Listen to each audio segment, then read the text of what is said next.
Tantor Audio, a division of Recorded Books, presents The Secrets That Find Us by M.N. Forgy. Narrated by Gillian Macy and Nelson Hobbs. Prologue. Delilah. 16 years old.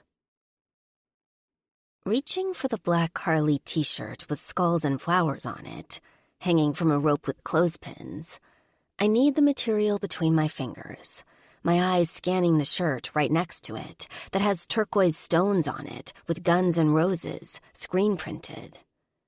This vendor has the best-looking shirts, and I want to get one before they close up shop. Get that one. My head snaps to the sound of a male voice. A guy stands right next to me that wasn't there a few minutes ago. How long has he been standing there? His dirty blonde hair falls in his sapphire eyes, red cheeks that taper into a strong jaw, and fuck me if he doesn't have the sexiest crooked smirk I've ever seen. This one? I point to the turquoise shirt with guns and roses, a small smile pulling at my cherry chapstick-covered lips. Yeah, it'll bring out the color of your eyes, he flirts, and I look away just as my cheeks begin to flush. He's cheesy, but hell if it isn't working. But not many guys know the color of a girl's eyes in the first few minutes of talking to each other. Besides, he's quite handsome, tempting even.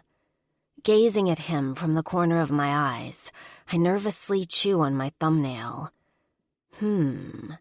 He doesn't look like a biker's son. He's too clean.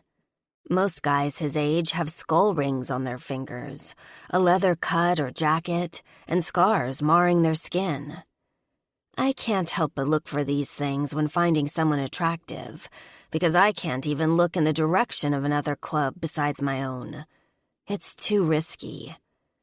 They could be wanting details on how my father runs his club on the inside, using me. It sounds arrogant, but these things have been pounded into my head and heart since I was a little girl. My parents don't trust anyone outside our club or around me. What brings you to the rally? I decide to ask. Curious why he's even talking to me. Is he from another MC? Does he know who I am? My parents have a booth here. We paint helmets and shit. Just trying to get our names out for business, he says, pulling the shirt we were looking at down from the clothespin and hands it over to the lady behind the table. She's short and stout, with a belly hanging over a tight pair of jeans. Her tits are screaming for a bra as they spill from her black spaghetti strap top. It's hard not to stare at them. I guess that would explain why I've never seen him at this rally before. We do it every year, making up a bike and auctioning it off for charity. My dad says it helps get us on the locals' good side when our own dirty laundry hits the streets from time to time. Name is Thane, he casually informs, handing the chick a $20 bill. Spinning on my heel, I slip my hands into the back pockets of my shorts. Delilah. I look at my chucks kicking the dirt around on the ground when I say it. Huh, I've never met a Delilah before. Peering up under my lashes, he smirks, and I feel my whole body heat from the eye contact. Taking the bag from the big-titted lady, he hands it to me. I nibble on my thumbnail again, eyes gazing down at the bag he wants me to take. I don't know. I don't even know this guy. Why would he buy this for me? Please take it. If you don't, my boys will give me shit for the rest of the night. A deep-pitched laugh racks his chest as he looks over his shoulder. I follow his gaze and spot a couple of guys standing a few booths back, watching intently. I laugh. It's cute that he built up the courage to talk to me when his boys thought I'd reject him. I know how guys can be when it comes to things like this. I live around a club of bikers that are always giving each other shit. So I take the bag with the shirt inside. I can't help but wonder if his stomach knotted before he talked to me. Did his whole body rush with a nervous warmth being next to me? Because that is exactly what I'm feeling at this very moment. I want to act like I don't care about his existence and play hard to get, but I'm failing miserably. He's caught me off guard, and with every giggle, I feel my sanity melting into a pool of bimbo around my feet. Want your receipt? The lady behind the booth holds a piece of ripped paper to Thane. He takes it and plucks a pen from beside the register sitting on the gray table with folded shirts. He scribbles something on the paper and hands it to me. Eyes hooded with curiosity, I take it and flip it over to see what he wrote. A number. His number. Call me. We can hang out. He shrugs his left shoulder, and I tense. I want to, but my father would not let that happen without a full interrogation. Hell, he'll probably have one of the guys from the club follow us. Yeah, my dad will kill you before we had a chance to hang out. Forcing a smile to hide my embarrassment, I avoid eye contact and look around. I'm surprised my dad or one of my uncles hasn't come over to interrupt me talking to a boy yet. Thane reaches out and grabs the side of my face, the touch gentle and snuffing out sanity in seconds.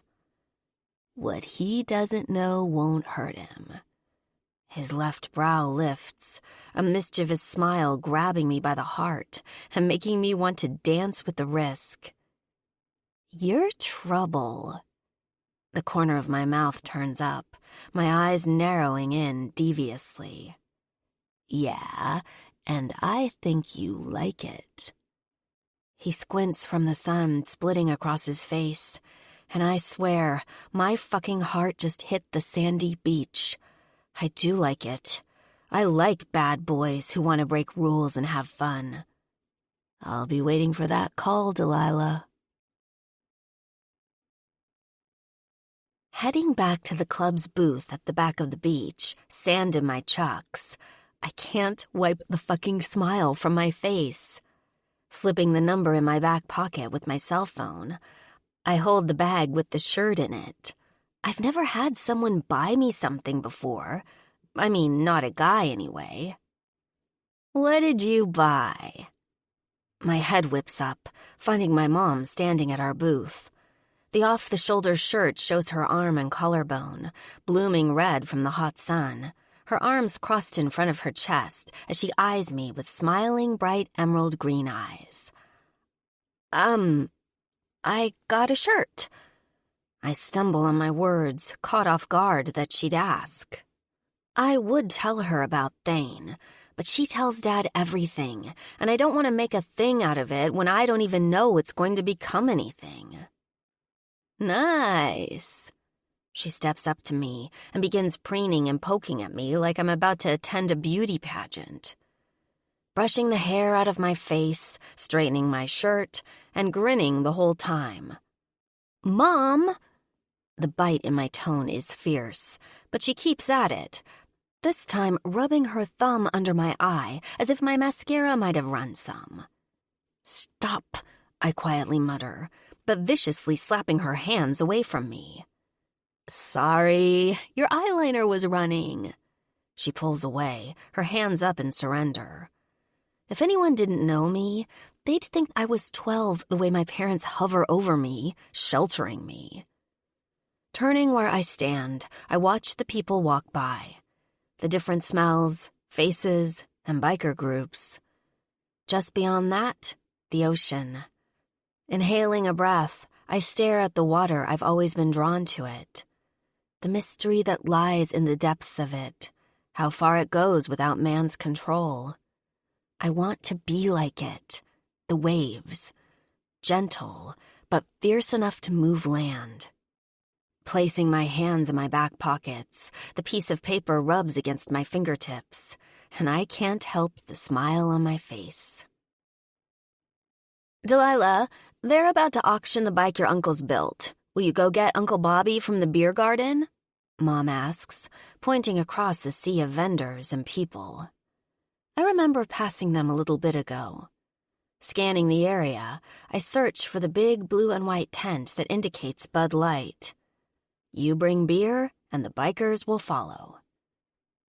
Making my way through the crowd, the smell of pot, laughter, and motorcycles ensnare the atmosphere.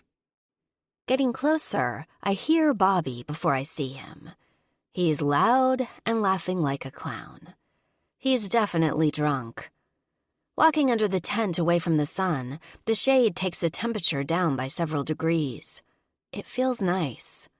There are a lot of people standing around talking, but Bobby stands out from everyone else.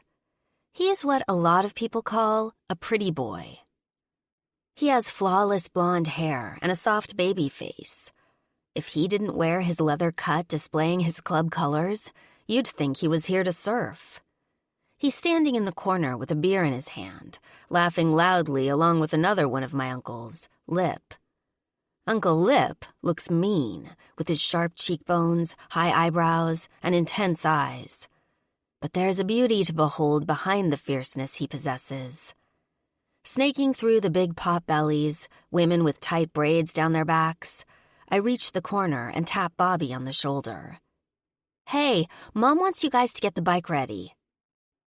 I wait until he turns and registers what I say, before quickly trying to walk away from him. But before I get far, he wraps his arm around my neck and starts to rub his knuckles into the top of my head. Fuck, this is what I was trying to avoid. My hair snaps and knots, making my scalp burn as he hazes me like a stepbrother in front of everyone. Grabbing his wrist, I dig my nails into his skin, trying to get him off me, and he starts to gasp like a bitch. He doesn't let go of me, though. Say, Uncle, he chortles, making Lip laugh in return. I swear, it's like a big kid playground when you're around Bobby. Groaning, I shove him off me and attempt to smooth my hair back down. You're such a shit. Irritated, I glare at him, making him grin. He reeks of alcohol. Mom will love this. We are auctioning a bike for charity, and Bobby was supposed to ride the bike onto the stage. He's trashed. There's no way he can do it without laying it over. Just as we leave the beer garden, I catch sight of Thane at a booth. He's helping someone buy a helmet. I hear him telling a customer why they call the helmet he's holding in his hand a brain bucket. As if he feels me staring at him, his head lifts and our eyes catch. He smiles, and I can't help the tug at the corner of my lips. Nope. Not realizing I'd stopped, Uncle Bobby steps in front of me and pushes a hand on my shoulder, making me walk. More like hell no, Lip adds, wrapping an arm around my shoulders and dragging me with them and away from Thane. Think about math or some shit, not boys, Lip slurs, half drunk already. In fact, maybe you should just be gay and make life easier for all your uncles. My eyes widen from his great parenting advice. I don't see him doing any pep talks to any youth groups soon. How many stories of mine do you need to hear before you swear off males altogether? Bobby asks.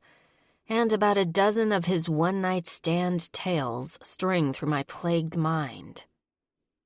Like the one where he got crabs so bad he had to wax his junk and thighs. He was at the club when he did it and couldn't get a strip off his thigh, and my dad had to pull it off. They said half his skin came off, and he had to bow-leg walk for a month. Or the time he called a girl by the wrong name during sex, and she threw him out of her car, and he had to walk back to the club butt naked. A cop stopped him, but didn't want his bare ass on the seat, so he just followed behind him until Bobby finally reached the club. Jesus, if we went by your sex life, Bobby, we'd all be virgins, Lip responds with a stern tone. but I can't take him serious with him drunk. These two are idiots. I don't know how they ever got girlfriends like the ones they have. I swear, no matter where I am, there's always a devil looking over my shoulder, making sure I'm solo, alone. Sinking my teeth into my bottom lip, my eyes squint and little wrinkles form across the bridge of my nose as I slowly and so very gently slide the bottom of my bedroom window up, hoping the old wood doesn't rattle against the tracks. A caress of warm sea air blows across my face and slips along the seams of my black silk curtain and spills into my room. If I didn't know any better, I'd think the breeze was whispering for me to stay, drifting me back into my queen-size bed. But I ignore it. Turning my attention back to the task at hand, I push the curtain to the side so I don't get tangled up in it, and the wind suddenly blusters like it's angry, knocking over my lava lamp on the nightstand. Shit. I freeze, my eyes snapping to the crack just under my bedroom door. My heart pauses as I wait for a light to turn on from my parents' room across the hall. Surely they heard the lamp fall, and they'll turn the light on, their door will open, and I'll have to jump back in bed and pretend that I'm asleep. After a few seconds of nothing but dark, deafening silence, I exhale a relieved breath. They didn't wake from the loud crash. Thank Christ. God knows what he'd do if he caught me sneaking out again. Last time I was grounded to my bedroom. This time he'd probably send me to a Catholic school.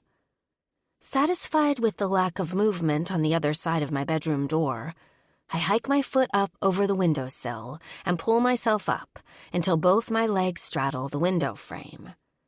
Squinting to adjust my eyes to the dark, I scan across the yard looking for Thane's truck, hoping he's parked beside the driveway for me, but I can't tell.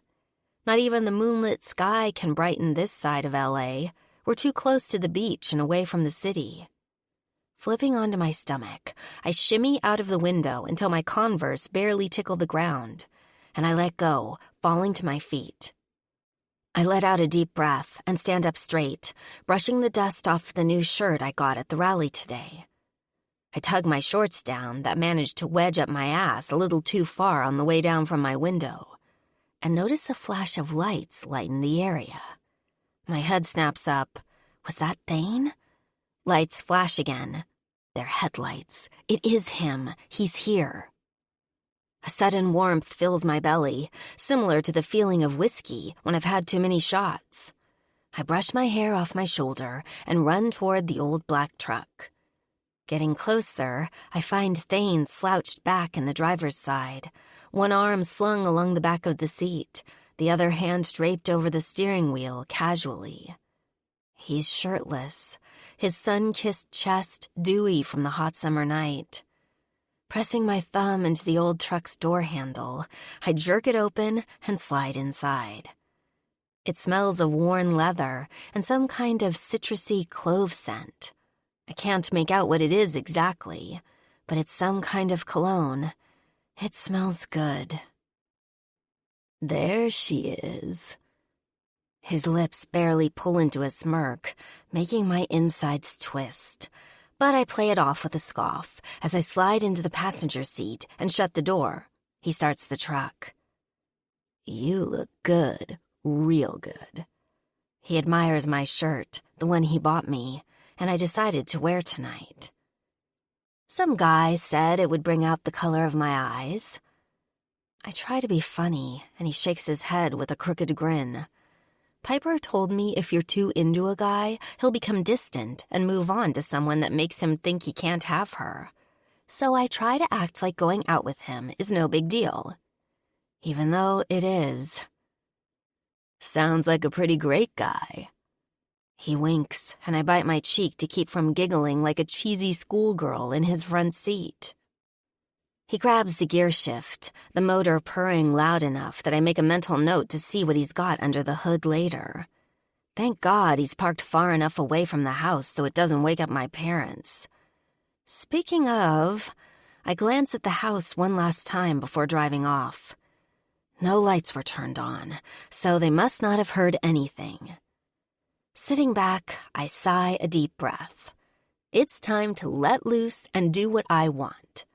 The devil is going to be busy marking off my bad intentions one by one tonight, damning me to hell for all eternity. Smiling, I can almost hear the maniacal laugh crackling inside my self-consciousness. Running my fingers through my hair, I side-eye Thane. His blondish hair flips and waves from the air rushing through his rolled-down windows. His dash lights, barely illuminated from the truck's old age, doesn't give his face the justice it deserves. It's shadowed, making him look ominous, when I know for a fact how chiseled and roguish he really looks. "So, where are we going?" I ask trustingly, hoping he's going to take me somewhere fun. I don't get out much, and I don't want to waste a perfectly good night going out for milkshakes. I want an adrenaline rush, a night to remember. "Someone told me about a little spot by the ocean." He shrugs like this spot he was told of is no big deal, but it's a big fucking deal. He's talking about the Lookout. It's a huge ledge that overlooks the ocean, more like dangerously hangs over it. Skilled hikers climb around it during daylight hours, and at night, the teens of the city take it over. Drugs, drinking, bonfires, and of course, a whole lot of sex. I've never been. My older brother Zane and my family's reputation of badass bikers has made sure I'm boyfriendless and sheltered of anything exciting. If you knew my dad and brother, you'd know why. They're 1%ers. As in, 99% of bikers are law-abiding citizens, while 1% of them are not. I swear, my family's only life goal is to make sure I die alone, still a virgin, with 20 cats surrounding me in an old rocking chair. "Come here, I don't bite." His hand that lays across the back of the seat barely touches the top of my shoulder. He even scoots his ass over an inch to convey he wants me right next to him. He glances at the road briefly before looking back at me to see if I'll accept the invite. God, just looking at him, I can tell he knows he's good-looking. Arrogance flares from within him like a burning fire. My dad would hate him. In fact, I'm having a hard time deciphering if I want to punch him in the mouth or corrupt him into a night of unforgotten misbehavior. "What?" He laughs nervously, one hand dangling over the steering wheel in that sexy way I've seen guys do. I choose to push my usual, unfiltered, aggressive self to the side tonight and let myself be the girl that is cute and naive. I slide myself over until my hip touches his, my sweaty palms sticking to the seat, and that citrusy clove smell becomes stronger, making my body do things that make me want to climb on his lap and kiss those blush-colored lips. I don't know much about him, though. His family are motorcycle enthusiasts, seeing they were at the rally. He's 17, and fucking handsome as hell. Seriously, did Zeus himself sculpt him from marble and breathe life into the sky? "So, you didn't say if you were cool with the Lookout, because we can go somewhere else." He looks at me with genuine eyes, his tone of voice earnest. I can't tell if he's just good at acting like a good guy, or if he really is a good person and just wants to hang out with me. I grew up among bikers. I know a man after sex when I see one. But that goes both ways. I was around the breeding grounds of sex, drugs, and mayhem, and it's those 3 core values that course through my veins at the ripe age of 16. I want to fuck, smoke a joint, and screw some shit up all at the same time. My hands ache at the thought of letting loose tonight. I mean, I've always wanted to go to the Lookout. My brother Zane has been there. Even my friend Piper has. But not me. I want to see what goes on there. To have a drink and laugh. To just fucking be a teenager for once. Who knows? Maybe I'll hate it. But maybe I won't. Either way, I'll learn something about myself tonight, which is great, because I've been feeling lost here lately. I don't know what my purpose is in my family. I'm a female. I can't be in my father's club no matter how much I want to. So why am I here? What I want out of life? I mean, who the fuck am I? Yeah, it's cool, I finally answer. Shit, I was lost in my thoughts there for a second. Sliding my hand into my hair, I flip it onto the left side of my head and kick my foot up onto the dash, my black sneaker catching Thane's attention. Shit. I know some guys are super touchy about their vehicles. I should put my foot down. He takes his hand from the back of the seat and rests it on my bare thigh, his fingers sprawling out and touching more skin. I suck in a breath. The thought of my shoes on his dash vanished. No guy has touched me there before, and it's making my whole body vibrate with a tingly sensation. It's making me want to do impulsive things like climb into his lap and feel him against me. My mother taught me to treat my body as a temple. Her voice inside my head telling me to smack his hand away. But then there's the devil that lives within me, pointing out how good it feels to have his large, warm palm on my soft skin, and how much better it would feel if I let him go further. His hand slowly slides down a little farther, and I freeze. Should I play harder to get? Touch him back? Fuck, you're sexy. You know that, Delilah?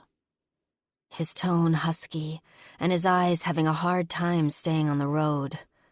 My foot drops to the floorboard, my voice caught in my throat. I like what he's doing. It feels fucking incredible. But I'm starting to panic a little. This is my first time doing something like this, and I'm scared to death. What if I say the wrong thing? Or what if I chicken out and don't want to do anything tonight but talk about trucks and bikes? What would he think about that? You, got anything to drink? I need some liquid courage to fuel this night of activities along. I want this. I do. But I'm nervous. I'm not sure if it's because I'm sneaking out or because I know what risque activities I'm getting myself into with Thane. He swirls the tip of his finger with one of the frayed strands of my shorts, his touch so close to a place he shouldn't be close to. My panties stick to my most intimate parts. I'm wet. So fucking wet, just by his nearness and the simple touch of his hand. Yeah, in the back of the truck. We're almost there, and I'll get you one. He removes his hand, and my body drops 10 degrees from the sudden void. Goosebumps dance up my arms, causing little hairs to stand on end. Wind blowing through the cab, his hand hanging over the wheel. He glances at me and gives me a dopey smile, and I swear the image is seared into my brain. I wonder if Thane is from here. Will he call me tomorrow? Become lifelong pen pals? So, are your parents part of a club or anything? I make small talk, trying to figure out how this is going to go down. If we have sex tonight, is he going to call me again? Want to hang out another night? Or is tonight all it's going to be? Nah, I mean, not yet anyway. Maybe his dad is prospecting, or just hanging around a club. Finding clubs to just hang around and get close to until they get invited to join in. So, you're not from around here? His smile widens, his pearly white teeth making him look even more handsome than before. I'm a sucker for a man with a sexy smile. "You're a little devil," he announces rather than asks. "Blood and all," I huff. My reputation precedes me as usual. It's all I've ever been known as. The Princess of the Devil's Dust. It's why my brother and father are so protective. Mom says it's annoying. I'm leverage, or an object to anyone outside our family circle. It's a fucking curse if you ask me. Driving up the steep hill, the headlights slip across a dozen vehicles with foggy windows already parked. Thane parks the truck more to the left of the cliff, leaving the radio on. A country song plays Luke Bryan's "Drunk on You." I've heard it a couple times at the club, so I know all the words and sing along to it. The moon shines through the windshield, spilling right onto our laps, helping set the evening. He turns in his seat, just enough to where his back is almost facing the driver's door, and he's looking at me. His sharp cheekbones tapering into a chiseled jaw. He's fucking perfect in every way, it seems. It makes it hard for me to be confident about my own body.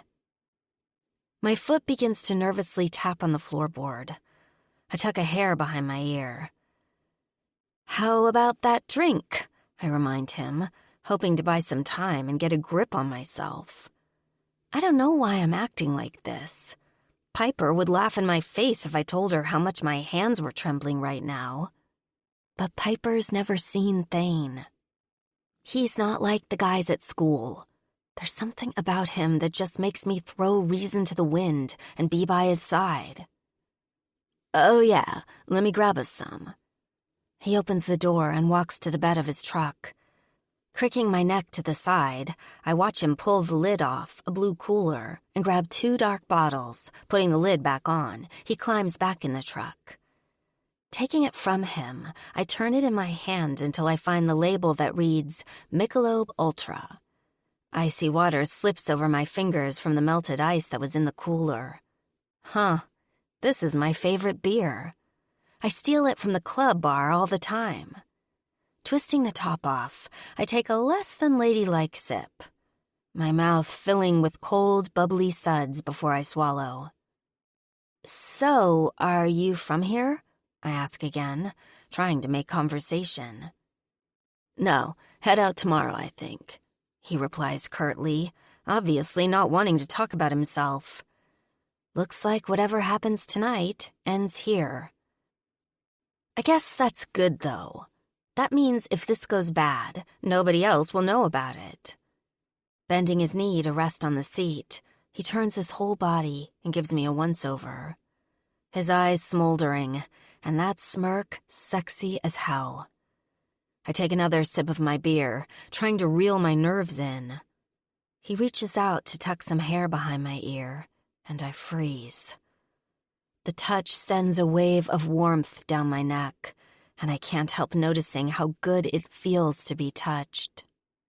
Nervously, I look up at him, and his arctic blue eyes await my reaction. Opening my mouth to tell him I want to do this, but I'm scared, I decide against it and shut it.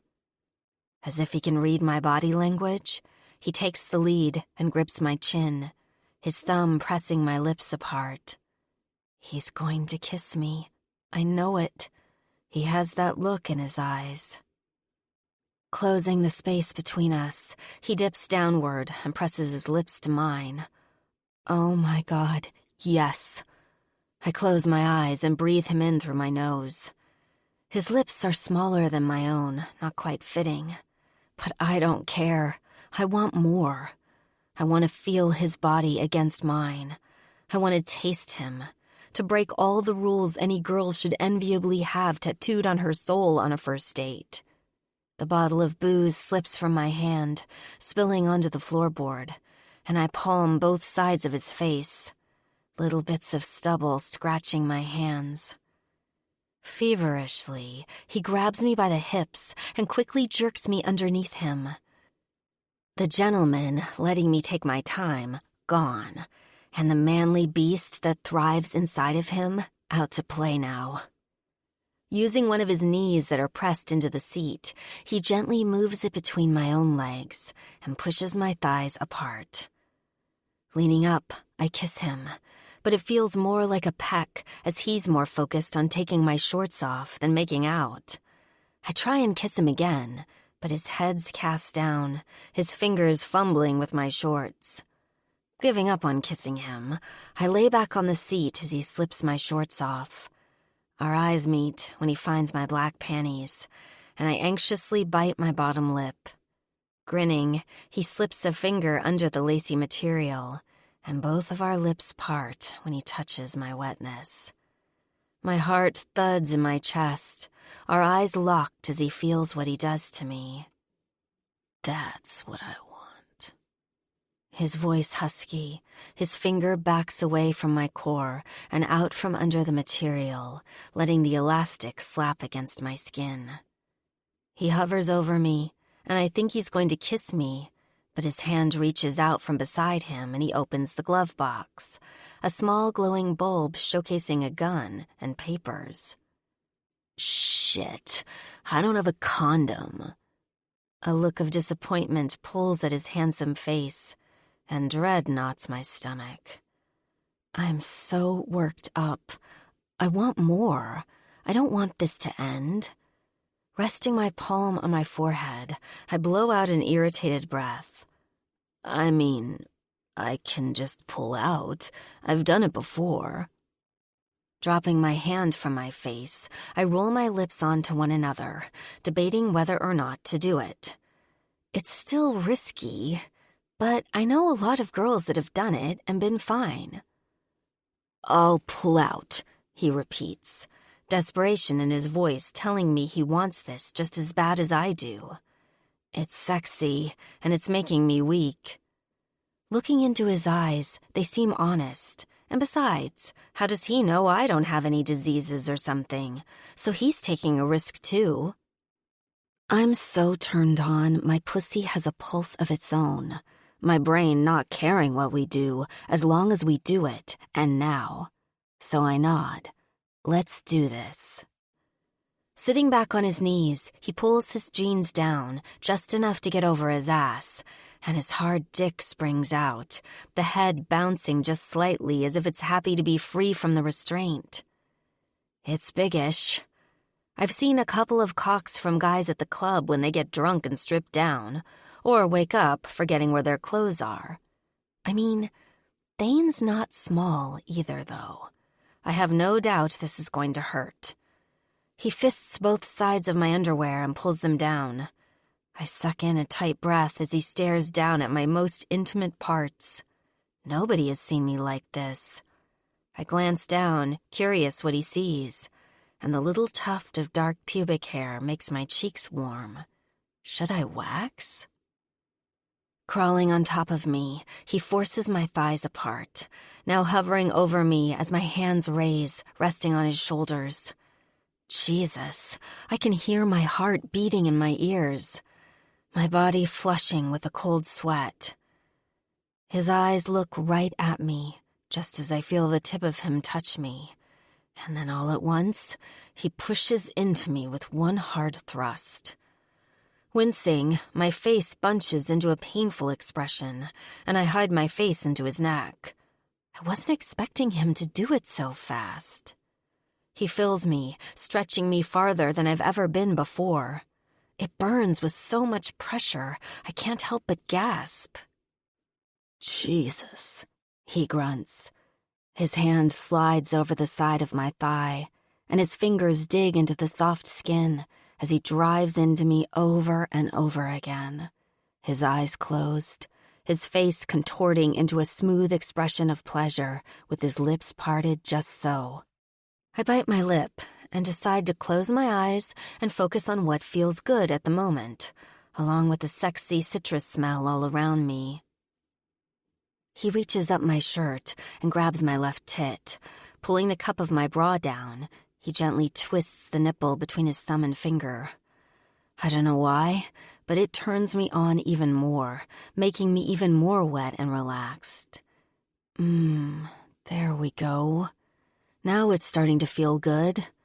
Little bits of arousal pulsate between my legs, and I start to enjoy the sex part of it. Opening my mouth, a little moan escapes, and Thane's body jerks, his hips tensing. My eyes snap open, and I watch his face contort into clenched eyes, a gaping mouth, and a jerky movement. Placing one hand on the seat, he pushes himself off me, and his dick quickly pulls out of me. Both our eyes cast down as we watch as he comes into one of his palms, the mess slipping down his hand and onto my thigh. He exhales a large breath, and he slumps back into his seat just behind the steering wheel. His dick stands at attention, throbbing like it has its own heartbeat. I notice blood glistening on the tip, and I look away. I'm no longer a virgin. It wasn't awful like some stories I've heard from other girls' first time, but it was quick. I mean, I wanted this. I knew what I was doing when I climbed into this truck. I guess just knowing that I gave Thane something I will never get back is hitting my chest a little harder than I thought it would. "You okay?" he asks, interrupting my thoughts of continuous rambling. "I didn't get too rough, did I?" I stifle a humorous laugh. "Yeah, I'll be fine. It's not like we went for hours on end, big boy. I guess I'm a little sore, though, but nothing that won't be gone by tomorrow." I open my mouth to cover my bad attitude, but a blinding light flashes through the driver's side window, causing me to jump back and shield my eyes. Fuck, the cops! "Delilah!" My heart stops, and my eyes widen with fear. It's not the cops, it's my dad. His voice cuts right through me, and I can't help but be scared. Not for me, but Thane. "Oh, fuck," I panic, pulling my ruffled shirt down and brushing my just-fucked hair out of my face. The driver's door is suddenly swung open, and there he is, my dad. His dark hair in his eyes, his sharp jaw clenched and angry. He points at Thane, and I instantly yell, "Run!" But it's too late. My dad throws the flashlight to the ground and lurches forward, grabbing Thane by the neck with one hand. "Dad, stop this!" I scream, now standing in the seat. Thane is dragged from the truck, his hands flying for something to grab onto, but to no avail. He's tossed onto the ground like many of the empty beer cans lying around. "Leave him alone!" I scream at my dad, demanding him to stop this. I'm ignored, so I jump out of the truck to try and stop the fight. Dad kicks Thane in the ribs, the loud crack of his boot against bone making my teeth clench. "It was my idea! Now stop!" I grab onto my father, pulling at his arm and jerking him away from Thane. "Whoa there, little sister." My head jerks to the left, just as Zane, my brother, scoops me up in his arms and takes me away from the scene. "Put me the fuck down, now!" My voice drips with venom, so fierce that it has Zane stop and let me down for a second. He looks at me like he wants to talk to me, but he doesn't have a chance to. Dad senses Zane let me go, and his head snaps to the side, his sharp eyes glaring like a wild animal in the night. "Get her in the car, now, Zane," he demands like he's telling one of the motorcycle club members an order. "No!" I swing at Zane, my fist hitting him in the side of the head, but it doesn't faze him. He throws me over his shoulder so I can't hit him in the face again and stomps away. "You fucking daddy's boy, put me down!" I scream, slapping him on the back as hard as I can. He doesn't respond. My body bobs and weaves on top of Zane's shoulder, and all I can do is watch my dad throw Thane up against his truck and get in his face. He's shouting something, but I can't hear what it is. Probably a threat. I hear a clicking sound of a door opening, and then I'm tossed into the back seat of my mom's car. Then the door is slammed shut. Climbing to my knees, I grab the handle to get out and help Thane. But it's locked. What the? They put the fucking child locks on. I slapped the glass. "Let me the fuck out, Zane!" Ignoring me, he shakes his head and he slips into the passenger side right in front of me.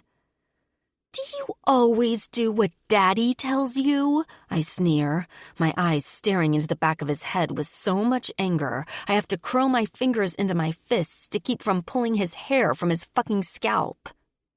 He doesn't answer, which pisses me off more, and I punch the back of the seat. "This is bullshit!" I shout through clenched teeth. "This is so unfair." "Shut the fuck up, Dee," Zane finally barks, and I sit back into the seat, shaking my head.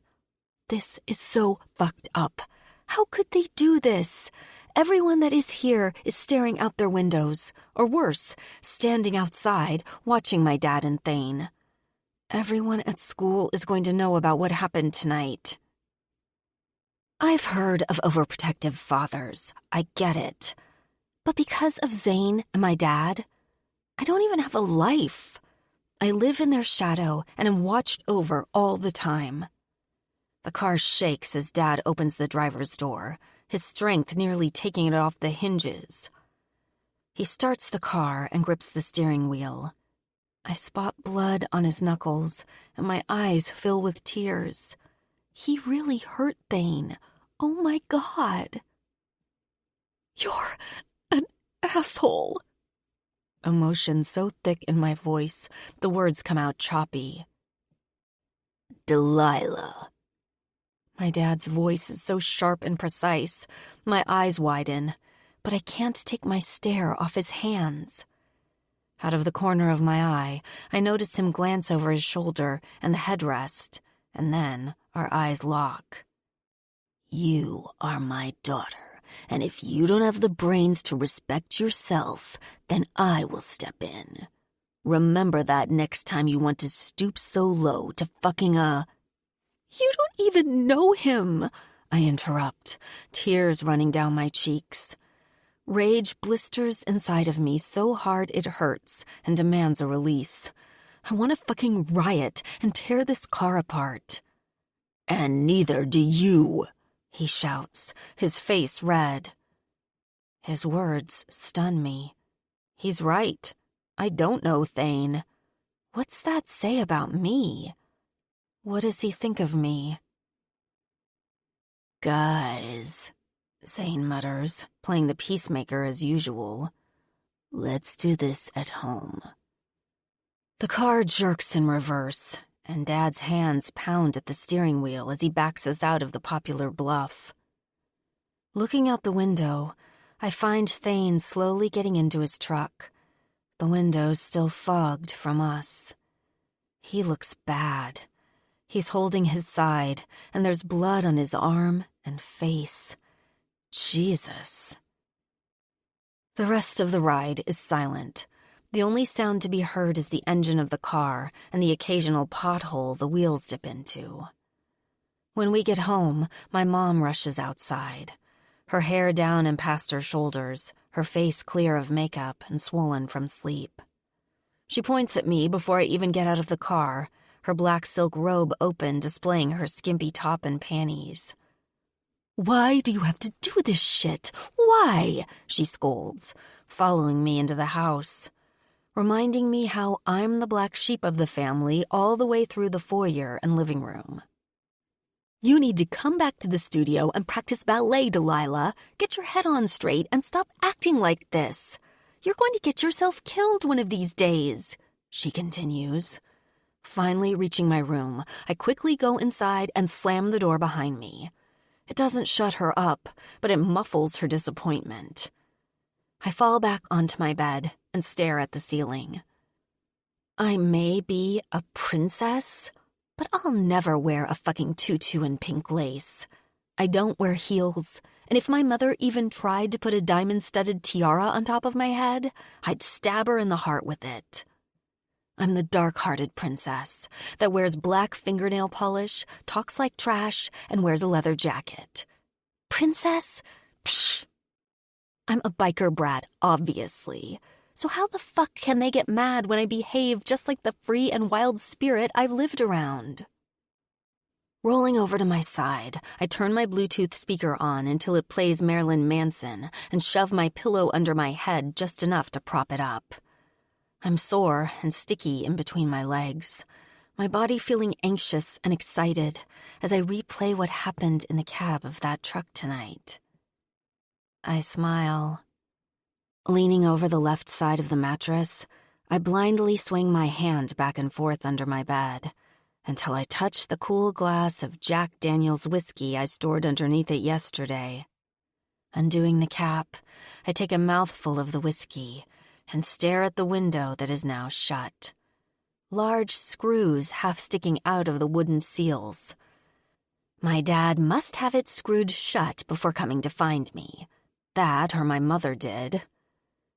I smile with whiskey on my lips, my hand wrapped around the neck of the bottle. Like that will stop me. 1. 5 years later, Delilah. Hand out the window, the warm breeze brushes up my arm, and I sing the lyrics to God's Gonna Cut You Down as I drive through the night, finally leaving my title of Club Princess behind. 32 hours. That's the drive from Los Angeles to Georgia. That's what the GPS says. I'm heading down south to start my life, somewhere I can do whatever I want without having to look over my shoulder to see if a Devil's Dust club member is watching me. Over the last several years, I found the best way to talk or express myself is through art, which then bred into detailing motorcycles. I love it and can't imagine doing anything else. Nobody can get in my head and tell me to stop thinking what I'm thinking when I'm painting or sketching. I'm lost in a world that only surrounds the art I'm bringing to life. It's kind of like reading a book. I've lived many lives and ventured through many colors and shapes through each piece of art, and that's what I'll be doing in Georgia. I got offered a job to detail bikes at a big shop, and I'll get paid very well for it. I guess the guy I did some work for drove through Georgia, and it turned heads. Next thing I know, I got a letter offering me a job, and then that was followed by a phone call begging me to come work for them. I wanted away from LA and the Devil's Dust, and this is my shot. Headlights from the opposite of the freeway nearly blind me as I soar through the night, my heart beating with excitement, and my stomach fluttering with nerves. This is the first time in my entire life I won't have my father, brother, or any of the devils watching over me. That internal thought hits me harder, but not in a way you might think. I'm 21 years old, and nobody outside the club talks to me without word getting back to the mighty king that reigns over California. And that king just so happens to be my father now. So you can guess how many times I've been in love, how many dates I've been on, and how many people want to be friends. If you guessed 0, then you're right. Everyone knows who the Devil's Dust MC is, so everyone stays away from me. Not that my personality screams social princess. I'm far from inviting. But even if I were the type of girl to hang out at the mall, whatever we did as gal pals, wherever we were, a dangerous devil would lurk nearby, watching our every move and reporting back to the den of hell, the club. I'm free, I whisper to myself, my lips curling into a grin. This little devil is never going back. I begin to scream the lyrics of the song, my hand hitting the steering wheel of my old Ford Taurus to the beat. I don't know what's out there, but I'm chasing something, and it has to be better than what I've been doing. Hours go by, my car needs gas, and my neck is really starting to stiffen up from the drive. Pulling onto an off-ramp, I look at the GPS. I'm somewhere in Arizona. Sighing, I rub my stinging eyes. I really wanted to make it to New Mexico before stopping. Yawning, I look at the time. It's 10 in the morning. It won't be long before my parents know I've skipped town without saying goodbye. Shit move, I know. But if I waited, I was scared I'd be talked out of it, or my father would tag my car with a GPS, or make a club member follow me and watch over me. Sounds crazy, I know, but it's the kind of shit he would do. I need away from LA, away from my mistakes and a constant reminder that I'm the black sheep of the family. I kick off my boots and throw my legs across the console and into the seat, kicking an empty Red Bull can onto the floorboard. Stretching out, I rest my head on the window behind me and close my eyes. Just a few minutes, and then I'll drive a few more hours into New Mexico and stop at a motel. Nobody will come after me being this far out, I'm sure of it. 2. Delilah. A hard vibration shakes me awake, snapping upright. I discover it's just a truck and trailer downshifting from the ramp on the highway. Sweat trickles down my neck, and my body is sore and stiff from the angle I've been lying in. Yawning, I stretch my arms to the side and look out the driver's window. It's much brighter out than it was when I fell asleep. There's desert and dry bushes everywhere. It looks completely different than home. I reach for my phone to check for missed calls and the time. It's 1 p.m. Shit, I didn't mean to sleep that long. Grabbing my boots, I shove them back on, and my phone rings in my hand. My eyes fall to the screen, noticing it is my mom. I wonder if she knows I'm gone, or if this is a call about something else. Rubbing my face, I answer it. Hello? Where are you? She snaps angrily. Yup, she knows I'm gone. I'm heading to Georgia. I got a job offer, I remind her. I know you got the offer, but I didn't know you were just going to up and leave in the middle of the night, Delilah, she begins to shout. She's angry I didn't say goodbye, or that I didn't let the club throw me a goodbye party. If I didn't leave when I did, I wouldn't have left at all, I tell her, my voice sleepy. If I saw everyone weep and my mom cry because I was leaving, it would have made me feel bad and I never would have left. I needed to go on my own timing. But hearing the hurt in her voice is making me feel like shit, too. I don't think there was a right way to leave, to be honest. She sighs into the phone, the sound of disappointment loud. I really wish you would have waited and let one of the guys take you down. Exactly why I left when I did. I don't need an escort. I don't want a babysitter, Ma. I'm an adult. I want to do things for myself and find out who the hell I am without having a devil leading the way the whole damn time. Now I'm shouting and fully awake. I'll miss things about the club, like my girls Piper and Addie. They grew up with me in the club, and I love them like sisters. Addie is Bobby and Doc's daughter, and is the most mature and laid back of us all. Always the one to make adult decisions when we're together.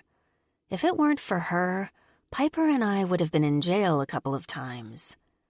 But I had to leave. I want to see what's out there and experience things I've never had because of the club. Like making mistakes on my own, meeting guys that don't live for surfboarding. Or how about waking up to no electricity one morning and having to look across the street to see if the neighbor's lights are on, only to figure out I forgot to pay my electric bill. My parents have babied me, following close behind to make sure I never made any mistakes since I was 16. Silence falls between us. What are you chasing, baby girl? I open my mouth to repeat how I want independence. But honestly, I've always been independent. I'm not sure what has my ass in this hot-as-fuck car, but my soul is chasing something, and I'm just along for the ride until I figure that out. I'll know it when I find it, I whisper, picking at the chipped black nail polish on my thumb. I just know whatever it is, I can't have the club around because I'll never discover freedom or even life without my father hovering over me, waiting for me to make my next mistake. Your dad is going to flip the fuck out. You know that, right? Sucking in a sharp breath, I start my car.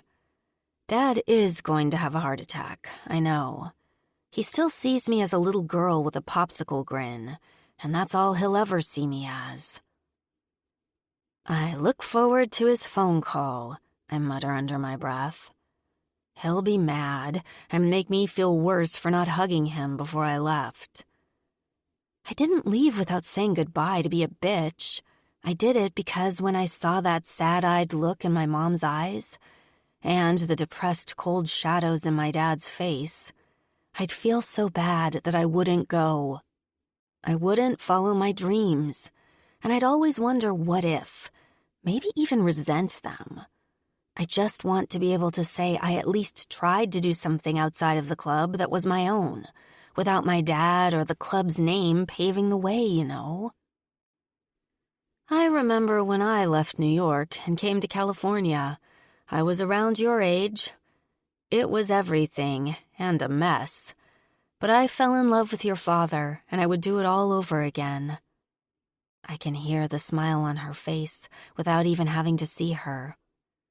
Just be careful, Delilah. Her tone makes the hair on my arms stand on end. At first, I think it's because she still sees me as a child. But then it occurs to me she's warning me of the danger that lurks behind promising new things. My dad and brother have kept me sheltered for so long that actually being on my own hasn't been something I've experienced. I'll be fine, I assure her, but the words come out wavy, as I myself don't know what awaits for me. But it's Georgia. It probably has less crime than California for sure. I hope. Using my nail, I pick at the steering wheel, regret starting to bloom within my chest for leaving my family behind. They always protected me, that's for sure. Now I'm out here like a sitting target by myself. Feeling of conflict has me stressed and second-guessing this whole thing now. Have fun, but don't tell your dad I said that, she laughs, bringing me out of my feelings and reminding me of the excitement that awaits me. Call me when you get there so I know you're alive. Will do. I can't help the smile on my face now. Talking to her felt good. I needed this. Love you. You too, Ma. Hanging up, I toss the phone into the seat, blow out an emotional breath, and pull off the shoulder and back on the road. I give it 5 minutes before my father calls. Big Chief. Coming out of my room this morning, chaos is heavy in the air as I spot something being thrown across the common room down the hall, and the sound of bottles smashing. Jesus, I can't wait until I'm done prospecting so I can get my own place. Scratching my chest, I yawn and make my way to the commotion. Zane sits at the bar with his head hung low, Shadow pacing around the room like a wild animal. I stop and try to figure out what the fuck is going on. Sensing my presence, Zane raises his head and looks my way, his eyes narrowing in with frustration. What happened? I tread carefully, the look on Shadow's face telling me he's about to fucking snap. Delilah skipped town last night. He fills me in, and Shadow exhales roughly. He leans forward, both of his hands on the bar. She's so stupid for a smart kid. He shakes his head. I've told her once, I've told her a dozen times. She is a woman of the club, my fucking daughter. She is not safe out there. I want to tell him she's not a kid, but I don't feel like having a bottle of Jack Daniels thrown at my head this afternoon. It'd be a fucking waste of whiskey for sure. I just saw Delilah last night. She couldn't have gone far. Where is she going? I already know the answer to this. Delilah mentioned she was leaving when she and I were helping paint Piper's baby room. I got the sense that she was going to sneak off, but she didn't come out and say it. For the sake of my nuts, I'm just going to act stupid for now. I wouldn't put it past Shadow to have me tied to a chair and a pair of pliers gripped around my balls until I spill everything I know. Somewhere in Georgia, Zane scoffs. By herself. Sitting on a stool next to Zane, I rub my chin and nod. I don't like the idea of her traveling by herself that far either. But if you knew Delilah, you'd know nobody had a say in the matter.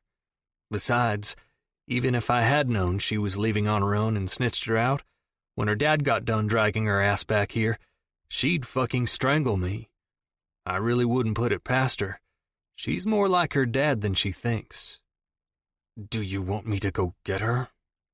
Zane looks to his father, hesitation thick in his tone. I cross my arms. This ought to be good. Him bringing his sister back. He'd come back with a bullet wound to the arm at the very least. And without his sister, that I know of. Delilah is not coming back unless she wants to. I don't even know where in the hell in Georgia she is, Shadow replies, irritated, throwing his hands up in the air. The doors to the kitchen open, Bobby walking into the room, biting into an apple. Chill. When she gets to where she's going, we'll call some of the clubs to look for her, and we will find her in no time, Bobby suggests calmly, sitting down at the bar on the other side of Zane. His blonde hair in his eyes and face clean-shaven. He reminds me of a model or some shit, not a biker. Dad, just let her go, Zane finally says, and Shadow slowly looks in his direction, his eyes darker than seconds before. Bobby stops mid-chew and stares at Zane like he's lost his fucking mind, offering such a stupid suggestion. I swallow hard, watching what happens closely. Telling a father to let his daughter go is no man's job. Tell an outlaw that, and you're just fucking dumb. Let her go? Shadow repeats with ridicule. Oh shit, I mumble, glancing at Bobby from the corner of my eye. Yeah, she's an adult. If she wants to go, let her go. You can't keep tying her down, he explains, but it sounds more like he's just tired of dragging his sister out of the shit she digs herself into. If any one of our enemies in Georgia finds out who Delilah is, she's going to get hurt. She's across the fucking country, Zane, and I can't get to her if something happens, he shouts, and with one clean sweep of his arm, he cleans the entire bar of beer and booze, all of it smashing into the wall. The smell of beer and whiskey fill the room. Bobby shakes his head, and Zane's hands roll into fists, trying to control his temper. I can't imagine what it's like to be Delilah's big brother. I expect it's like a rodeo clown trying to corral a wild bull, which is probably why I'm so attracted to her. She's free-spirited, ornery, and pistol. Chipped black nail polish, dark, silky hair that frames her face, shirts that are a little baggy, that gives a glimpse of her firm tits when she bends over. And fuck it, I love it when she wears jeans she's cut into shorts. Delilah is definitely sexy, different than other women for sure.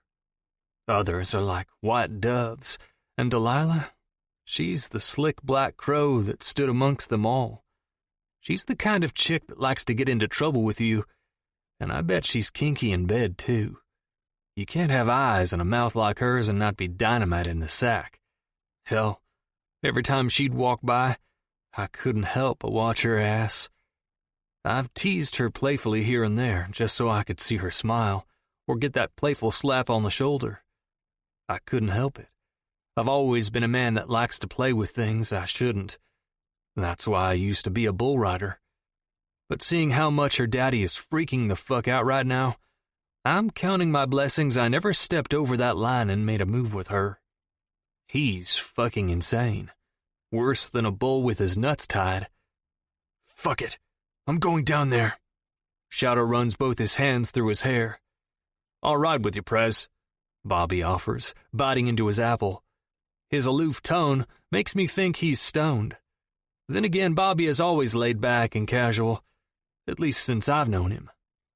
Danny comes through the front door of the club, and everyone's head turns. Delilah's mom. She's fucking gorgeous, and if she wasn't taken by Shadow, I would definitely be trying to hit that. She isn't going to come back with you as easily as you have it in your head, Shadow. She points at him, and his eyes widen. Why the fuck you say that? He asks, almost hurt. He still sees Delilah as his little girl, Like he could drive down there and talk sense into her. I'm not even in this family fiasco, and even I think that is bullshit. She is not coming back. Because your daddy, and everything you say or do, she's going to do the opposite. Sit your ass down and wait until we know exactly where she is, and we will get eyes on her. Danny talks to Shadow in a tone none of us club members would, but seeing she's his wife, she can get away with it, I suppose. He crosses his arms like a defiant child and glares at Danny with a stare that could make a demon tremble with fear. I don't trust anyone but our men, Danny. When we find her, she's coming back with one of our guys. And if I have to go down there and tie her up with a seatbelt and throw her ass into a car, I will. Shadow threatens, and I have to bite my lip to keep from laughing. All I could imagine is Delilah punching him in the mouth if he tried such a thing. Danny groans with frustration, flipping her chocolate hair off her shoulder. Her eyes blaze with heat. Silence fills the room for a second, Bobby finishing his fucking apple finally.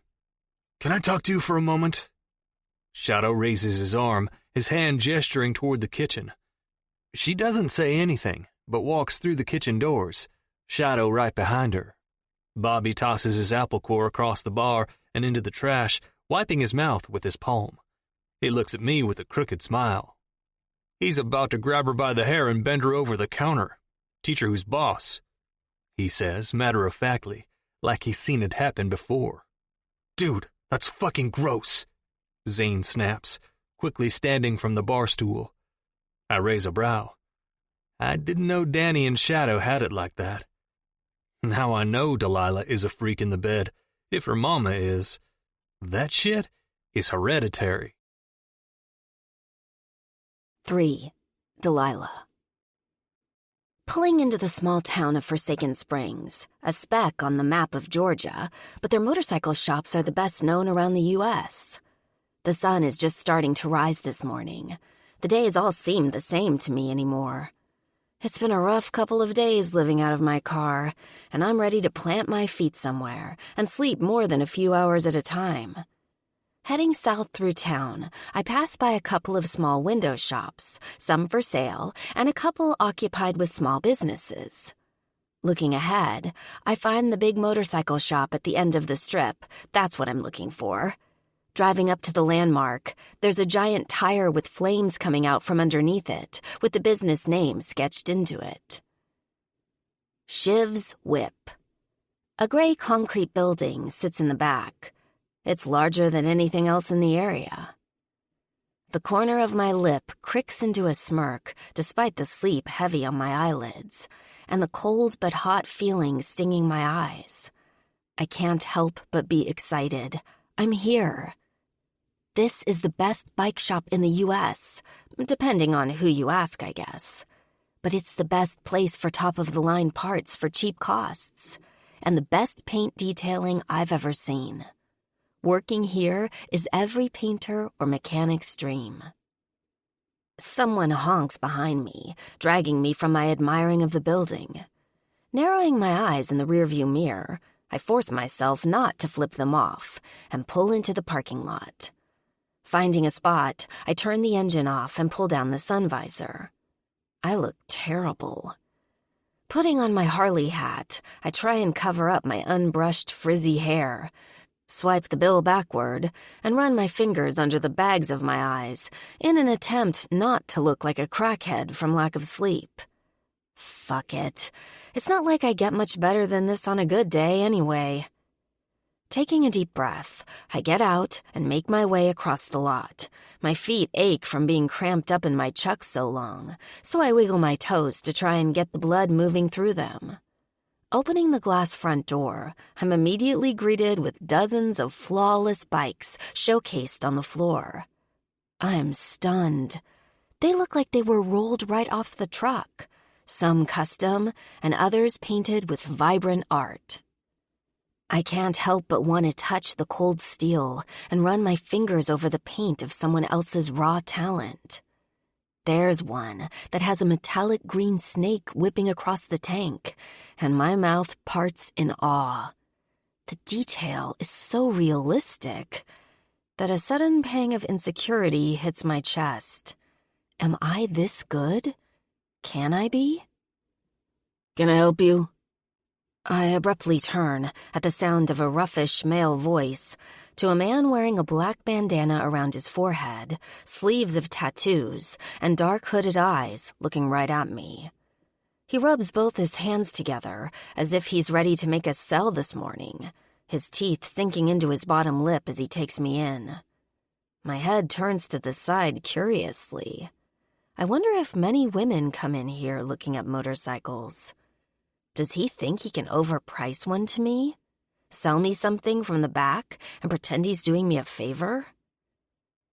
I better not fuck with him, not knowing him yet. I'm the new girl, here for detailing, I say, sticking my hands into my pockets. He gives me an odd look. I wasn't informed of any new girls starting. A look of confusion makes his eyebrows narrow from under his bandana. I'm supposed to start this week. My name is Delilah Kingsman. I try to jog his memory, but he's still just looking at me with a lost stare.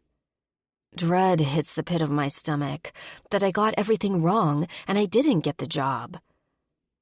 Maybe you should call your boss? I came all the way from California and I know I'm in the right place. My tone starts to get snappy, fear that this is a big mistake, making me want to suddenly puke.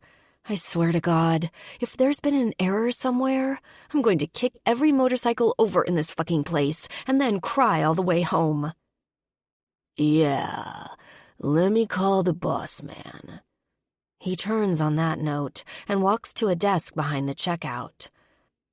Following him, I scan the bottom half of the counter, reading several stapled papers with name-brand parts. And of course, there's one or two calendar girls posing next to a bike. Trying to remain calm, I rest my elbow on top of the granite top, waiting for him to tell me I'm in the right place. He's on the phone talking to someone in a hushed voice. The sound of machines working on the bikes in the garage just feet away, drowning out what he's saying. After a couple minutes, he hangs up and looks up at me with an unreadable look. He's coming. Sighing, I turn around and place both my elbows on the counter behind me and look around the place as I wait. The smell of fresh rubber tires is amazing, and I can't help but take a deep breath, my eyes slowly moving down their display of helmets across from me. The racket from the garage suddenly gets louder, and my head turns in that direction, finding the doors are open, and a tall blonde man walks through, a grease rag in his hands. His hair is pulled back into a small hair tie, his muscles on full display in a ripped-up shirt and work leather cut. He's in a biker club. Noticing he's coming right for me, I stand straight, and he lifts his head from wiping his dirty hands and looks right at me. He has a heart tattoo next to his left eye, and even more ink around his neck and shoulders. D? He asks, holding out his hand. His vibe is lawless, cosmic even, and I'm taken aback by his dark presence. Clearing my throat, I shake his hand, my eyes still taking all of him in. Shiv? I ask anxiously, making sure I have the right guy. Call me Thane, babe, he says with a cute smile, and my face drops, the blood draining from my body so fast I feel faint as recognition breeds inside me. Those sapphire eyes and strong cheeks. I know him. Thane? My voice wavers with so much emotion I can barely talk. Is it really him? He looks so different than when we were just teenagers. His face goes blank, and he looks me over. A flare of remembrance flashes in his eyes. Delilah? My name falls from his lips with uncertainty, and it takes everything I have not to gasp with surprise. Oh my God, I whisper to myself. It is him. It's Thane, the boy who took my virginity and changed my life. But I can't help but notice a scar from the corner of his right lip, fading up into his cheek until finally disappearing right before his ear. It looks like someone tried to give him a Glasgow smile. That's new. His lips slowly pull into a smirk, but I suddenly feel defensive and cross my arms. Who would have thought I would run into Thane 5 years later, states away from home? After that night in his truck, he disappeared and I couldn't find him. I looked and searched and asked around for months to no avail. I would have never guessed he was in Georgia. I had no idea it was you, he sincerely explains, tossing the rag on the counter. Me either, Shiv. I make a point to call him by the name I was given over the phone and not his real name. That's why I never would have thought for a second that he was anyone else. He shrugs, looking away into the showroom. It's my road name. Real name is Thane Hendricks. Right, I draw out. His last name's sexy, but I never would have guessed it either. Standing in the lobby, a layer of awkwardness falls between us. I haven't seen or talked to him since that night 5 years ago. There were many times I wanted to find him, to look him up, but I always talked myself out of it. I didn't know what to say, and figured he forgot about me. I'm pretty sure only I was hanging on to that summer night in his truck. I wouldn't forget a girl like you, Dee. My eyes widen at his remark.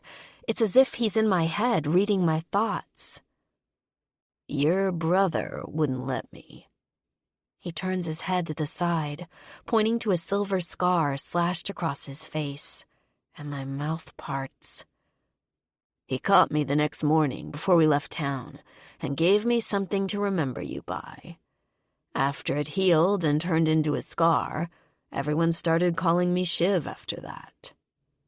Tension builds between us, as does the temperature, a sweat forming on my back.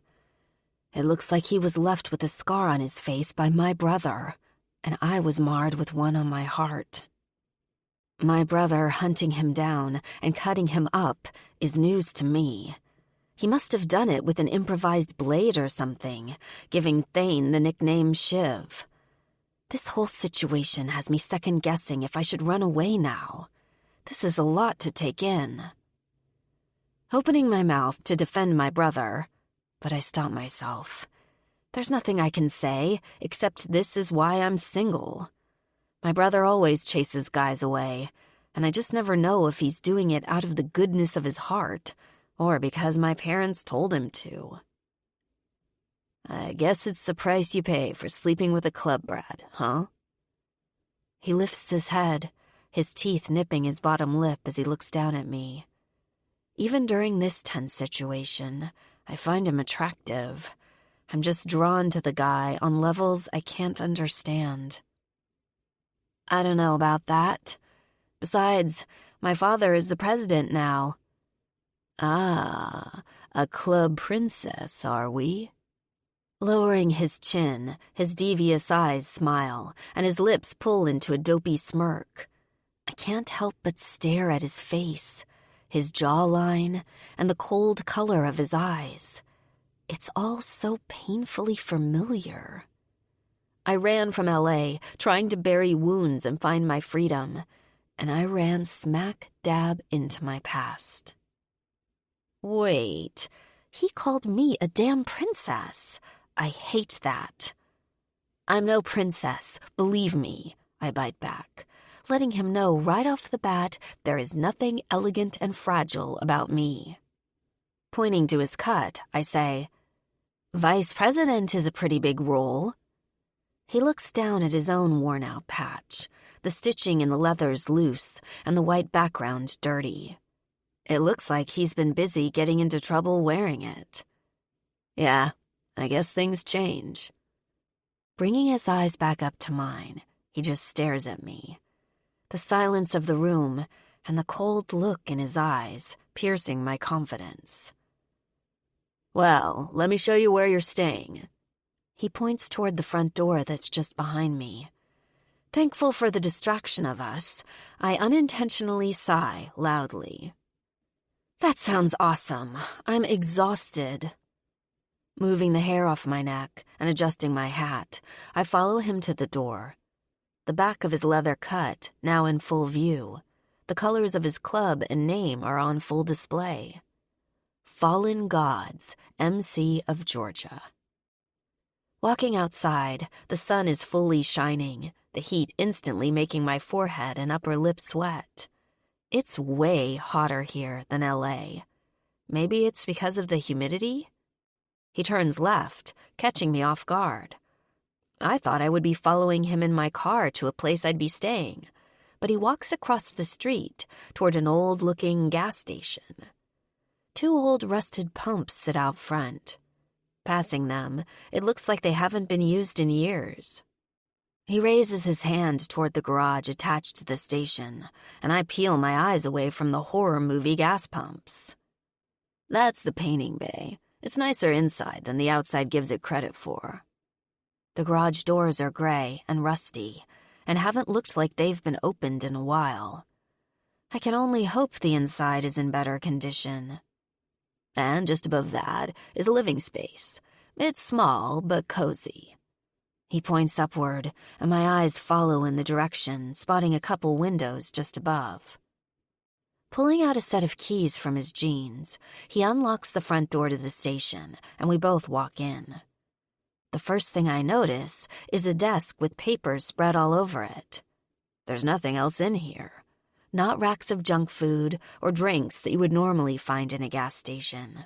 I mean, there's a counter to the left, but it's bare. How long has this gas station been closed? A while. There's no gas in the pumps, so anybody that lives around Forsaken Springs knows it's shut down, he explains, while walking into a hallway. He stops at a wooden door and unlocks it, opening it. A set of dark stairs await. There's no light helping you make the climb, but at the top, there's some brightness. That must be where the apartment is. A bunch of motorcycles roar by, the old windows of the station rattling like they might pop out any second. Some of the brothers from the club hang around here. Most are harmless, but keep your head down and you'll be fine. I can't help raising of my left brow. He's basically telling me his club has some assholes in it.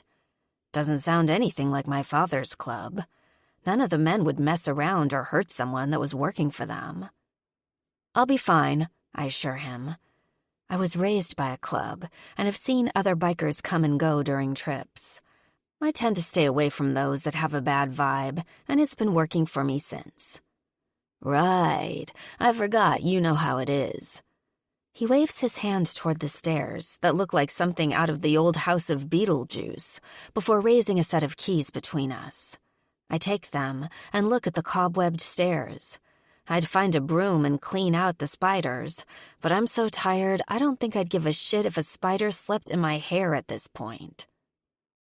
Thanks, I say behind a yawn, attempting to stifle it behind my palm. I don't know how my brother and dad ride for days like they do, because I swear I'm about to die of exhaustion. They must have cocaine or something, because I feel like I'm going to be sick if I don't lay down now. Well, I'll let you settle in. If you need anything, just ask for... Shivs? I cut him off with a sassy smirk, and that cute smile I remember from when we were kids crosses his face, and hits me in all the right places. I bite my cheek and look away. I haven't felt this type of way in forever. Yeah, shivs, he says with amusement. I got you, D. Hauling a bag over my shoulder and 2 boxes stacked in my arms, I carefully feel for the steps in the dark, taking one by one until I come to the top. I slide the boxes down the front of my body until they hit the floor, and shift the bag off my shoulder, letting it plop down. Fucking everything hurts. I just want to sleep. Hands on my lower back, I try and stretch the muscles while looking around the apartment. There are 2 windows with blinds to the far left, letting slits of sunshine slip through and give the room a rusty-looking color.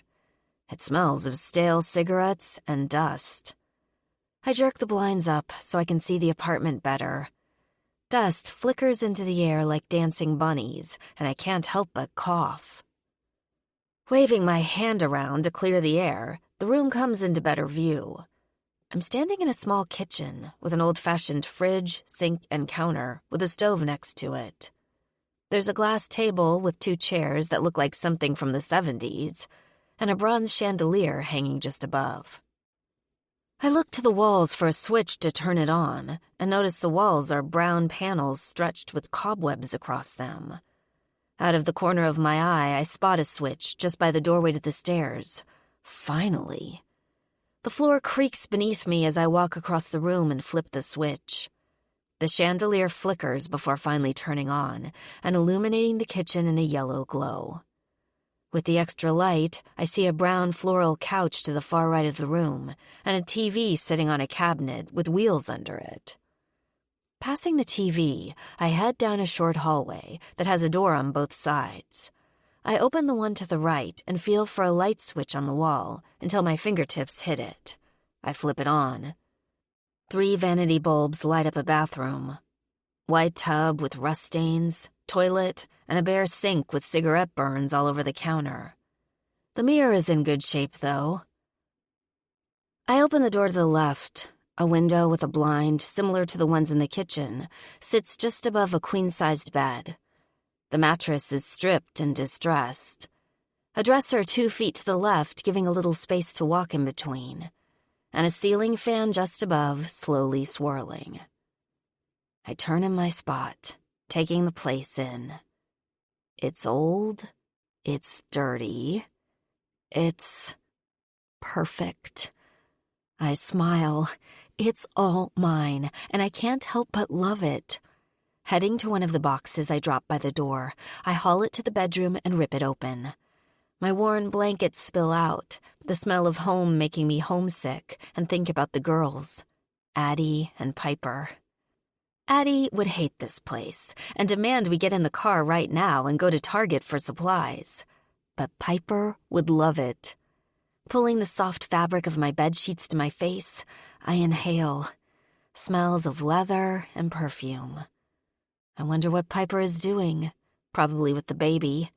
I wonder if she's getting any sleep. I hope she's okay.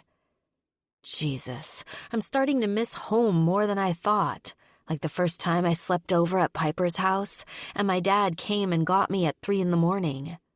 Piper came with me and stayed at my house so I wouldn't feel like a pussy. She was always there. Now she's not, and it's scary. Pushing the guilt away that I left her, I make the bed, pull my shirt over my head, and shimmy out of my pants until I'm in a sports bra and panties. I can't unpack another thing. I need rest. I climb into the bed, close my eyes, and drift to sleep before I can even think about the rest of my shit in the car. 4. Big Chief. Sitting on a blue crate that's hard and digging into my ass, the sun shines on my back, making my skin warm. Gripping the tool in my hand, I use a wrench to tighten up the bolts on the radiator of my motorcycle. A sudden cool shadow slips over me. I glance over my shoulder, finding Shadow staring at me with his arms crossed, his face tight and serious. I drop the wrench and wipe my hands off on my jeans. "Sup, Prez?" Turning my body to the left a little, I can see him fully. His leather cut, claiming him as the president of the club, his muscles large and tattooed, and feet apart as he stares down at me with determination.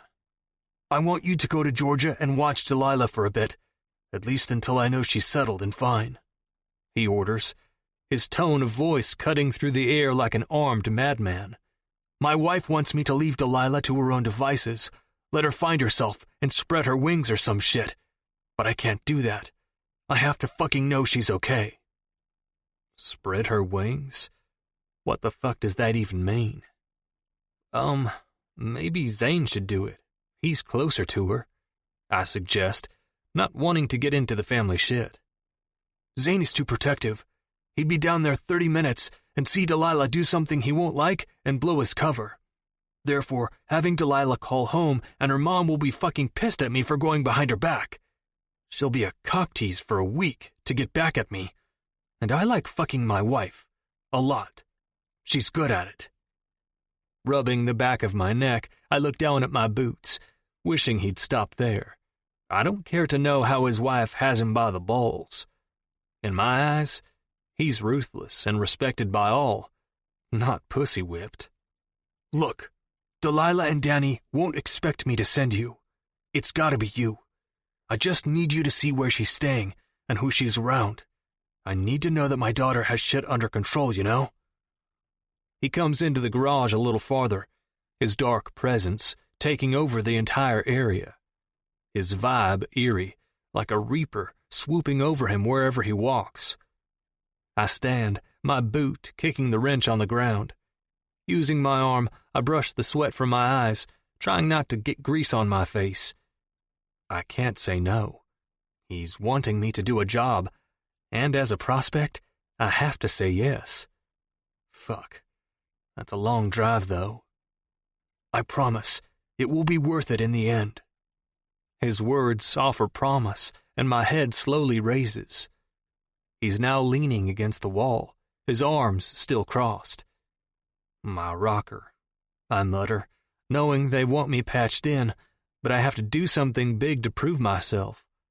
I don't just want in because they like me, or I'm handy to have around. I want to earn it, my place, and this would be something personal for the president of the club, an act of trust. If there's ever a chance to prove myself to the club, it's now. Okay, I say on an exhale.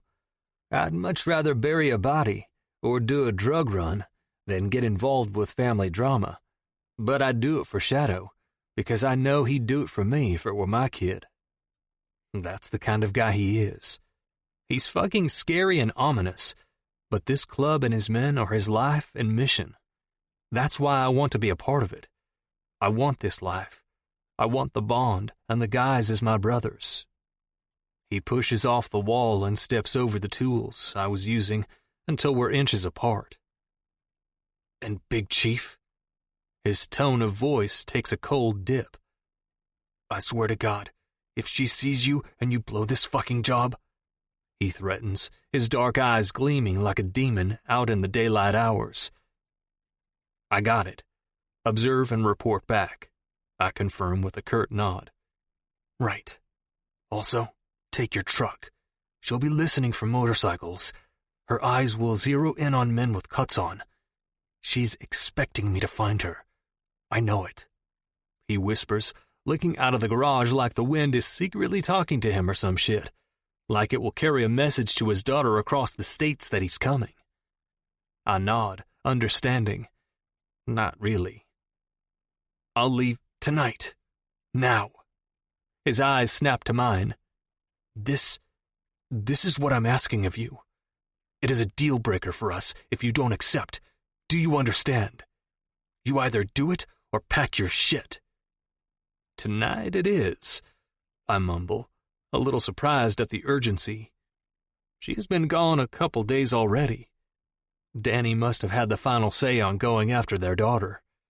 Shadow wants me out of here, and on my way before she finds out. Keep it quiet.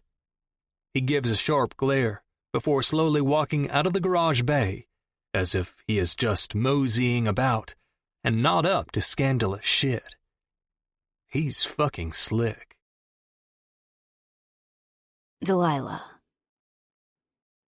The sun splits through the dusty shades, warmth caressing my face, and I can't help but wake up with a satisfied smile. Groaning, I stretch my arms above my head and yawn. Opening my eyes, the small room comes into view, and it takes me a second to remember where I am. Firm, unmade bed, an old dresser an arm's length away, and the smell of dust slowly bringing my memory back. Oh yeah, I'm in Georgia. Tossing the blankets off me, I climb out of bed and can't help but notice the stiffness in my lower back from all the driving I had done the last few days. When I stand up, I press my hands into my lower back, feeling like an old lady. My muscles are stiff and cramp when I try and stretch it out, causing me to cringe. Jesus, I'm definitely not one for traveling.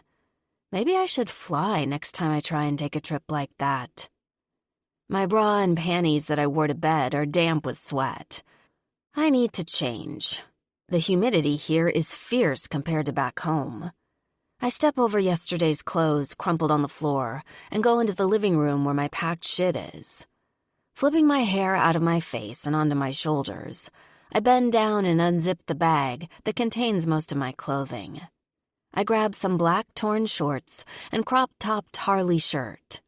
Buttoning up the shorts, I look around the place, thinking of what I should do first.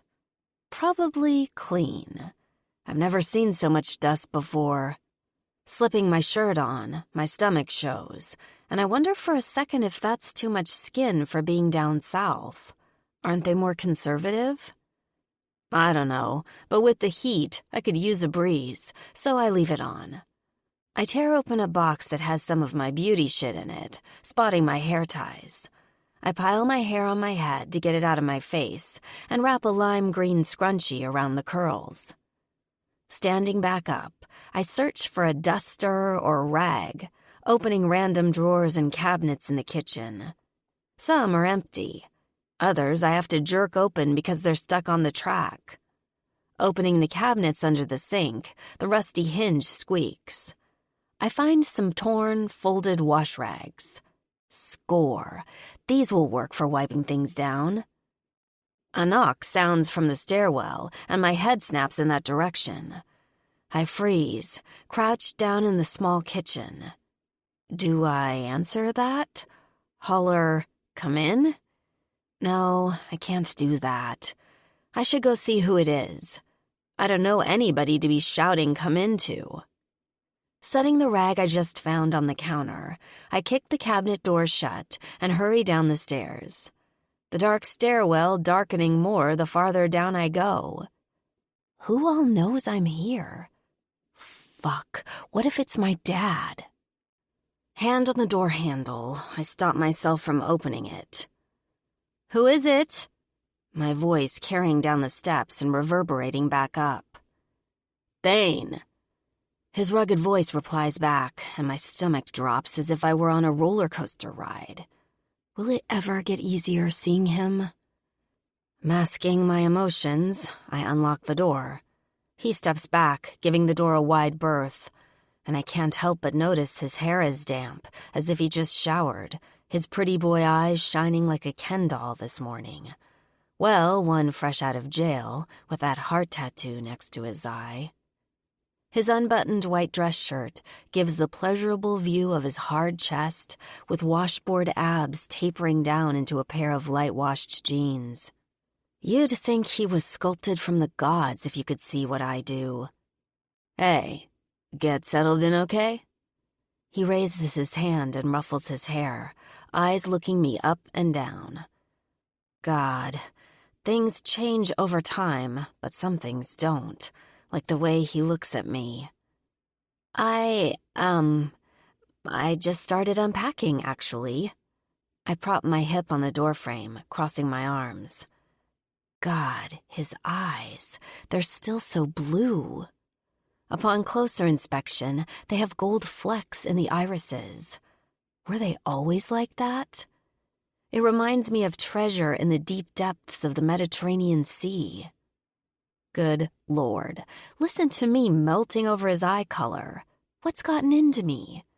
I force myself to look away and remind myself of the hurt I bore after he vanished. He places one hand on the wall just above my head and leans closer to me. A citrusy clove scent taking me down memory lane to when him and I fooled around in front of his truck. I can't help the long inhale my body forces me to take. My skin smelled of him for a couple days until it faded, and I could never get that smell back. I'd lay on my bed and try to remember that scent for far too long. I can't believe even after all these years, he still wears the same cologne. I've never smelled anything like it before. It's very distinct. Need any help? His face inches from mine, my body coming alive from his nearness. My nails dig into my palms to keep my inner slut at bay. Nah, I don't have much, I respond, barely able to get the words out because the look he's giving me is telling me he doesn't have any intention of helping me unpack my things right now. He wants more. He wants to fuck. My tongue slips across my bottom lip, and my body flushes with the thoughts of rekindling an old flame. But everything that happened afterward years ago reminds how burned I got, and I duck out from under his hovering body. I'm not 16 anymore. I don't have to jump at the first guy I see, afraid there won't be another opportunity to be with someone. Besides, I know these biker guys. He probably has an old lady, and because we have history, I'm a pass or some shit. So, are you married? Got kids? I carefully ask, trying to take a turn from the sexual tension escalating in the room to a possible family he might have waiting for him at home. Fuck that. I got way too much going on to settle down, and fuck no to any kids. His answer is so cold and blunt, I feel as if he just pulled out a knife and slit my throat for asking.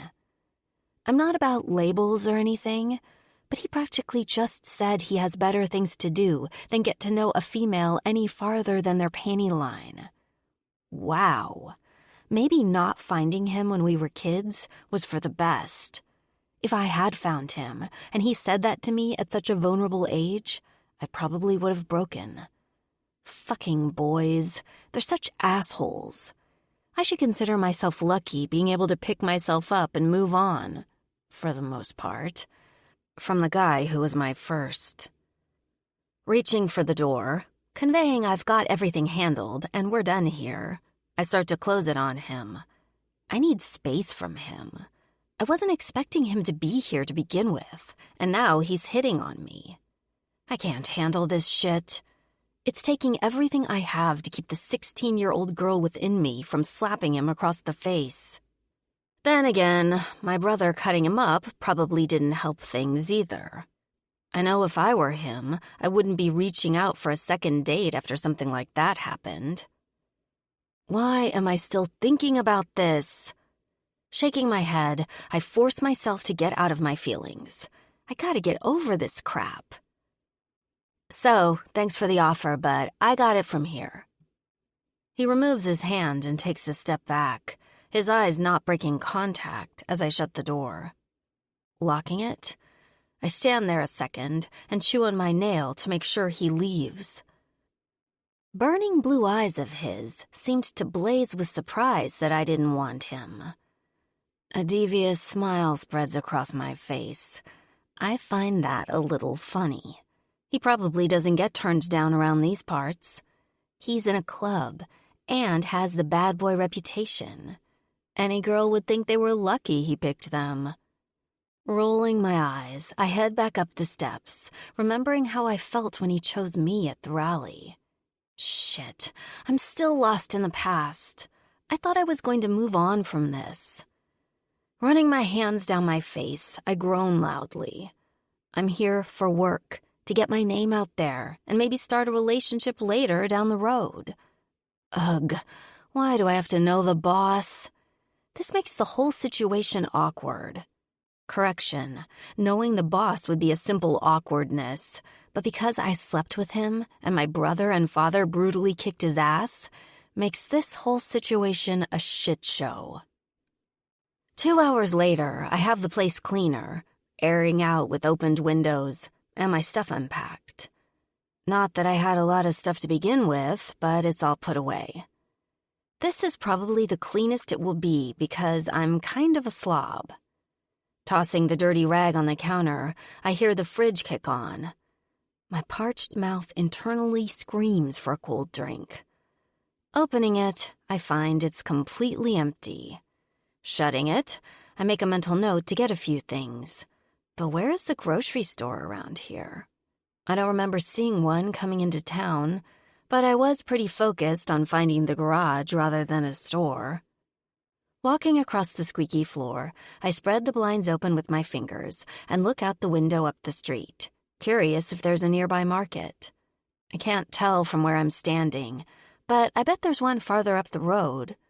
Looking to the right of my building, there's a gas station across the street. It looks like a functional operating one compared to the one I'm living in. I can just run over there and get a couple things for now. Pushing away from the window, I reach in my back pocket. My fingertips feel the wad of cash I have rolled up along with my ID. I always keep it in my back pocket or bra. I never carry a purse.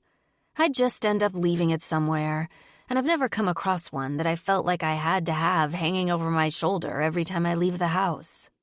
Skipping down the dark staircase, I walk into the gas station part of the building and hear low rumbles of laughter.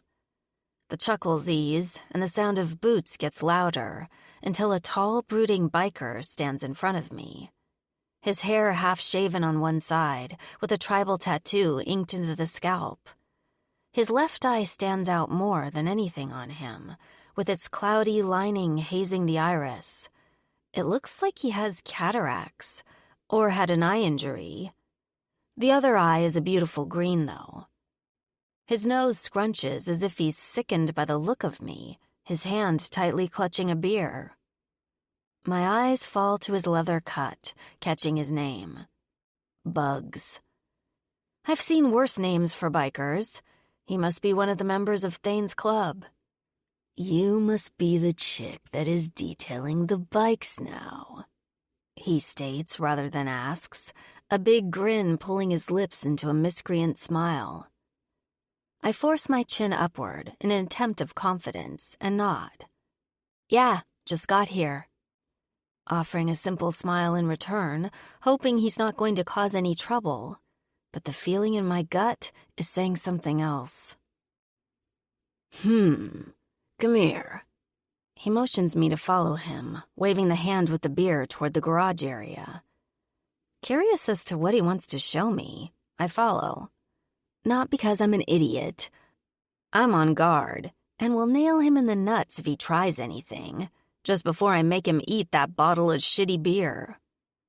Opening the door, he steps inside, lights flickering on that are so bright it has me blinking a few times.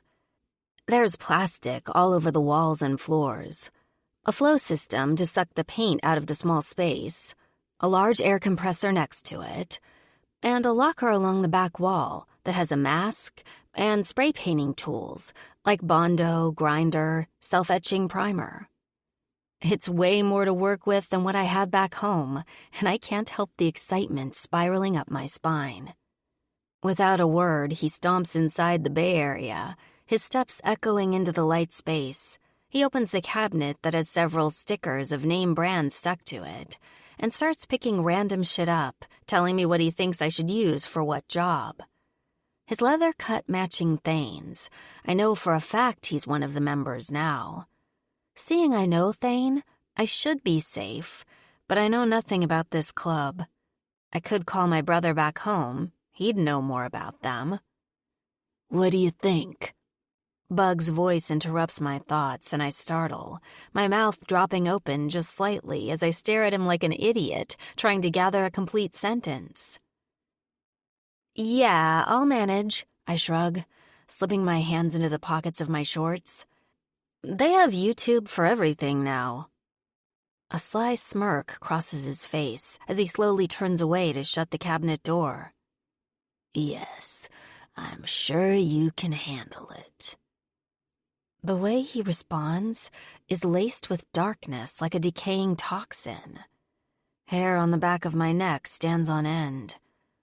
Closing the space between us, he stands only a few inches away now, his height a good foot or two taller than me. He stares down at me. Looking up at him, I cross my arms, feeling vulnerable all of a sudden. "You sure are a pretty thing," he rasps, his tone sounding more like a warning than a compliment, making me feel gross. It reminds me of a sweaty gym teacher flirting with a kid in high school.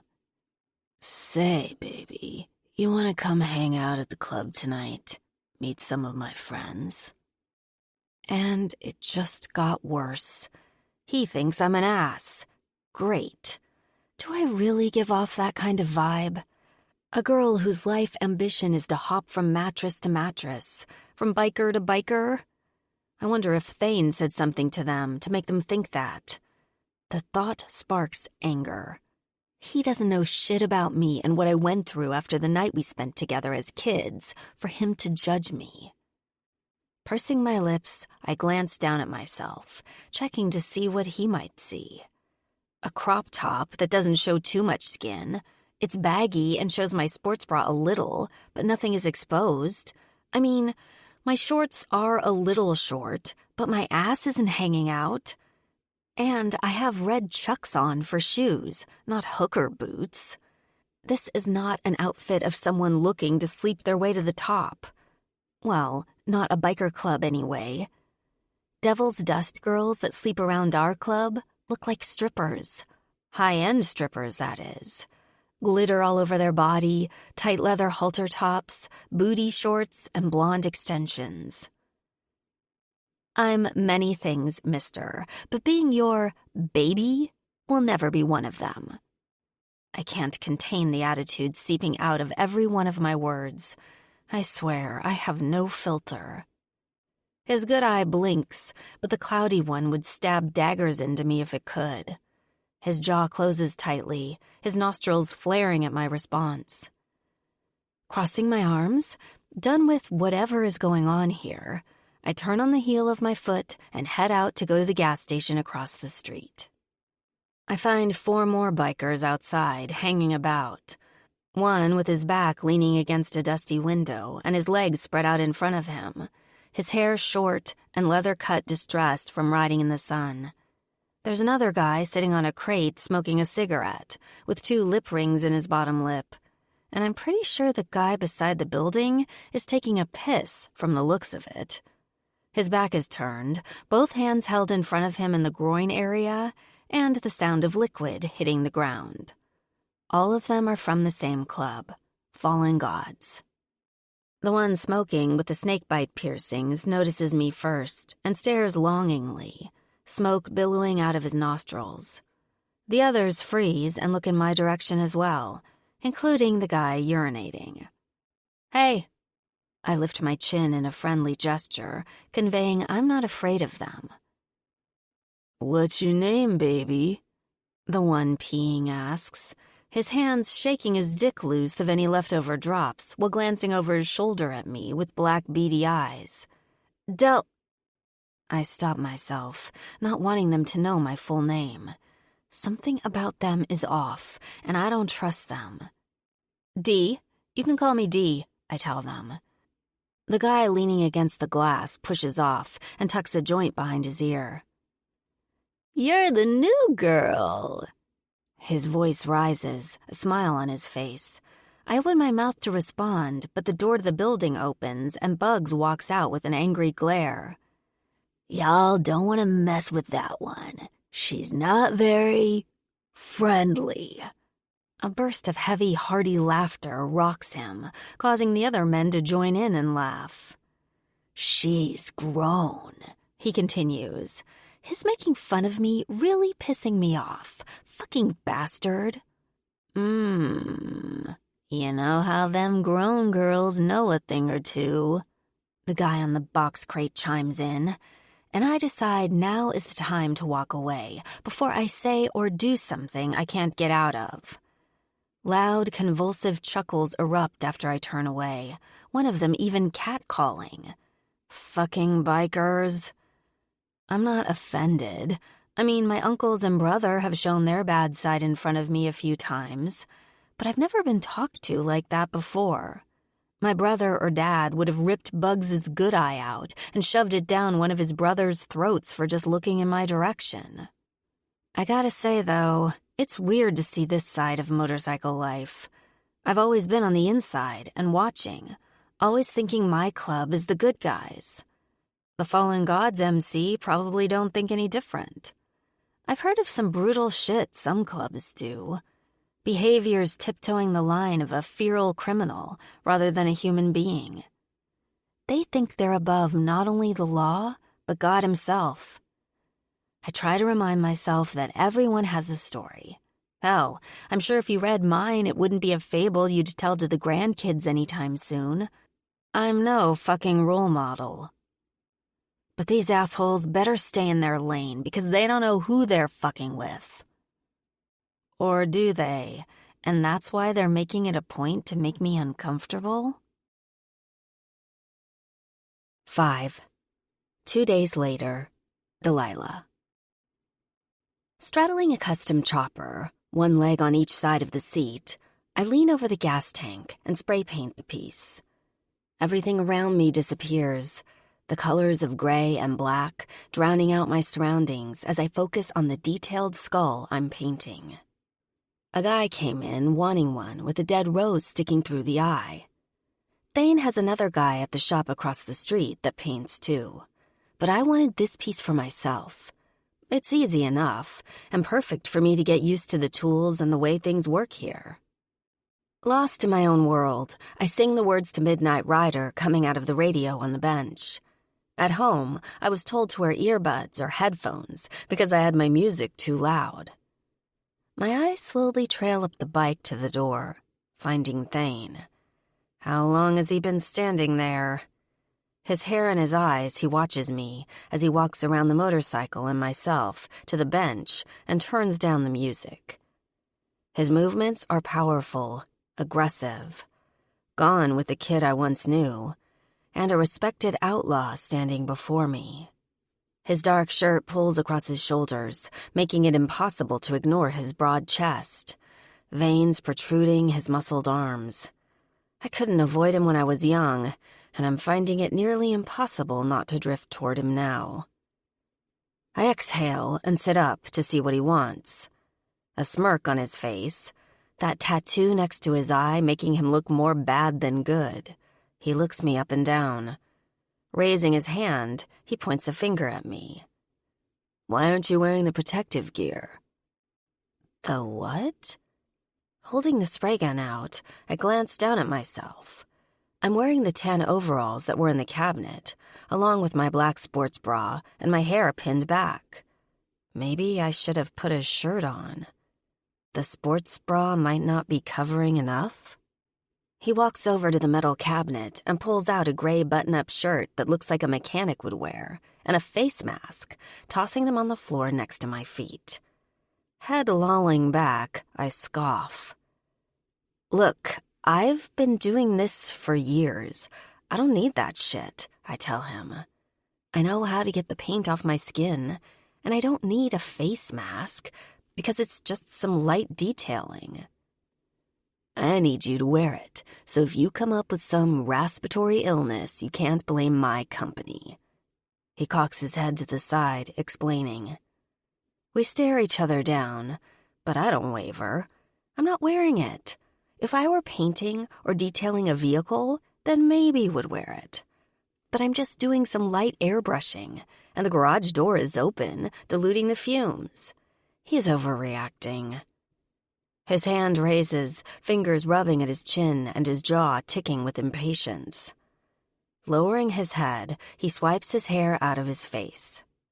You're stubborn, a pretty girl with a mean bite, aren't you? A mocking laugh escapes my chest. A pretty mean girl, isn't that just a simple way of calling me a bitch? So, you think I'm pretty? I bat my eyelashes, putting the look of a bimbo on just for his amusement. He smiles, his white pearly teeth on full display, and for a second, he doesn't look like a deadly killer. He moves quickly and sits right behind me on the seat of the motorcycle. The citrus smell and cloves surround me and take me down memory lane. His chest to my back, pressure rests on my left shoulder, his chin. I think we both know I find you attractive, Dee. He whispers in my ear, and my lips part with the information. His hand slowly wraps around me and slips into my overalls. His calloused tattoo hand rests on my flat stomach, one of his fingers caressing the skin, dancing and twirling me into a frenzy of feeling. I find it hard to focus, my eyes fluttering from the rush of arousal spinning through my veins. I want to push him off, but fuck, it feels so good to be touched. Dee, he mutters seductively, his breath hot and sticky amongst my earlobe. Yeah? I ask out of breath. The effect he has on me still as strong today as it was when we were kids. You put the mask on, or I put it on for you. His tone takes a sudden bite out of my desire, and my eyes snap open. Raising my left brow, I glance over my shoulder. He thinks him being an asshole would shake me. But if he could feel my panties right now, he'd know I'm into it. The bike rocks as he stands up, the warmth of his body and that familiar scent, now a void in my bubble of thirst. He snatches the mask up off the floor and hands it to me. My mouth parts, my back teeth grinding with irritation. If it were anyone else, I'd throw it at them. I snatch it, but he doesn't let go. Looking up at him, our eyes lock. Stay away from the guys. Got it? Confusion has me blink. Is he jealous? Who does he think he is, telling me to stay away from them? Is it because he's a fucking control freak? Or are his men dangerous? The encounter I had the other day with bugs, I'm not sure what the answer is. I'm here to paint, Thane. That's it. I strictly clarify. I'm not his, and I want nothing to do with his club. I left my club to be a regular, boring person, and that's what I'm trying to do. But will he let me? Big Chief. Parked behind the main body shop, called Shiv's Whip, hidden by the garbage can, I sit in my truck with the windows up and watch Delilah paint. Her hair is pulled back, and it looks like she's singing. I can't help but smirk. She's something else. I remember when she would paint at the club and sing to the radio. She was so off-note, but I loved watching her. If she hadn't left L.A., who knows, maybe I would have made a move. A man steps into the bay, catching her attention, and a look I've never seen before crosses Delilah's face. My finger taps the steering wheel as I watch this guy who is I-fucking-D. He struts around the room like he owns the place, and I instantly hate him. He suddenly slips behind her on the motorcycle, and my hand reaches the door handle, wanting to drive over there and throw him off her. But I stop myself, my breathing labored and nostrils flaring. I force myself to sit back and watch. I can't go out there. I was told not to be seen. I'm here to observe and report back. Relaxing my shoulders, I crack my neck and release the tight grip I have on my steering wheel. Why am I so pissed at the thought of that guy pawing all over Dee? Is it because I want her? Or because I know she's club property and it's my duty to protect her? Making myself look away, I stare at the empty cans of energy drinks and fast food laying on my floorboard. I should clean my truck out. Take a break from stalking the club princess.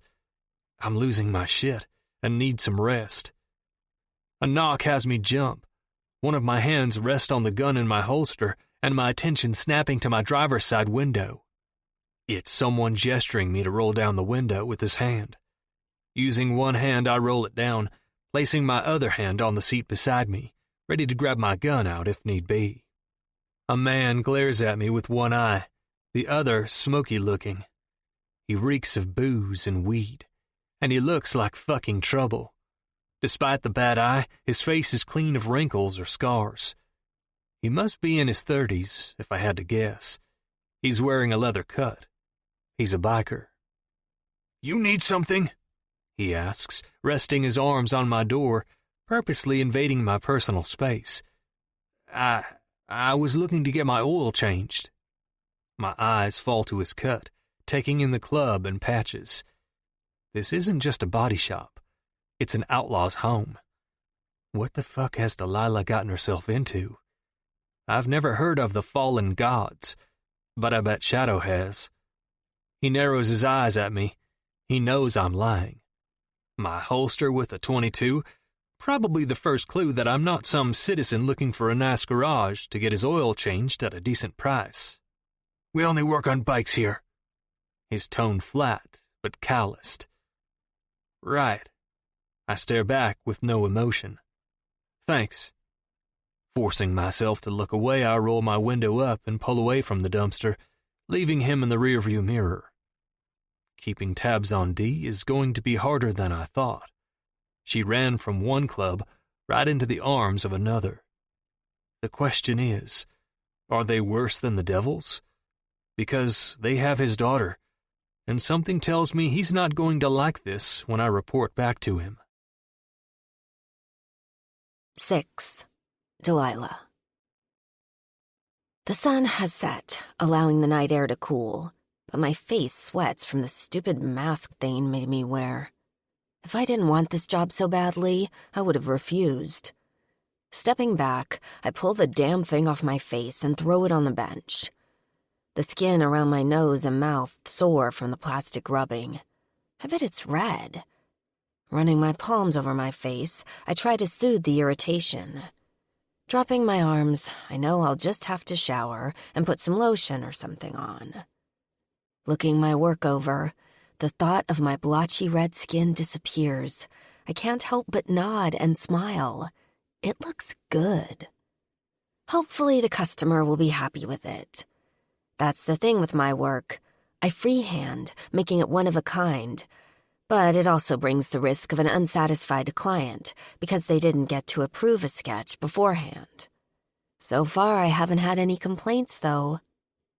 Hearing a bunch of male laughter, I glance toward the sound and find some of the club members straddling their bikes, the familiar rumble of the mufflers making me miss home. I watch as they leave, my eyes falling onto the gas station across the street. It still has its lights on. I'd kill for a cold Dr. Pepper right now. The idea of cold, bubbly carbonation filling my cheeks and coating my parched tongue, making my mouth water. I got a few things the other day, but Dr. Pepper wasn't one of them. Turning the lights off in the garage bay, I walk out and grab the tattered rope that hangs from the handle of the garage door. Tugging it with all my weight to pull it shut, my feet almost leave the ground as I nearly hang from it, before finally it begins to close. The loud, clanking noise echoes through the night until it reaches the ground. Dusting my hands off on my overalls, I lock the door with the deadbolt that hangs on the side and head across the street for that drink. The smell of trees, dirt, and the exhaust fumes from the motorcycles is something else compared to LA. The sound of crickets chirping is so loud, I don't know how the people around here can stand it. Something loudly croaks or barks to the left of me, and my heart jumps, my hand on my chest as I stare at the motionless ditch with a little bit of water pooled in it from the last rain. Was that a frog? I didn't know they sounded like that. Jesus, there's so much nature here, I don't know if I'm excited to experience it or terrified. The lights from the gas station slip across my face, pulling me from the darkness that carries the unknown. And that frog that obviously was born next to a power plant. Pulling the door open, the smell of candy and cleaner brushes against my face, along with the cool air. I close my eyes for a second, taking in the nice Arctic atmosphere. It's hotter than hell in Georgia. I don't think LA ever got this unbearable. Skimming the candy aisle, I look, but nothing strikes my fancy. So I head to the coolers. Passing the beer first, I stop and purse my lips at the thought of getting a six-pack instead of a soda. I don't think I have enough cash on me for that, though, so I settle for the lesser of the two and pull out a Dr. Pepper. Placing it on the counter next to the register, but there's no clerk. There was a lady here the other day that checked me out. I look around the store for her, but don't notice anybody. "Hello?" I call out into a seemingly empty store. "I'm coming." A woman's voice snaps from a room beside the wall of cigarettes. An older lady steps out of the dimly lit room, her black hair piled upon her head, and eyebrows perfectly shaped. There she is. She was the one that checked me out when I got a few things for my place. A black silk-tight top hugs her chest nicely, and gold rings on her fingers are all I can see of her, but she looks like a biker woman. She snatches my soda with long, sharp black nails and scans it. $3.99. Her eyes snap to me, waiting for me to pay up. Reaching into my pocket, I pull out a $5 bill. "I got it, Mom." My head jerks toward the familiar sound, and Thane smiles at me. Taking the soda from the counter, he hands it to me. She lifts her chin, her eyes narrowing in on me, her tongue in her cheek. "This the new girl?" she asks, still looking at me. "Delilah," he tells her my name. And yes, she is the one we hired. Placing the $5 bill back into my back pocket, I offer a smile in return. "Thank you." "This is my mom, Smurf." She crosses her arms. "'Cause I'm short. Everyone gives me shit because I can't reach shit around here." She feels the need to explain, and I laugh lightly in response. It's a cute nickname, actually. But when I think of Smurf, I think of little blue friendly creatures, not this woman. "You done with the piece?" Thane looks at me in question, resting one of his hands on the counter. "I am," I say on an exhale. "It took me all day, but I think it looks pretty good." I shrug in response, not wanting to sound conceited, but I also don't want to sound like he shouldn't have hired me. Silence settles between us, the air suddenly not as cool as before. "Have you eaten?" he asks, and I roll my lips on one another while trying to think of a response. I haven't eaten, but I don't think us having a late-night dinner together is the best idea. My heart jackhammers in my chest, pain and lust that has never really gone away, making me confused and angry. The way he touched me today was a lack of judgment on my part. I can't get involved with him. I just can't. There's too much there, and I don't know if it's real or just based on the fact of our history. "I'm fine. I'm exhausted and going to head back to the apartment and call it a night." My words spill with uncertainty, the idea of spending an evening with Thane appealing, because I have so much to say to him, but no. I'm scared of retelling a past, and even more terrified how he will react. Will he care? Tell me I'm overreacting? "Okay." He gives a slow nod, that crooked smirk on his face making me feel just like I did when I was a kid. My feet slowly shuffle backward until my back hits the glass door. Lifting the soda, I look from Thane to his mom. She kind of reminds me of my mother with that top. It's something she would wear. Old ladies aren't afraid to flaunt what they got, and that's a fact. I wonder if she's just as fucking crazy as my mother. "Thanks for the soda." "Yeah, no problem." Her words full of crass as she looks at her son with a dead stare. Turning around out of the station and into the hot night air, I twist the top off the soda and let it pour into my mouth. The crickets and frog return to a loud roar as I slip into the darkness, and it makes me think of Piper. She'd piss herself if she could hear this. Back to my little nook of the street, I look up at my bedroom window where a lamp glows behind a blind. It's still so crazy to believe I'm here by myself, in my own place, without my dad or a devil lurking over my shoulder. 7. Delilah. Rain batters against my bedroom window this morning, the loud crack of thunder making me jump where I lay. I'm not used to such loud storms where I come from. In fact, rain is rare. Shuffling over to lie on my back and stare at the ceiling, I yawn. The bike I worked on yesterday is supposed to get picked up today. I wonder how much I'll get paid for this one. Thane should have my next piece to work on. I hope it is something bigger. I'm ready for a challenge. The smell of spray paint drifts into the air, making my silent thoughts stop abruptly. I don't use spray paint. Sitting up, I throw the blankets off me and hurry into the living room. I don't know what I'm looking for, but the smell of spray paint has me on edge. Rain continues to splash against the building, hitting the kitchen window with a force, but the smell of wet paint gets stronger. Is someone painting in the bay? Why didn't they tell me? I have the motorcycle in there. I hurry down the stairs, praying they covered the bike I was working on yesterday before doing whatever the fuck they're doing. Opening the door, I round the empty station and into the bay, and my feet skid to a stop. Oh my God. I stare with fierce bewilderment. The motorcycle is uncovered, and the perfect art I spent all day on is distorted with a poorly drawn skull with white spray paint. Covering my mouth, I take a step closer, my toes touching the cold concrete of the bay. Who the fuck did this? Why would they do this? I had everything locked, so it had to be someone with a key. Running a hand through my hair, I exhale a heavy breath, my blood boiling as I stare at the ugly paint before me. Messing with someone else's art is like fucking with another man's woman.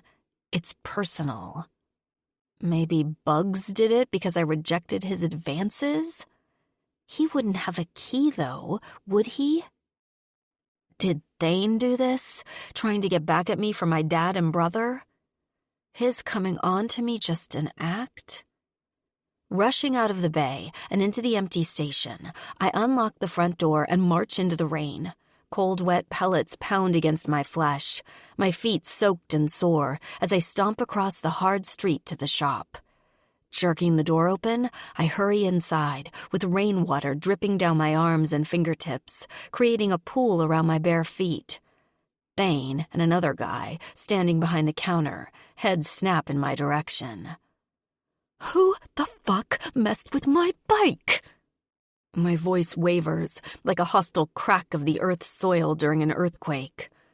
Wet hair hangs in my face, rain clinging to my lashes as I glare at Thane from across the room.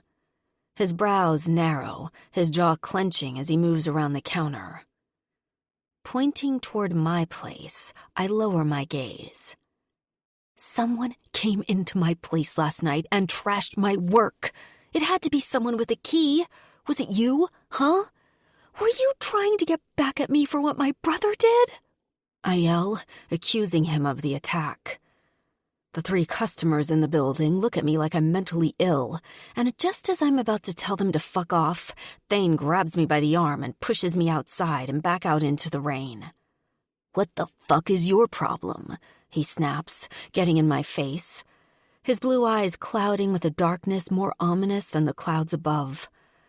Jerking out of his grip, I shove him for thinking he has the right touching me. Someone trashed my work. It's ruined. It wasn't me, he shouts, both of us looking at each other in the rain. The wind shifts, causing my nipples to pierce my ripped-up Nirvana shirt. I feel it. The chemistry pulling me toward him, and I hate it. I fucking loathe it more than anything in the world. Screw this shit. I turn around and head back across the road, my feet stomping into puddles as he follows me, his blondish hair drenched in seconds. Inside the station, we both make our way to the garage, water dripping off our bodies and leaving a trail in our wake. See? I point at the bike, the smell of spray paint strong, and my work destroyed. He sighs, his hand cupping his chin as he looks it over. He's the only one with a key. He had to have done it. But the way he's looking at it with such surprise in his eyes, It has me second-guessing myself. Does someone else have a key? He shakes his head. No, none of the brothers can get in here without me unlocking it, he mutters, dropping his hand from his chin. Crossing my arms, I try to control my temper, but I'm beyond pissed. It's going to take me all of today and half the night to fix this. Fix it, Thane demands dryly. The client is coming to get it today, so I'd get on it. Excuse me? I scoff with surprise. He turns those piercing blue eyes, hitting me in the chest like a fucking arrow. Wet hair in his eyes, shirt clinging to his hard chest, he steps toward me, but I don't falter. I stand my ground. There's no way I can get all of this. He grabs me by the face with one hand, making me shut up. He looks down at me with hooded eyes, the grip on my jaw pushing me to step backward until my back hits the wall behind me. You want to work here? Then fix it, D. He nearly whispers, our eyes locked on one another. His thumb rubs circles just under my face, the simple touch seizing me from nailing him in the nuts with my knee. He's hard, and then he's soft. I hate it, but am drawn to it like a girl with daddy issues. Why am I so fucked up? Yeah, that's what I thought. Stop with the temper tantrum and fix the fucking bike. You can't talk to me like that. Who does he think he is, treating me like I'm beneath him? Why, because you're a club princess? Newsflash, D. Your daddy ain't here, and you're in my club now. Brash and arrogant, he tilts his head to the side, waiting for me to argue. But reality slaps me in the face, leaving me speechless, and I glare at him in response. I am at his mercy, and having my own place to do my own work is something I've been wanting for a really long time. So I gotta rein it in before I lose it all. His finger slips across my bottom lip before pushing against it roughly. You feel that? He asks. That, as in the electric pull between us. It was there when we were kids, and it's still there today. But why? Why would I feel this way after the fucking horror I went through? Exhaling a long gasp of sexual tension, I grasp his wrist and push his hand away from my face. I don't feel anything. Now get out so I can fix the damn bike. My voice cracks, trying to keep back the tears, my chest rising and falling rapidly. A crooked smirk tugs at his lips, and he takes a step back. His hand rises to his lips, his own finger rubbing his bottom lip before sucking it into his mouth, tasting me. It makes me feel so many things, but nothing I can describe in detail. It's all a blur of emotion. Don't forget to wear the face mask. He winks. Curling my fingers into my palms, I grit my teeth to keep myself from screaming at him or throwing a fucking can of paint across the room. Change the fucking locks, I shout after him, but he doesn't respond before walking back out into the rain. I'm going to have to work fast to get this fucking done today. I don't know if he did it or someone else, but at the end of the day, if I want to keep working and living here, I have to fix this. Let's just chalk it up to hazing the new girl and move on. I've seen it happen back home. It's what clubs do to test one's character. This is a test. One I'm going to fucking pass with a middle finger high in the sky. Assholes. 8. Delilah. Sun setting, my back aching, and head splitting from concentrating so hard on fixing the paint job. I finally finished the fucking piece. It doesn't look near as good as the first time I did it, if you ask me, but it's good. Throwing the mask off my face and onto the floor, I kicked the spray gun out of my sight.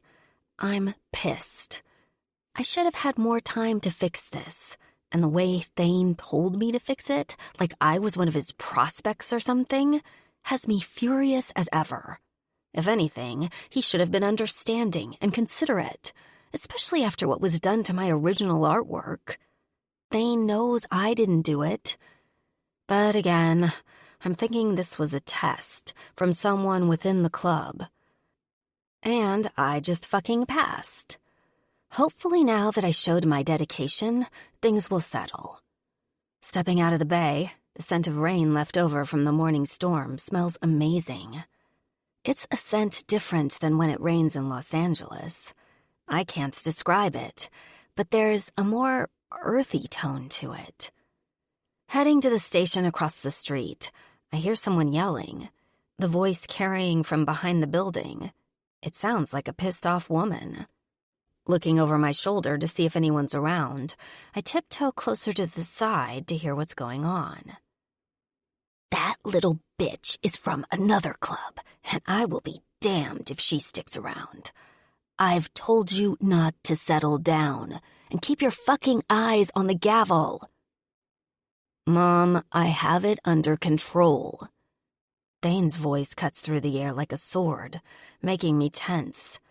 They're talking about me. But is Thane defending me or agreeing with his mother that I need to go? Don't mom me. I see the way you look at that little bitch. She should have been gone after that bike, and she wasn't. Well, Smurf is obviously not my biggest fan. I suspect she fucked up the bike, trying to get me out of there. She knows I'm from a different club, and I'm starting to suspect she knows about my brother fucking up Thane's face when he was a kid. It would explain her vendetta toward me. Hearing enough, I slip back around the building and go inside. A bell rings, alerting my presence, and the yelling from out back dulls to a loud whisper. I grab a 6-pack of Bud Light and put it on the counter. I need something to relax my mind. Thane's mother comes out from the back, the smell of weed following her, her eyes narrowing to near slits when she discovers I'm her customer. I could use a joint right now. I should ask to smoke with her. Maybe that would calm her tits. We'd bond and shit. It'd be great. Setting the beer on the counter, we don't break eye contact. The tension in the air thick as can be. She scans the case of beer and raises a brow. 12:38. She shifts to her left leg, making her hip pop out, her arms crossed as her eyes size me up. I wonder if she has a key to my place. I bet she does, in fact. Why wouldn't she be able to get into anywhere she wants? She's the queen of the MC. My mother can go anywhere she wants. If my dad doesn't let her, one of the brothers will, in fear that if they told her no, they'd be in deep shit. How's work? She smirks, but it's a farce, her devious eyes set upon me like I'm a gold-digging hoe. It's great, thanks. I smile back, trying to kill ugly with sweetness. Snatching the beer from the counter, I head outside, that hot air sucking my skin dry. Tearing the box open, I pull a beer can out, open it, and start drinking it on my journey back home. Yeah, that bitch isn't done. She's coming after me again. I know a scorned mother when I see one, and she is pissed about me being here. It has to be because of what my brother did to her, Thane. That would make me bitter if I was a mom. I can handle her, though. I'm not going anywhere, so she better just suck it up. Going upstairs to my place, I kick the door shut behind me and plop down on the couch. Placing the beer on the coffee table, I pull out my phone and text Piper. Miss you. If she were here, she'd come up with some scheme to fuck with Smurf. I should find where she lives and put blue hair dye in her shampoo or something. After a few seconds go by and Piper doesn't reply, I lay my head back on the couch cushion and sigh. She is probably busy with the baby. Baby. Gosh, that word sounds so crazy coming out of my mouth. I can't believe she had a damn kid. Guilt pulls at my heart. I should be there helping her, like a club sister needs to be. Crumpling the beer can to the floor, I grab another. Then another. My eyes sweeping to my phone every 20 minutes in hopes someone back home will reply. I'm bored and miss everyone. Who knew freedom would be so lonely? My foot propped on the coffee table, I sing Therefore I Am by Billie Eilish from my Spotify list, painting my toenails with black nail polish. The empty box of beer and cans stacked on the floor, making a tower. I'm not drunk, but I'm not sober either. Thane was supposed to give me the details on the next project he wants me to work on, but he never texted or showed up. Maybe I'm fired. I snicker at the thought. First job, and I'm fired within days. That's gotta be a record or something. Thunder cracks outside, making the walls rumble and me startle, causing me to smear polish onto the skin of my big toe. Looks like the storm is back. God, is that all it does down south? Wind snaps against the windows, howling to come in, and I stand to check it out. Trees swish back and forth, leaves skidding across the street and into the gutters. It's worse than this morning's storm, that's for sure. The lights flicker like something out of a horror movie, and I step away from the window, looking at the light in the kitchen. I don't have a flashlight or candles if the lights go out. It'll be pitch black in here. I'm not scared of the dark, but for some reason, the thought of being in here by myself in the dark has me panicking. Something I don't normally feel hits the pit of my stomach. Fear. I don't want to be alone in the dark, not with unknown enemies lurking nearby. A noise outside catches my attention. It doesn't sound like the storm. It sounds like a person. Back to the window, I pull the blinds apart farther and find Thane and a couple of the guys just outside his motorcycle shop. Thane has Bugs up against the wall, yelling in his face. The others standing in a circle, watching, all seeming unfazed by the storm brewing above us. I wonder what's going on. Thane suddenly nails Bugs right in the face with his fist, and my mouth forms into the shape of an O. Holy shit. Thane steps back, yelling some more and pointing at Bugs, who is hunched over holding his face. Thane swipes his wet hair out of his face and heads toward a line of motorcycles. He pushes himself out of the parking spot using his feet, just enough to clear the other bikes, and speeds off into the night. Bugs stands up and slowly walks out into the street, watching Thane ride away. Slowly his head turns and lifts, and our eyes meet. The other bikers follow him out into the road, and now all of them stare up at me. Gasping with surprise, I let the blind go, and I step away from the window out of sight. Something bad happened, and Bugs is pissed. I'm here all by myself and nowhere to turn. Hands in my hair, I look around the room frantically. Adrenaline runs through my veins like a drug, and my mind races with what to do next. Should I hide? Call for help? No, fuck that. Opening a drawer, I snatch a sharp knife. If he wants me, he'll have to fight me first. I'll cut their fucking throats. Slowly walking back into the living room, my hand shaking with the knife in my palm, I sit on the couch and stare at the dark staircase across from me, waiting. Time passes from seconds to minutes, and nothing has happened. My heart calms to a regular rhythm, and I exhale a breath and sit back on the couch, knife still in my sweaty palm. My eyes fall to my phone, and the thoughts of calling my dad for help passes through my mind. God, he'd love that. I'd never hear the end of it. No, I can't call him. Besides, nobody will get here in time if something goes down tonight. I'm going to have to handle this myself. One thing is for sure, this isn't the place for me. What would my dad tell me to do if I did call him? He'd tell me to be smart and confident, be the fighter he taught me to be. Standing up, I drop the knife. I need my gun. I head to my bedroom. I flip the pillow onto the floor and grab my 9mm. My father wanted me to get something bigger, but I love this little bitch. She fits in my hand perfectly and is sleek and dangerous. Pulling back the chamber, I make sure it's loaded with ammo to spare. Dad taught me how to handle a gun better than a straight iron, and I'm so thankful for that right now. Suddenly, the lights go off. Silence deafening, I freeze. Darkness enveloping me in the unknown. Was that the storm? Or them? A noise comes from the stairwell, and my eyes widen. It's the door handle. Someone is trying to get in. Pressing my back against the wall just next to the door, I look into the hall toward the stairs.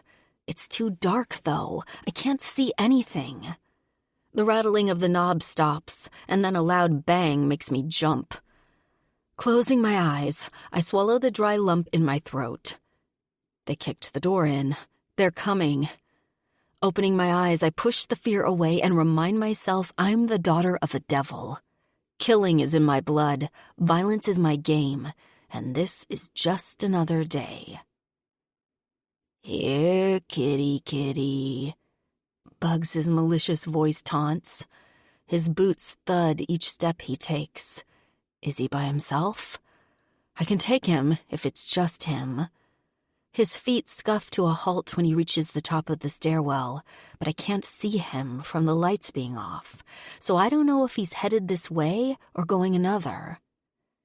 You can't hide, baby. I can smell you. Chuckling, I notice his voice is louder than before. Shit, he's getting closer.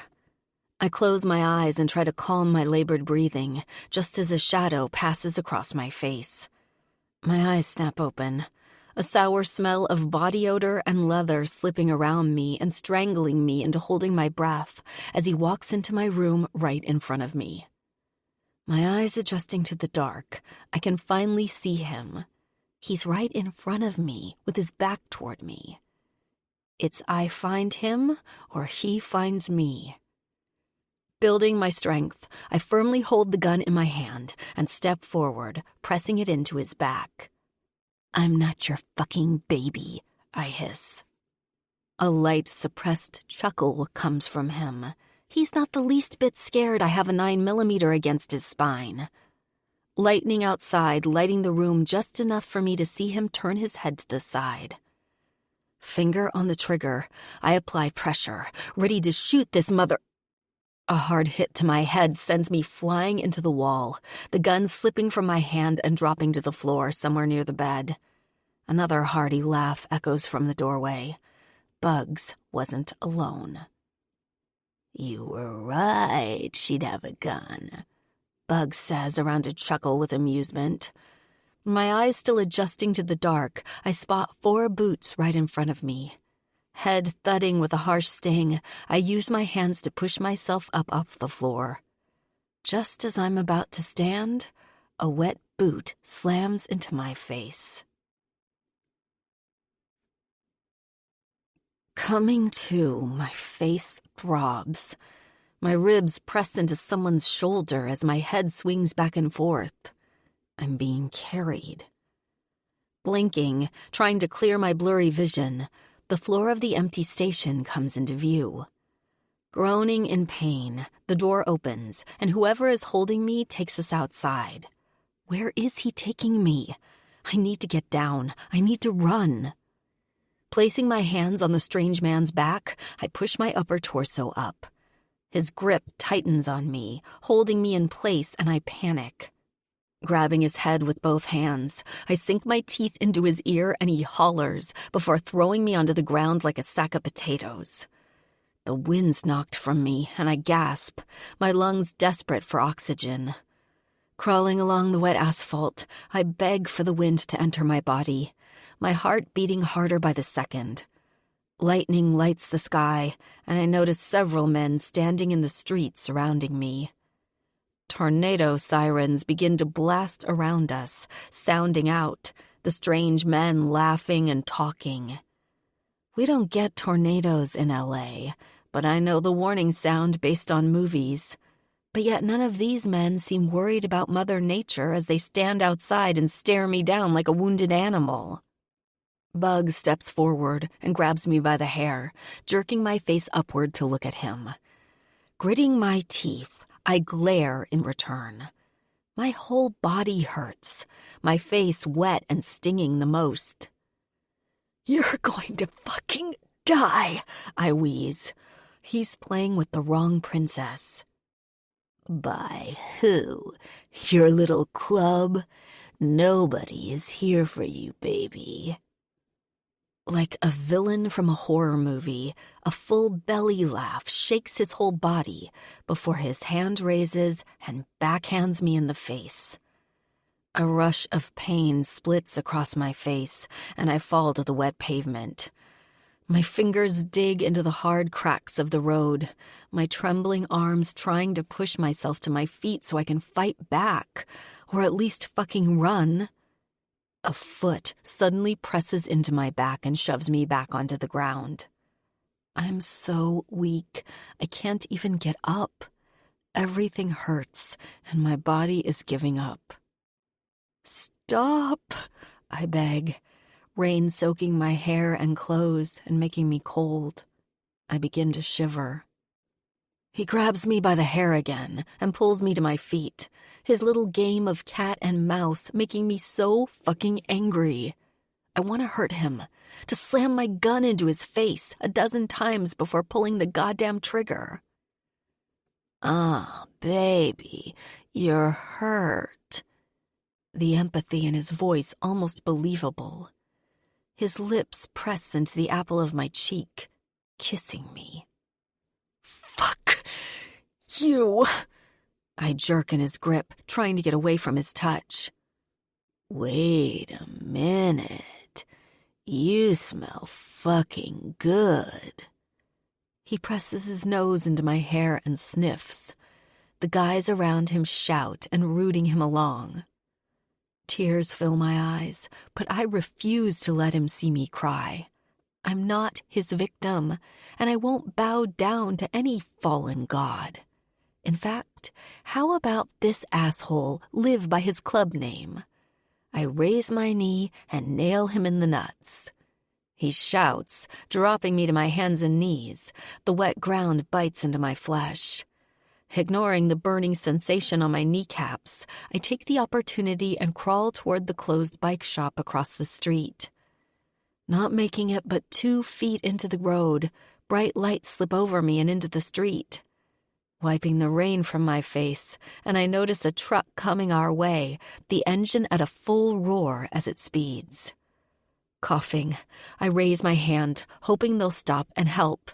But then, the wheels suddenly turn and aim for the men in the street. The truck is trying to hit them. Pushing myself up to the door of the shop, I watch the truck smack straight into Bugs, his body flinging into the windshield and throwing him to the sidewalk. The other brothers run like a pack of rats, some getting hit by the truck as it does a donut in the middle of the street. Wait a minute. That truck looks familiar. Driving up to me, tires screeching, it stops and the passenger door swings open.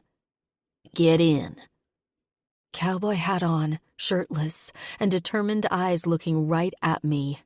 It's Big Chief from my club back home. Pushing myself to my feet, I run to the truck and jump in. He wrestles the steering wheel and whips the truck around in the middle of the road before I even have my doors shut, and speeds away. "What the hell happened? Are you okay?" Big Chief asks, adrenaline wavering in his voice. Yeah, I'm okay," I reply out of breath, my arms shaking from the excitement. Looking behind us, I watch to see if any of them jump on their bikes and follow. I stare for a good mile before finally resting back into the seat and letting out a long exhale. My face hurts, my body, my pride, everything. What happened? I feel him looking at me with concern. The way he asks sounds like he's angry. I don't know why he's pissed, but he isn't the one in pain right now. I honestly don't know, I mutter, my mind completely blank right now. It could have been bugs, or maybe Thane really did want revenge after what happened with my brother. Maybe it was the mother? Fuck, I don't know. Pulling down the visor, little bulbs light up the small space, and I check out what is hurting my face so badly. Brushing the hair from my cheek, I notice my right eye is already turning purple, and my cheek is split and bleeding pretty badly. It hurts just as bad as it looks.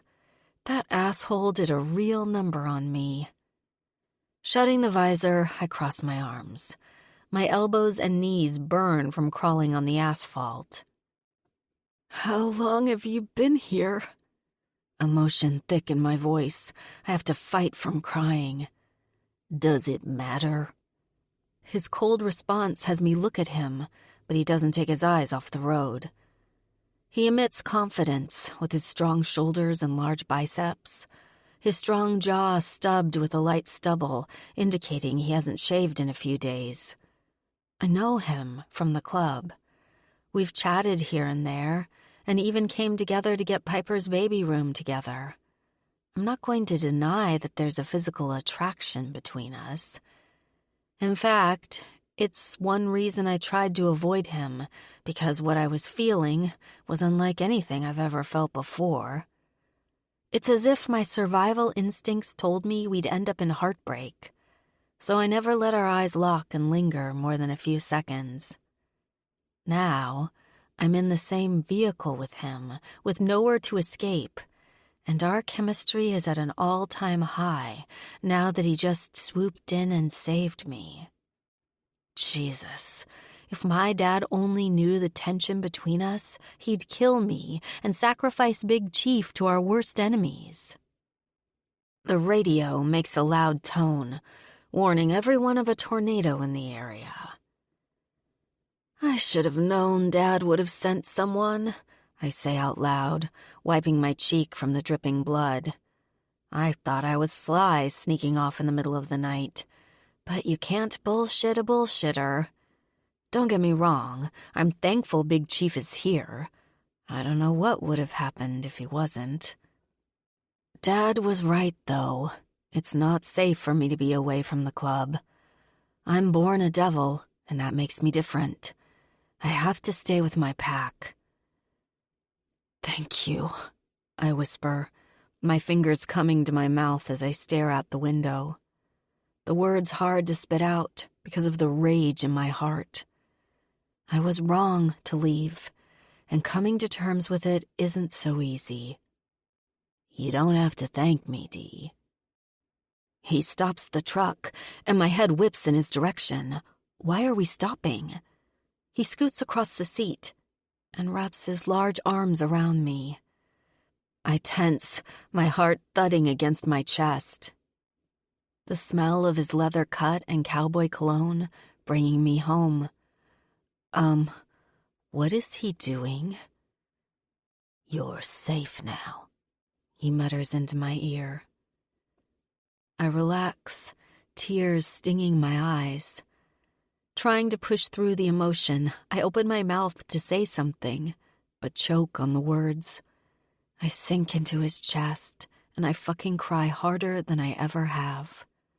Mother Nature screams and throws things just outside the truck, and I break down in the arms of a man that is 5 times bigger than me, and my kryptonite.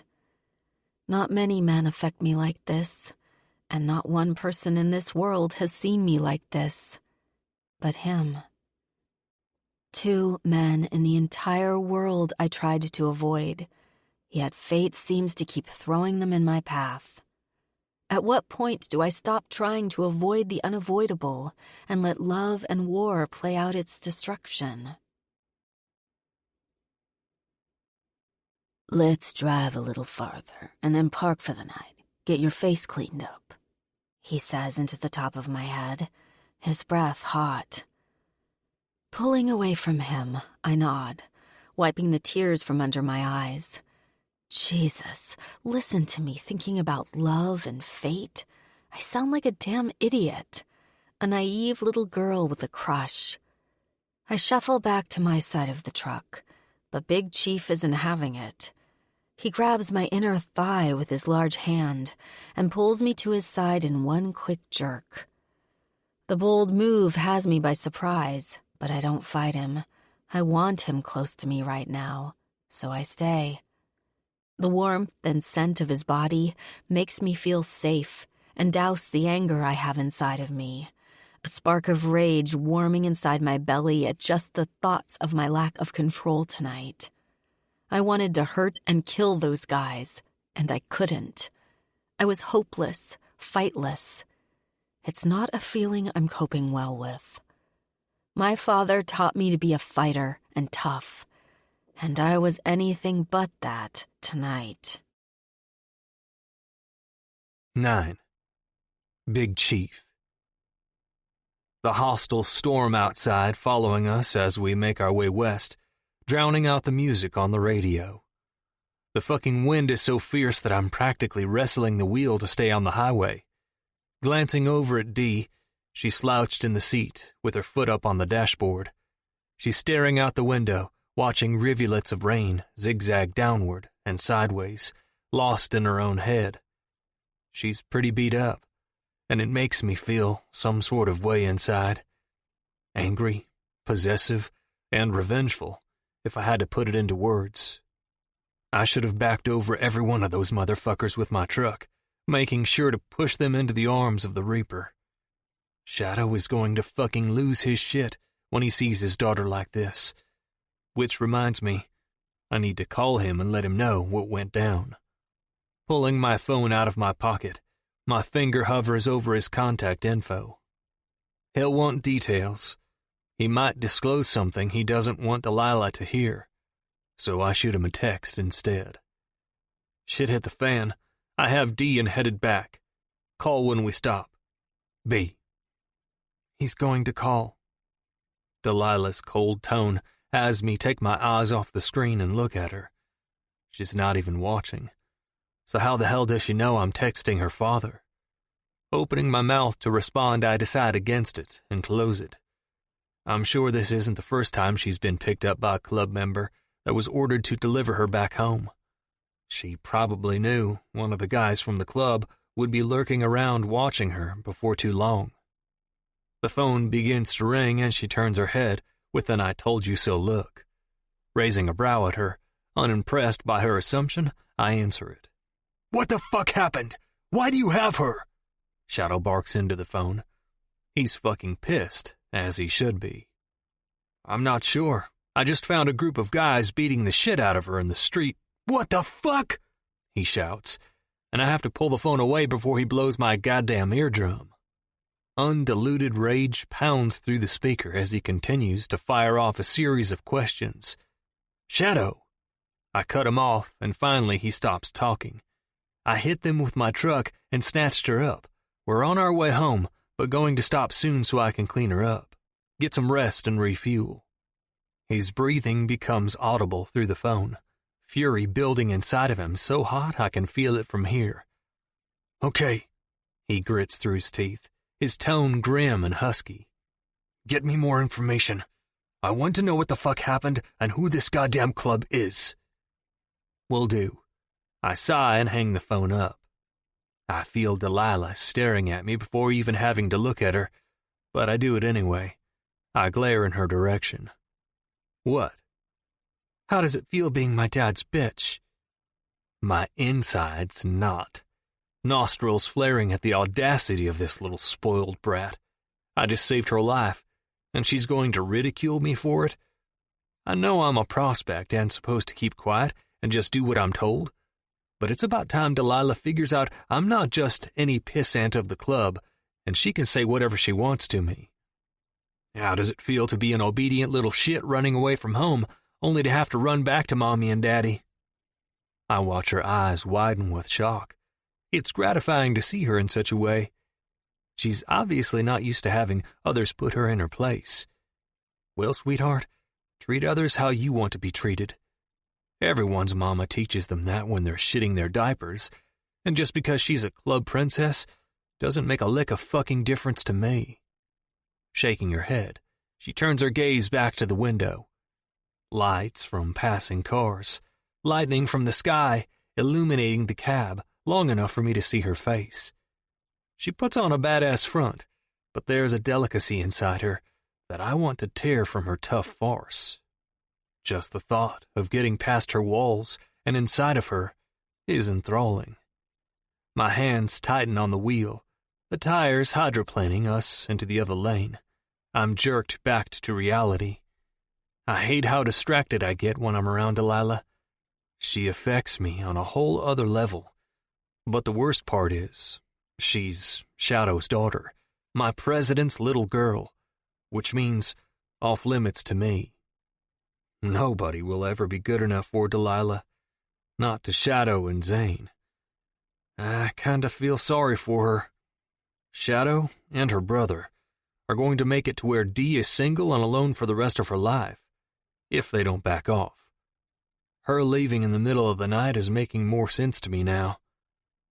But I'll never tell her that.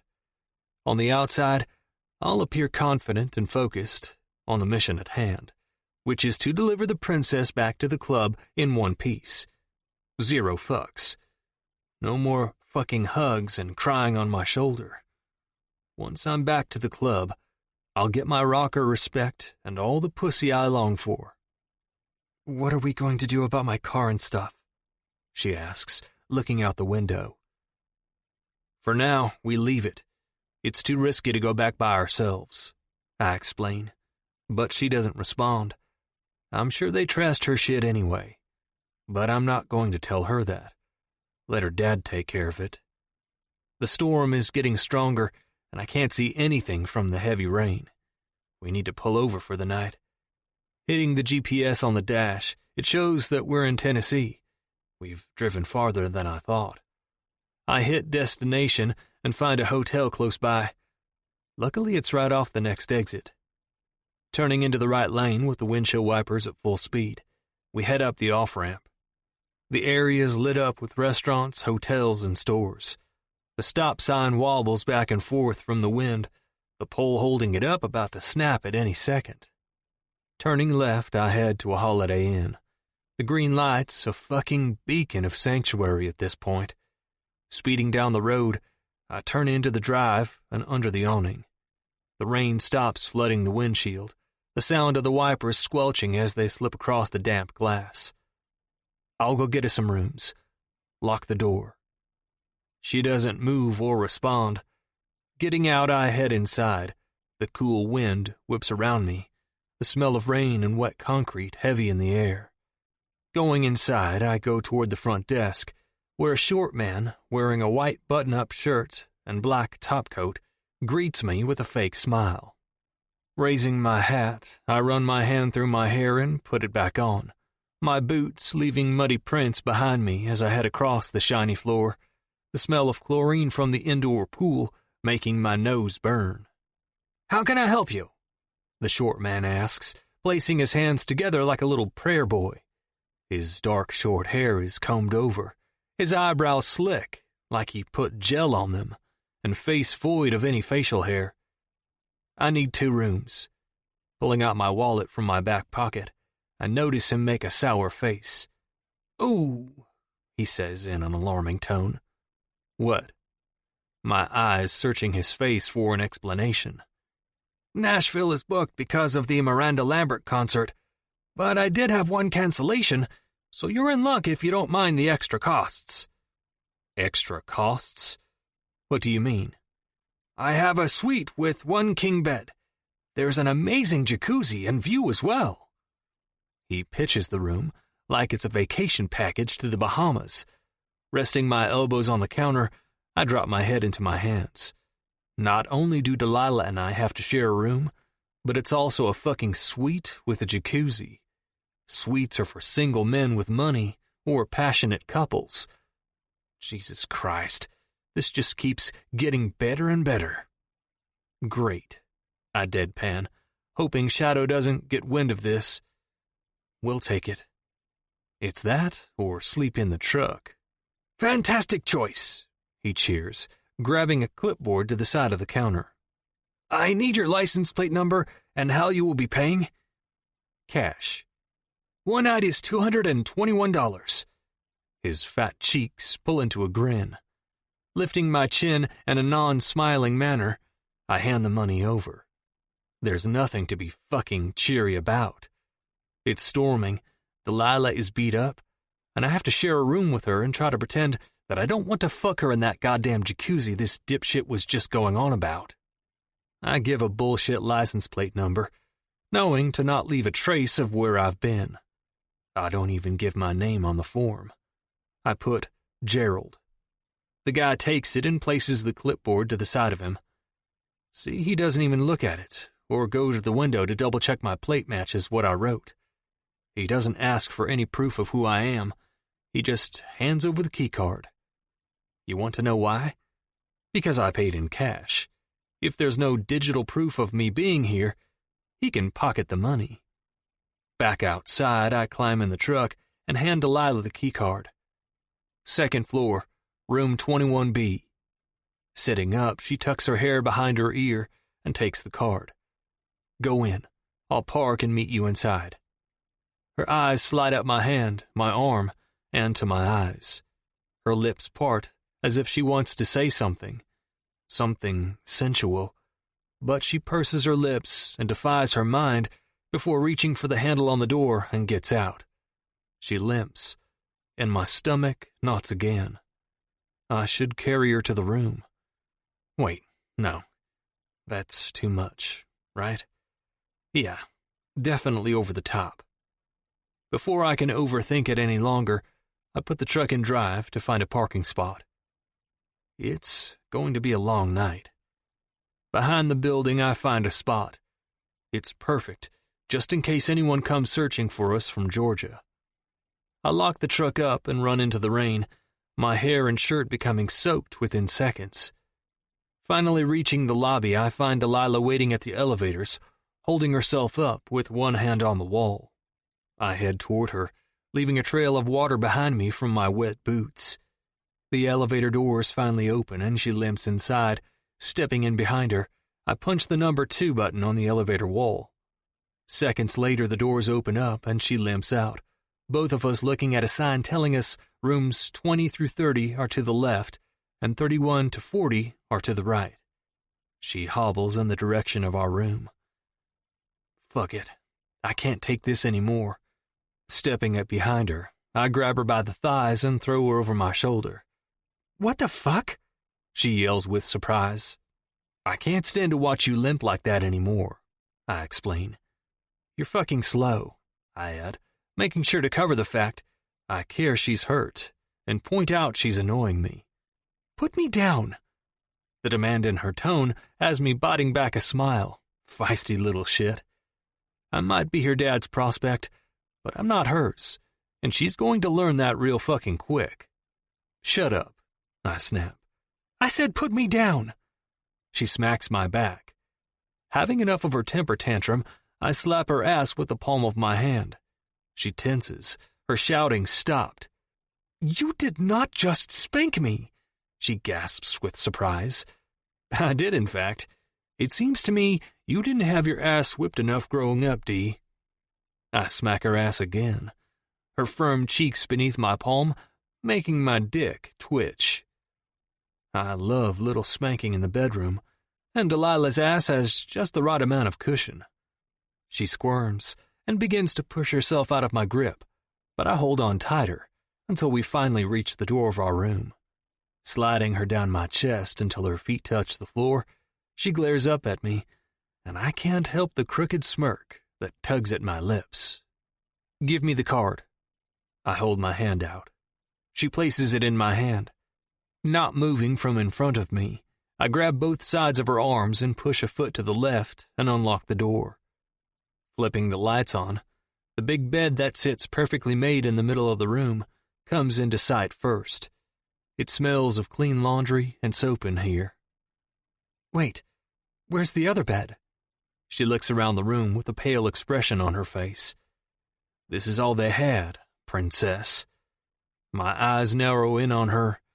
Setting my gun on the dresser, I watch as her face turns red, but not with anger. Wait, she's fucking blushing. It takes me aback. Does she want me? Our friendship just hurled itself into the benefit zone, and I'm at a loss for words. I know Delilah is a wildcat, waiting to claw her way through Daddy's no sleeping with bikers rule, but I'm not biting that bait. She climbs onto the bed, grabbing a few pillows and placing them in a line down the middle of the bed.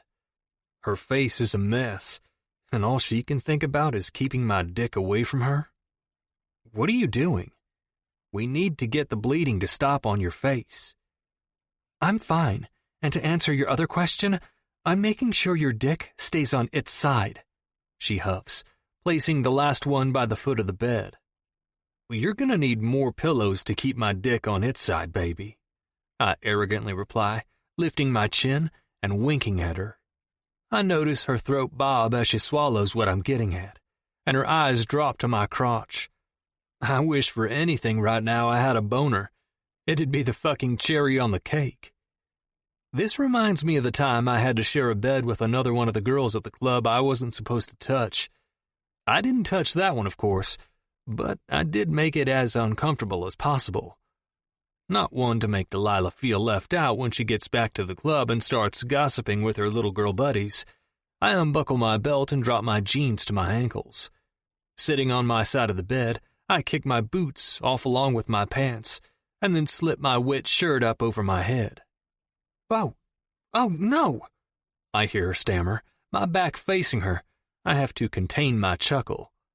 Flopping down on my back, I make a show of my aloof consciousness and place my hands behind my head. She's speechless. Slowly turning my head, I look at her. What? I shrug. I love fucking with people. Her eyes are wide as saucers before they suddenly narrow, as if she's just been informed of the game I'm playing. She pulls her shirt up over her head, revealing her black bra. Supple, creamy-looking breast firmly setting in their cups. Holy shit. She's going to get me shot.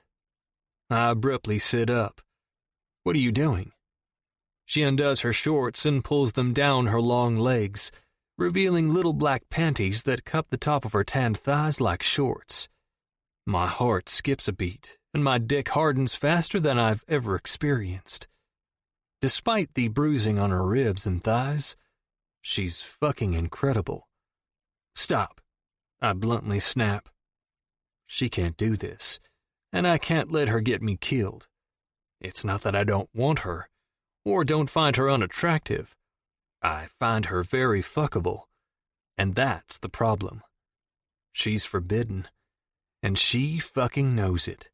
She wants me to cross the line and take her to bed. She smiles and shrugs innocently, as if she's not doing anything. Little bitch used my own game against me. She knows exactly what she's doing. What? I thought we were getting ready for bed, she innocently replies. Slipping into the bed, she shimmies herself into a clove of sheets and blankets. She looks so small in such a big bed. The fucking pillows between us are doing nothing to separate the tension between us, though. This is different than sharing a bed with the other girl from the club. Brushing her hair from her face, she hisses. She pulls her hand back. Blood drips from her fingertips. Sitting up, I grab her by the chin and look her over. She doesn't fight me. Our little game over. It's deep and dripping crimson onto her chest. Even the sheets have some of the blood on it. Shit. It needs stitches. Letting go of her face, she sits up and looks to me with big doe eyes. What should I do? Running my hand through my hair, I know I have to get it to stop bleeding, but I can't take her to a doctor.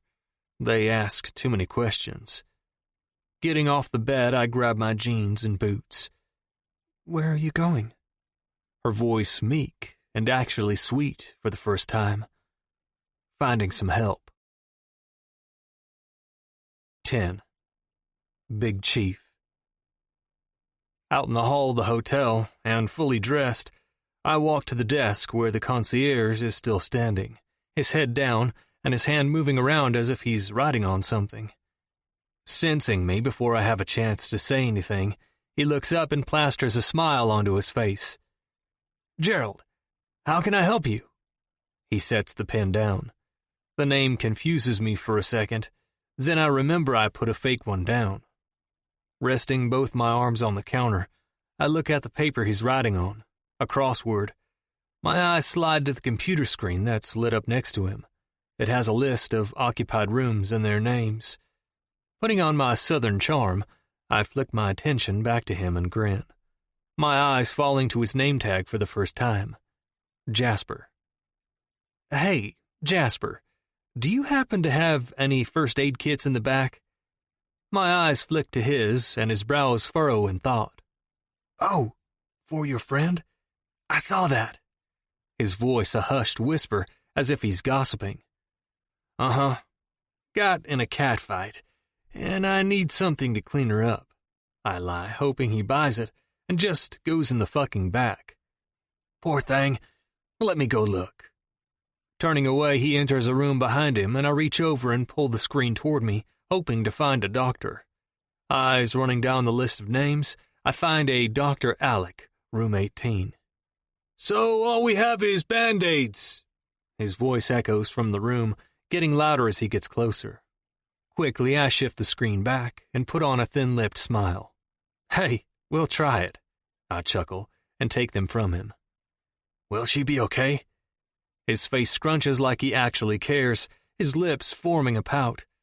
I didn't even know us guys could do that. Pout. "Oh yeah, she needed her ass whooped." I chuckle, but his face goes blank. If he knew Delilah like I do, he'd think it was funny too. Turning away, I head back upstairs to our room to get my gun. Stepping inside, Delilah is still sitting on the bed, biting her thumbnail. I swipe my .45 from the dresser, and Delilah's mouth pops open. "Big Chief, what's going on?" I don't reply before shutting the room door behind me, slipping my gun in the back of the waistband of my pants. I take the stairs to avoid the hotel cameras, my steps echoing through the concrete walls, until I finally reach the first floor. Opening the door of the staircase, I reach freshly vacuumed green carpet and begin to scan the numbers on the walls, passing door by door until finally reaching room 18. Dr. Alec.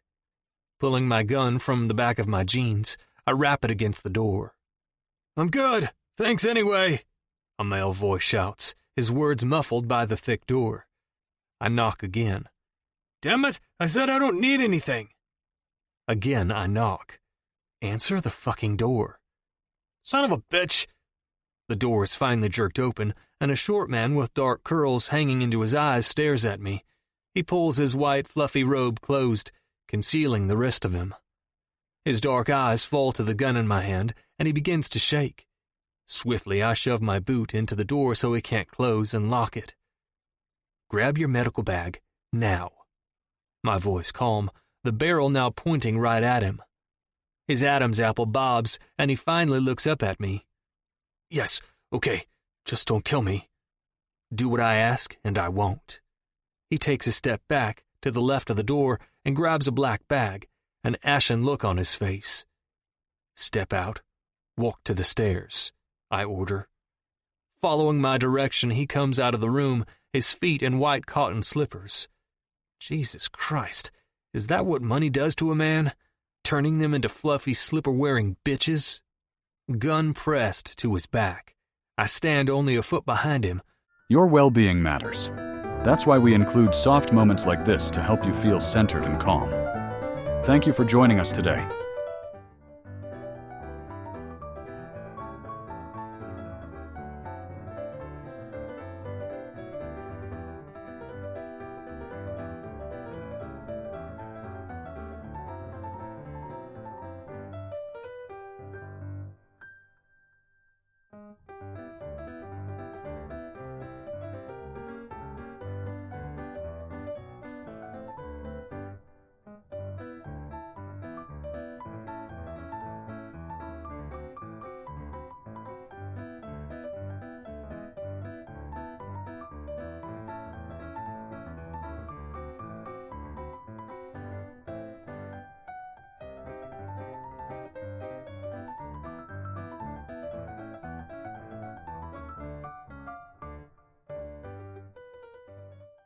so if there are any cameras in the hall, they won't see my gun.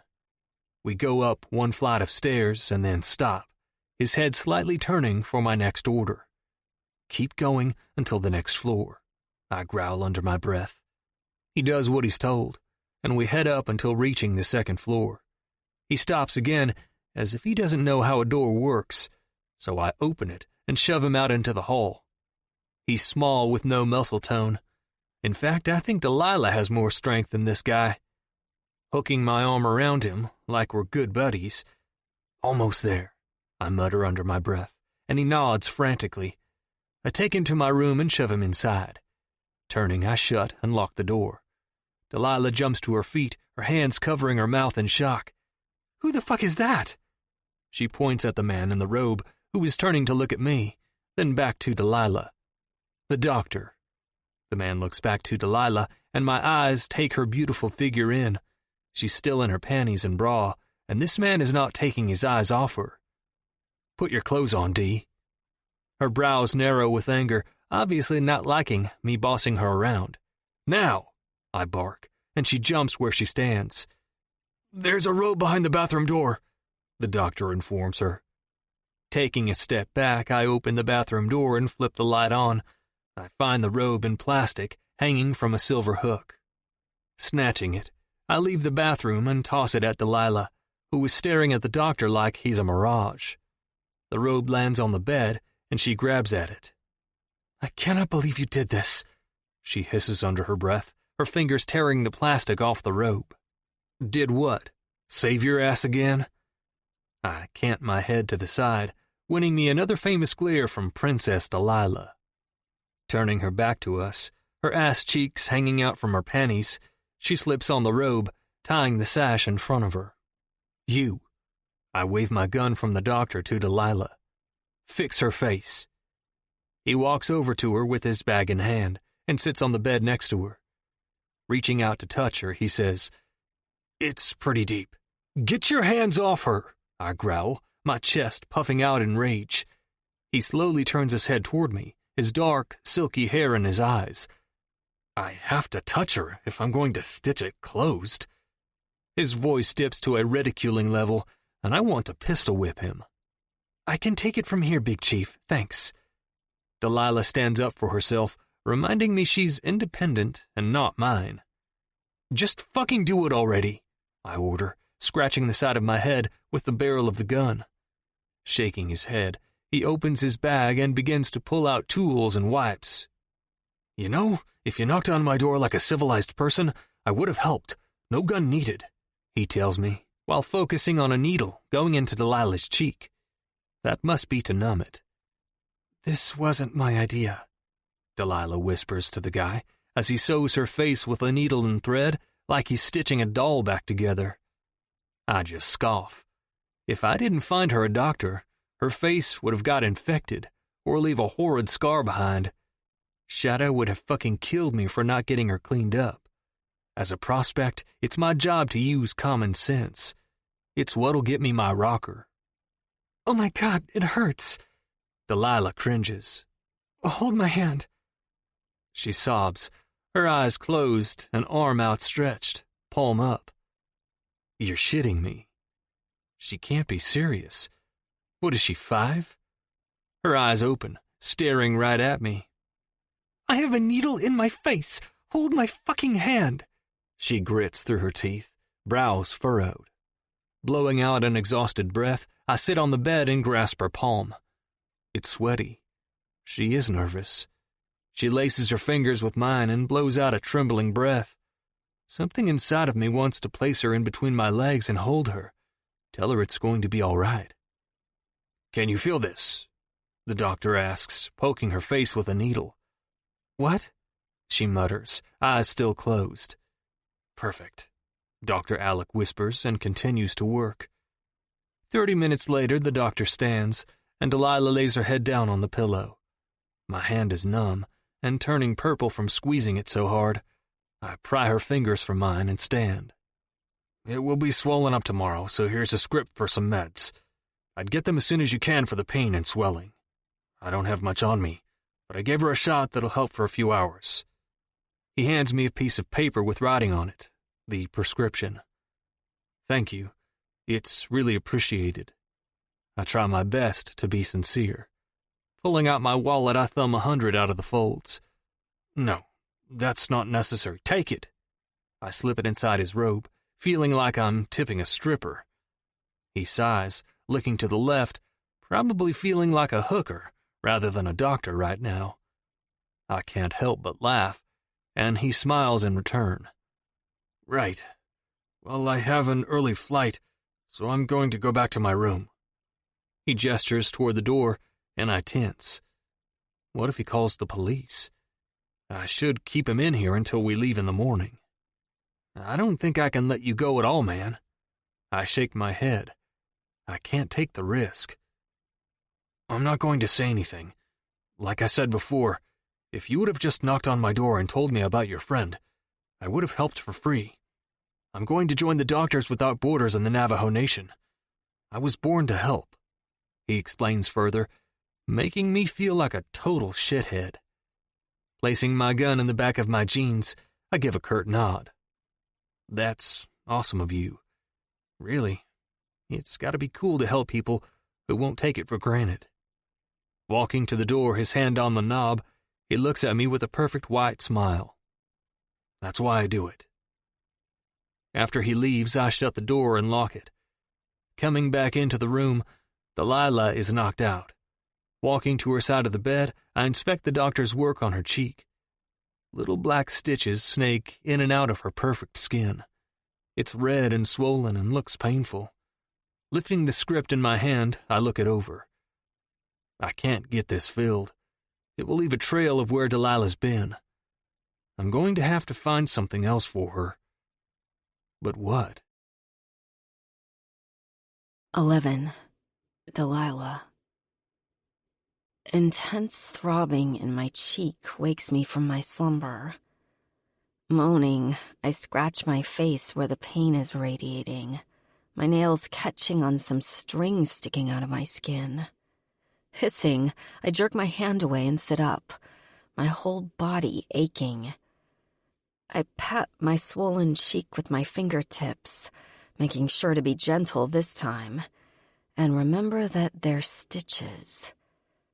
Jesus, it fucking hurts and itches more than anything.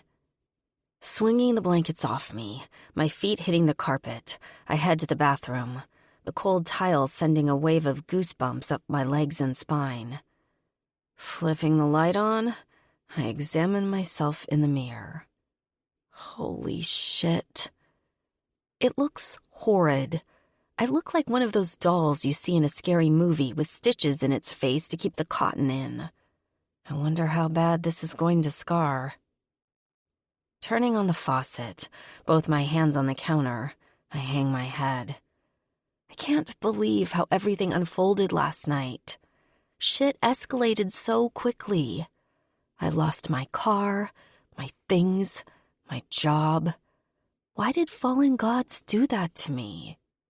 The door suddenly jerks open, and my head whips to the side, finding Big Chief. He looks at me with furrowed brows.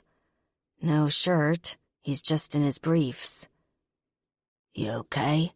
he asks, his tone extra growly this morning from sleep. I glance back at the mirror. If looking like the man Two-Face from Batman is okay, then yes, I'm fine. He does that crooked smile thing, making my stomach knot. I hate how good-looking he is, even in the morning. Stepping up behind me, he reaches over my shoulders and grabs my chin with both of his hands. They're calloused and smell like him, like some leather cowboy. "It's not as bad as you think. Besides, scars are sexy."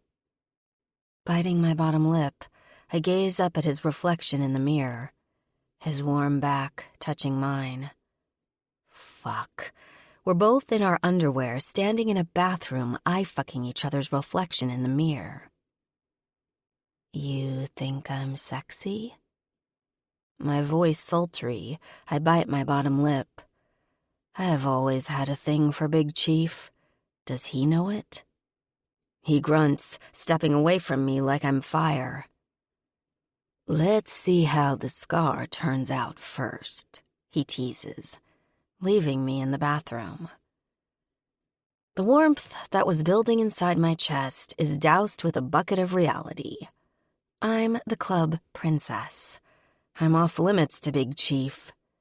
He wants his rocker, so he won't dare go against my father's orders. I can only imagine the threats my father spit at Big Chief before sending him to watch over me. Get dressed. We're going to go get some pain reliever and Vaseline from the store for your face, he hollers from the other room. Wait, I'm not going anywhere. I have blood on my face, my clothes are damp and smell, and I need a shower. Stepping into the doorway of the bathroom, one hand on the doorway, I watch him dress. I haven't had breakfast or a shower, plus checkout isn't for another 2 hours, I enlighten him, not wanting to get back in the truck so quickly and drive for days feeling dirty. Pulling his shirt over his head, he covers his tight abs and glares at me with those angry blue eyes. They're a different blue than Thane's. They're bluer and have an outline of gray. Why do you have to argue with everything? He snaps, irritated with the way that I am. I shrug, turning back into the bathroom and turning the shower on hot. Steam billows from the room, fogging the mirror instantly. It'll take you 15 minutes. Go, I'll be fine. Shutting the door behind me, I undo my bra and step out of my underwear.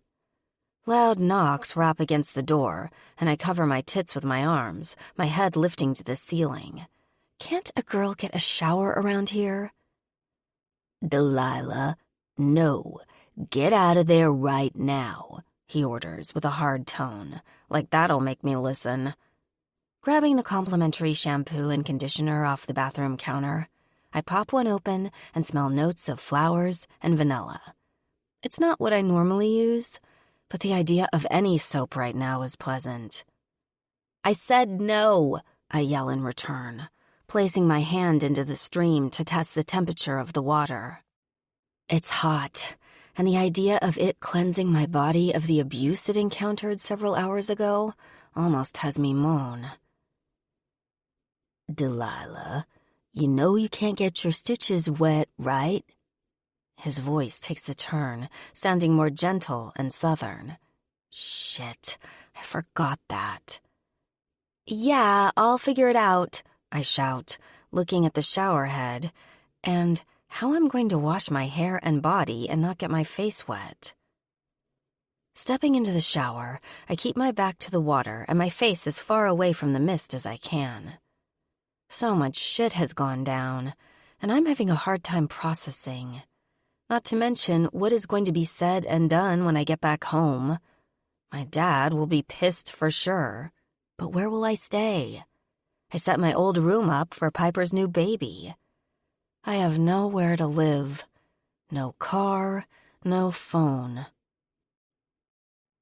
You always see inspirational quotes on the internet, or hear about how so-and-so just followed their dreams, just packed up and left, grew their wings and flew into success. It's bullshit. I mean, you take off and fly for a few minutes, but at some point, you have to come down, and I didn't land on my feet. I fucking crash-landed. Thane talking to bugs and the guys flashes behind my eyelids, and I open them. Did Thane tell them to attack me? It had to be payback for what my brother and dad did. The whole thing was a setup. Like the shit I went through after he left town without a way to contact him wasn't enough. I should have told him what happened, but it just wasn't the right time. My heart aches, and I can't help but want my mom at this very moment. I don't think it matters how old you are when things get so rough and impossible. A girl just wants her mother. Maybe I wasn't ready to leave L.A. Big Chief. Pulling into Walmart, I climb out of my truck and head inside. Grabbing a cart, I head to the medical aisle and grab Tylenol, aspirin, Vaseline, Aquaphor, and Aleve. Hell, I don't know what the fuck she needs. At least when it comes to over-the-counter shit anyway. So I'll just get it all, including some whiskey. Going over to the women's clothes, there are shirts with flowers and cute little sayings on them. I turn up my nose. That shit is not Delilah. Turning the cart, I go to the men's section and grab a black shirt and a Van Halen shirt. This should get her until she gets back home. Tossing all the shit into the cart, I head to the front and check out. A young girl that can't be any more than 16, with jet black hair and more piercings in her face than I can count, helps me check out. She's silent, not saying a word, so I just stare at the pins on her blue vest. A Jack the Skeleton Head, Chucky, and Jason. Horror fan, I see. I wonder what Delilah likes to watch. I flinch at that thought. Why the fuck do I want to know what Delilah's into? Here's your receipt. Taking it, I place it in the bag and head outside. The heat nearly taking my breath away. Fuck, it's hot. Nearing my truck, I notice a large wet spot under it. Fresh. What the fuck?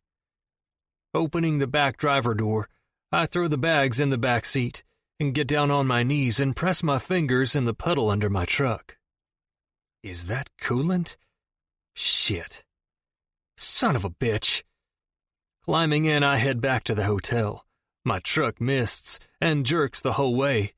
The thermostat on the dash telling me she's trying to overheat. Fuck. I quickly park at the hotel and pop the hood open. It sits so high, I have to climb up the grill and look for the water pump.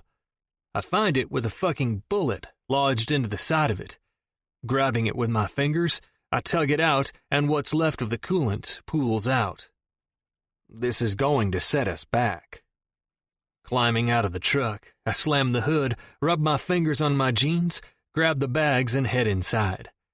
Checkout is in 30 minutes, but I have a feeling we'll be staying another night. Back inside the room, I hear cursing coming from the cracked bathroom door. Pressing my palm onto it, I slowly push it open, finding Delilah bent over trying to wash her hair in the sink.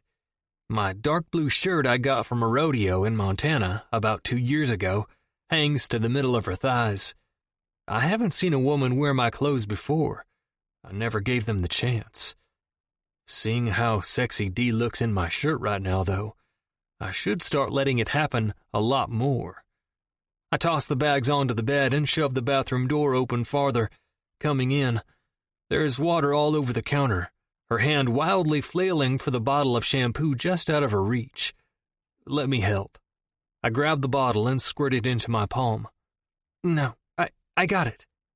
No, you don't. I dig my soapy fingers into her hair and start scratching and rubbing the shampoo into her dark hair, blood slipping off her hair and swirling down the drain. Her shoulders relax, and I hear a loud exhale as I take over the mission at hand. This reminds me of when we were painting the baby room for Piper together.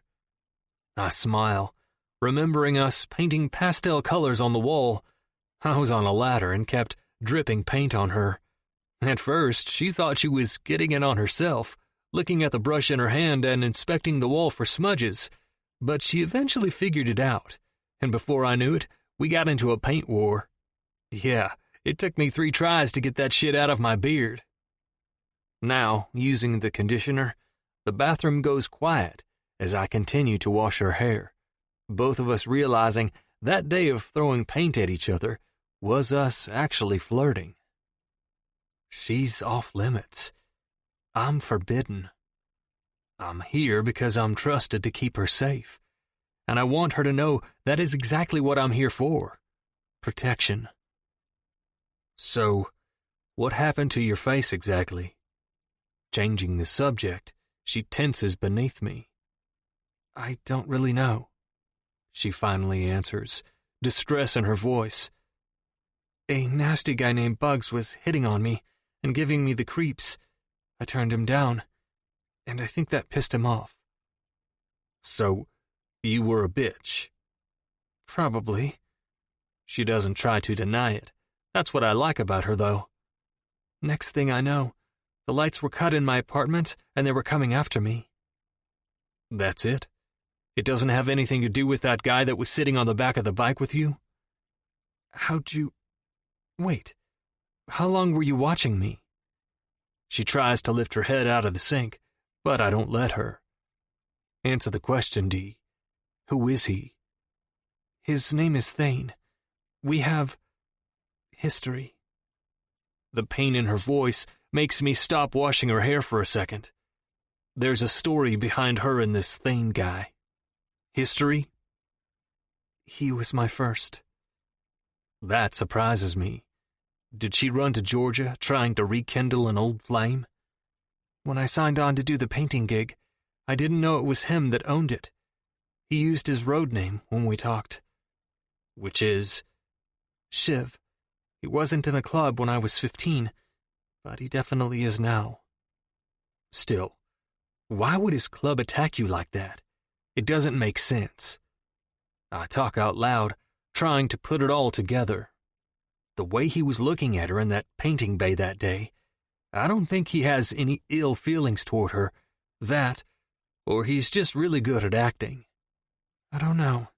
His mother didn't seem to like me much either. It could have been a lot of different reasons.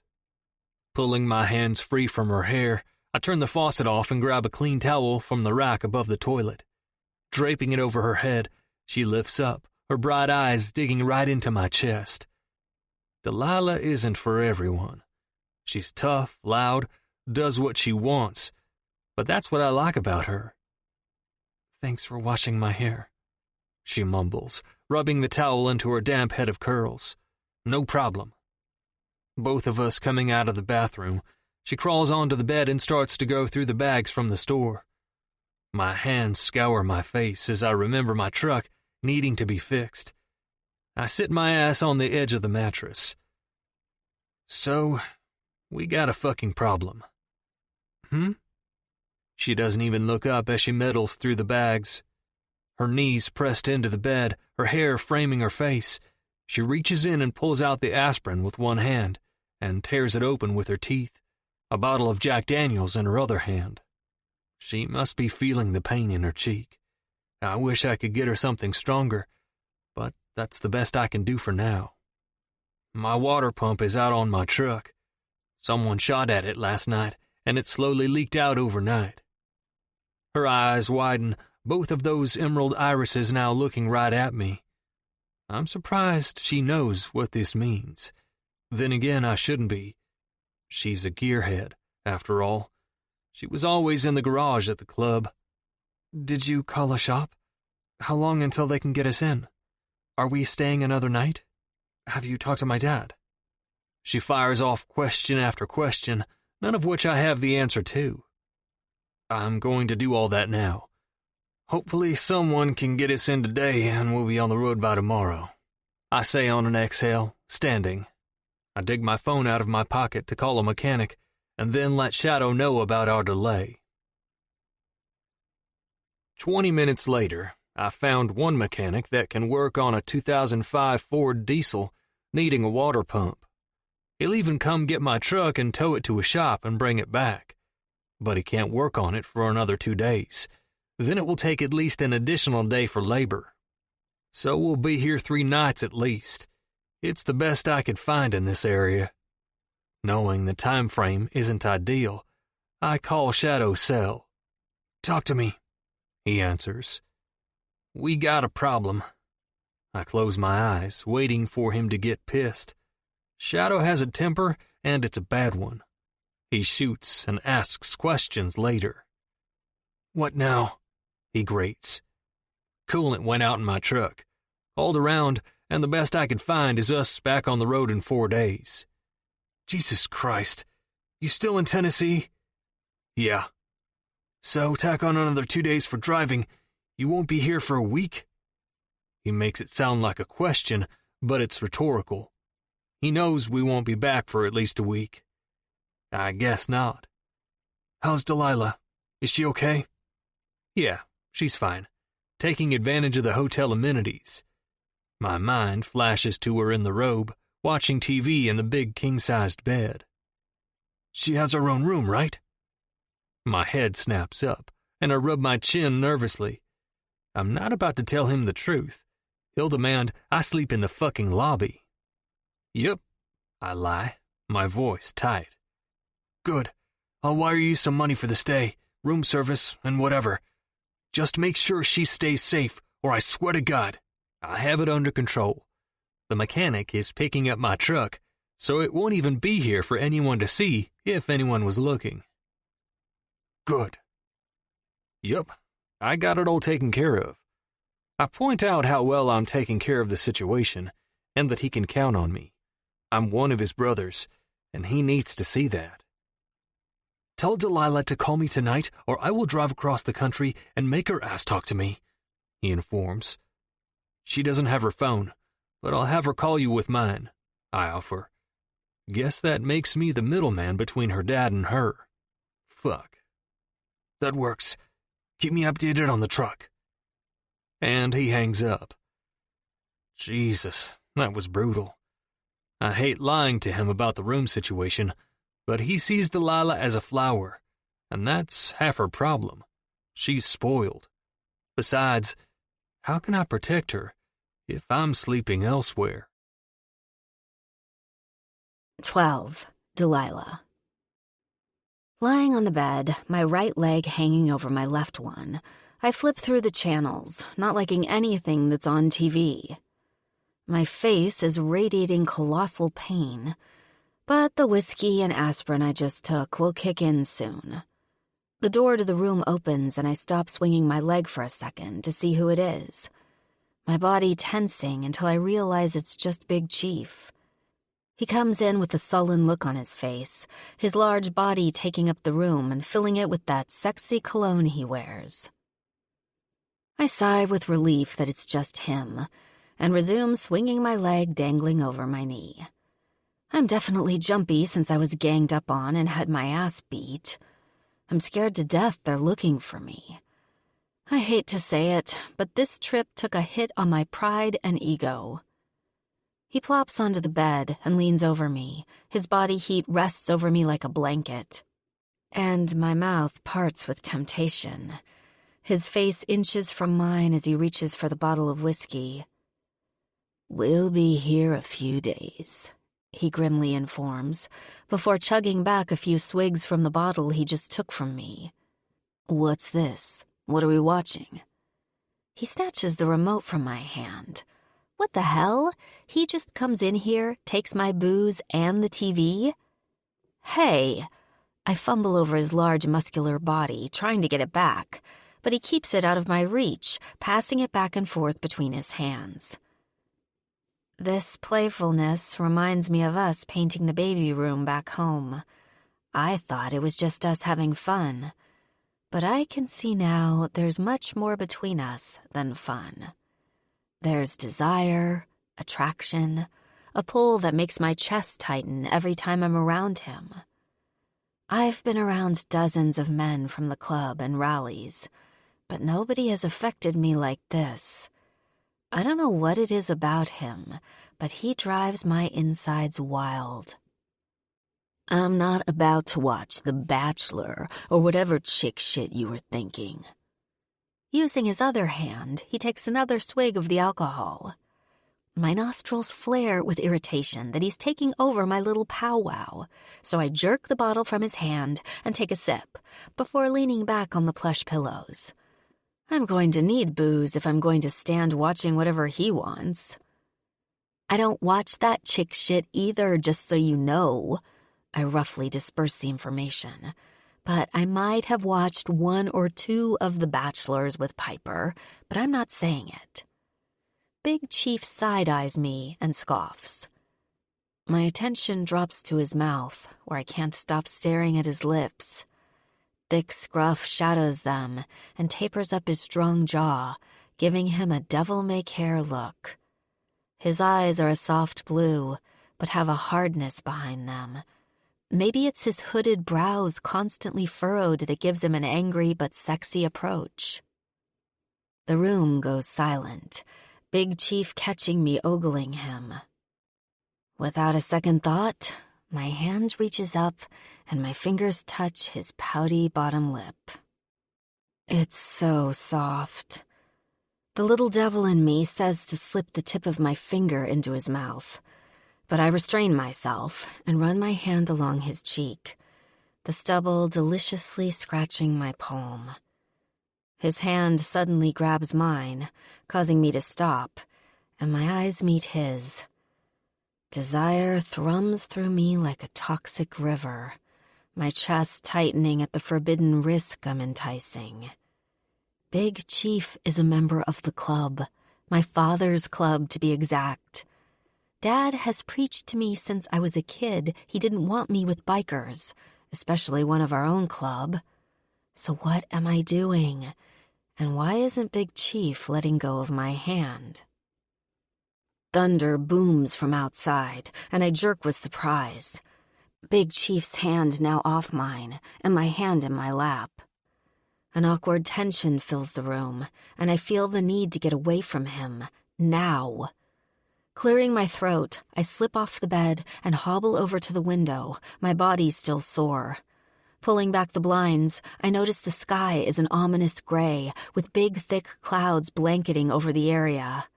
I wonder if another tornado will come through the area. We don't get storms like this back home. Lightning slashes across the sky, and rain begins to pour with a vengeance. It's so beautiful looking. I could stare at it forever. Mother Nature is so angry and futile down south. It makes me never want to leave. It's going to storm again, I say to nobody in particular, my voice filling the void between the sexy cowboy sitting on the bed and myself. Supposed to do it on and off for the rest of the week from what the radio says, Big Chief informs. Shutting the curtains, I glance over my shoulder at him. He's sitting up with his back turned toward me. Something is happening here, and he feels it too. It's exciting, but scary. I can't really describe it any more than that. I'm going to shower. You can have the TV. He stands, tossing the remote onto the bed. Fully turning around, I watch him disappear into the bathroom, and I nervously begin to chew on my nail. I wonder if he's going to jerk off in there. Did I affect him that much? Closing my eyes, I growl in frustration. I'm such a stupid girl, and I guarantee that is exactly what he sees when he looks at me. A little girl. Because that is what my father and uncles have programmed into any man in the Los Angeles area to see when they look at me. A princess that is off limits. Still, one of two things are going to happen in the coming days. Big Chief and I will hook up, or we will despise one another because of the unpalpable tension. Resentment will breed in place of our neglected curiosity. One of us will die if it comes to that. We're both too stubborn and bold not to want to shoot one another. Why didn't they just send my brother to watch over me?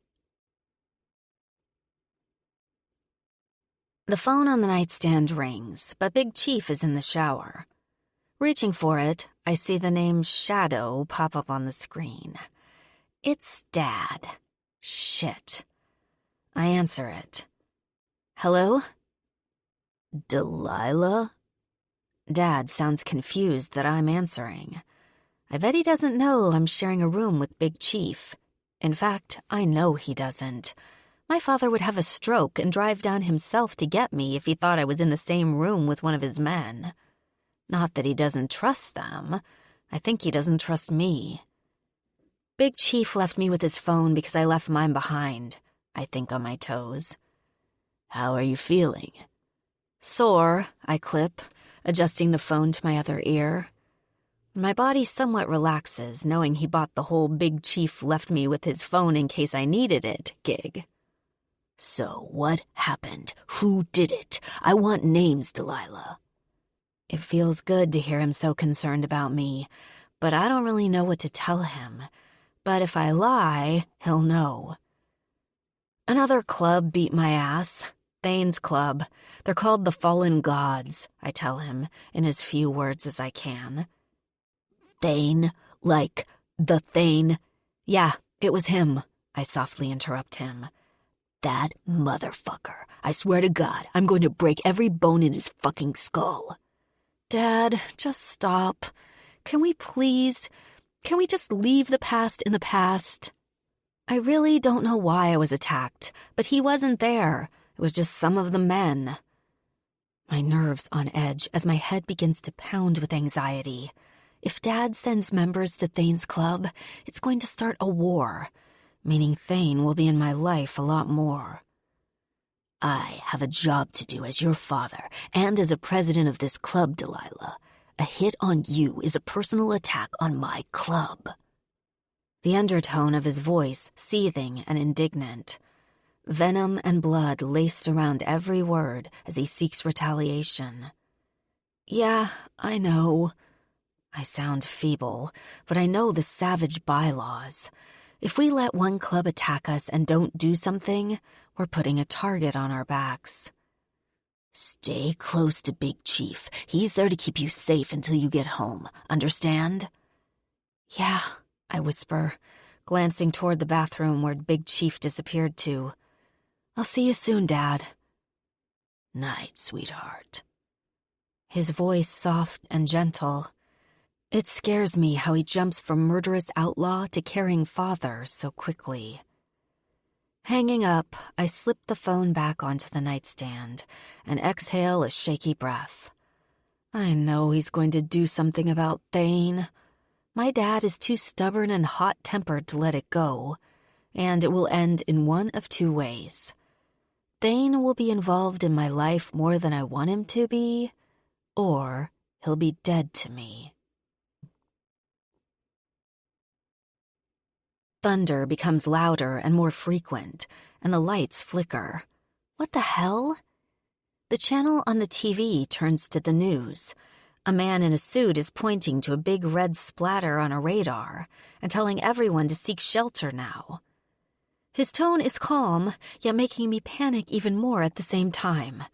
Sitting up on the bed, my heart starts to race. Where are we on that map?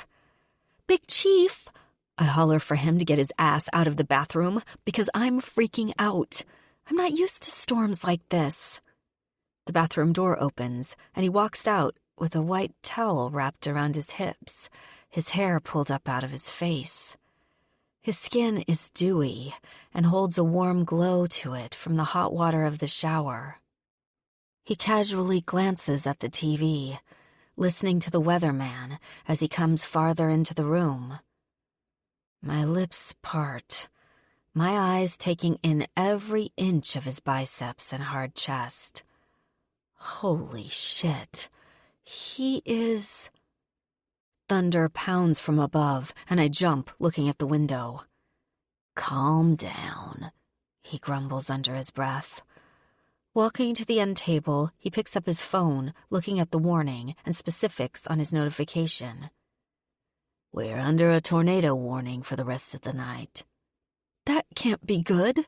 What do we do? Sirens slowly start to ring from outside, and my eyes widen with fright. If it weren't for that damn guy on the TV demanding us to find shelter right now, I wouldn't be so scared. I've seen news channels display towns completely wiped out by tornadoes and asking for help to pull survivors from rubble. Cowgirl up, princess. He winks at me and walks back into the bathroom like it's no big deal. Cowgirl up? Is he serious? What the fuck does that even mean? Crawling out of the bed, I scurry over to the bathroom as quickly as my sore body will allow and open the door. He's leaning over the counter looking at himself in the mirror until he sees me, and his attention shifts from his reflection to me.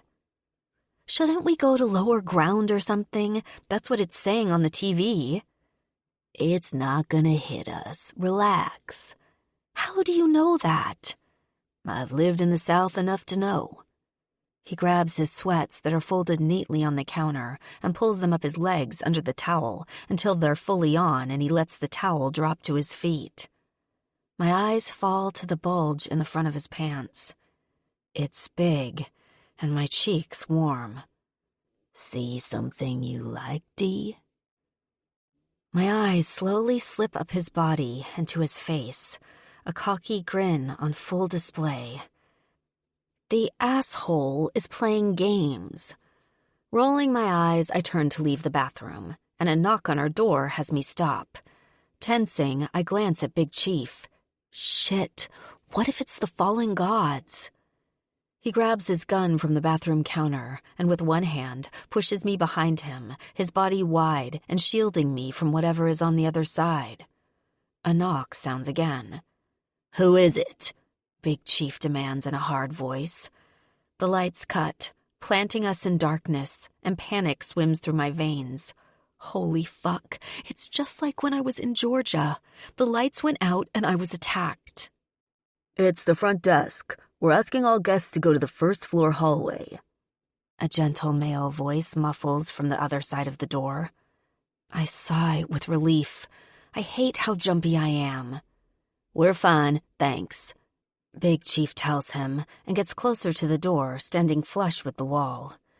He reminds me of James Bond, but way sexier. Sir, I insist.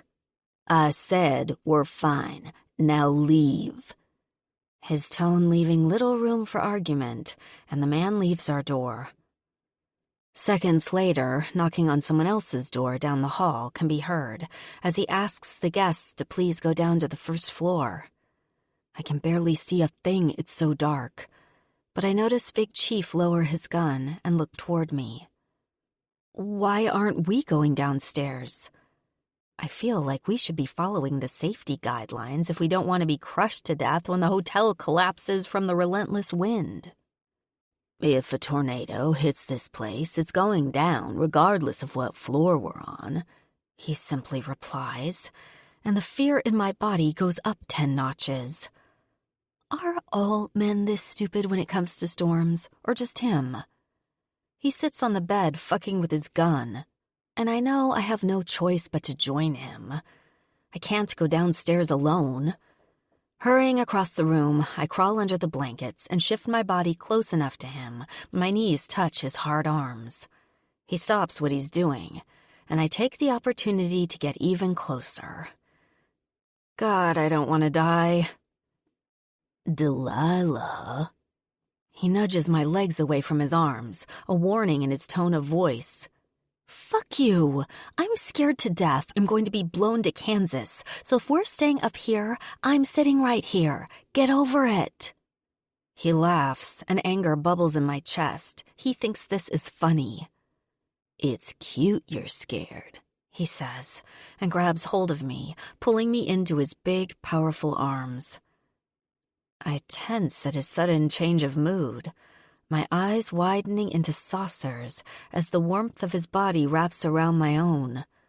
I open my mouth to argue. I'm not scared, but I am. I feel like a little kid asking her parents to sleep in their room because the storm outside is so loud. Having him wrapped around me as I sit in his lap, I can't help but feel safer. His thumb traces little circles on my wrist, and my pussy begins to throb from the skin contact. It's been so long since I've been touched by a strong man. Isn't this what you wanted? He seductively whispers into my ear. I mean, to feel safe, yes, I clarify, wanting him to know he does not have an effect on me like the other hoes he's been with, even though he does. That's exactly what I was talking about. What else would I mean? His voice gruff and hot against the back of my ear. He's playing games with me. What would he have said if I turned myself around in his arms and mounted him? Jesus, give me strength. I close my eyes, the storm outside as hostile as the sexual tension in this room. Lightning illuminates the room, and the fridge across the room comes into sight. Drinks. Yes, I need something strong right now. It'll distract us and keep us busy while the power is out. Unwrapping myself from Big Chief's arms, I hurry to the fridge, open it, and grab a bunch of mini bottles. "What are you doing?" "Survival," I insouciantly respond. Climbing back under the blankets, I scoot my ass across from him. Taking the sheet, he drapes it over his head and body, mimicking me with the comforter. Our cloaks protecting us from the storm and each other's rising desire. The bottles clank as I try and read the labels in the dark, but I can't really tell what is what. "Give me one." Big Chief takes the bottle from my hand and opens it. In one pull, he drinks the whole thing and makes a face. "Tequila," he croaks, tossing it to the end of the bed. I can't help but giggle at his reaction. "Great, you're going to get all emotional on me. That's what tequila does to Piper and me." Undoing the lid to another bottle, I take a large swig, and my mouth fills with a sparkly, sweet taste. "It's a wine of some kind," I inform, before drinking the rest of it, the tartness coating my tongue. "Classy." He takes another bottle from my nest of booze I collected and drinks it. "I don't even know what that was." His voice thick with disgust, and I crack up with laughter. He's so funny. From the voices and facial expressions, I can't help myself. "Let's play a game. Whatever bottle we drink is where we'd rather be." "Really?" He seems unamused, but what else do we have to do to entertain ourselves? Opening a bottle, I take a swig. It's sugary and smooth. "Tequila, I think. So, Mexico." I go first, making this game up as I go. I could go for some Mexican food right now. I purse my lips, twisting the bottle in my hand. "All right, I'll play along." He sits up and I cross my legs in front of me. He takes a drink and holds it up in the air. "This is definitely a whiskey. Jack Daniels, actually, so it would be Tennessee." "That's where we are right now," I remind him with disapproval. No, anywhere but here. Drink another." I grab a bottle just as lightning strikes outside, lighting up the room. It's vodka. "Just for that, you have to go to cold Russia." I put on the worst Russian accent anyone has ever heard and hand it to him. He downs as if he doesn't drink it fast enough, we'll actually be stuck here. He snorts, and liquid dribbles from his chin. I fall over onto the bed, gasping for air. I'm out of breath from laughing so hard. "Let me ask you something." His tone goes serious, and I sit up, suppressing my giggles. A warm buzz laces through my veins, making me feel pretty relaxed right now. He could ask me anything, and I'd tell him. Hopefully it's nothing serious. "Why didn't you tell me you were leaving L.A.? I open my mouth to reply, but then close it. Rubbing the side of my face that isn't stitched up, I try to remember the night I took off. So much was going through my head, but I remember actually wanting to tell Big Chief I was taking off. I don't know why. I guess to see if he'd stop me or come with. Would I have stayed if he asked? I don't know. I just know there was a friendship between us that had me at his bedroom door that night. "You were with a woman, and I didn't want to cockblock you." I shrug, remembering the ache in my chest when I saw a blonde girl riding him like a bull. It assured me that we were just friends, and I needed to leave and find my something somewhere else. That whatever I was feeling between me and him was nothing, just a friendship that hurt to leave behind. Like Piper, kind of. "You opened the door and looked right at me. I asked you if everything was okay, and you had a chance to tell me what was going on in your head, Delilah." His tone harsh, making me look off into the dark. Gah, I don't know what to say. I felt so much seeing him with that girl. Jealous, alone, determined to make it on my own. I had 2 bags wrapped over my shoulders, and you're telling me you didn't put 2 and 2 together and know I was skipping town early? He sighs and looks down at his hands. No, I knew. I guess I just didn't want to believe it. To believe you wanted to leave.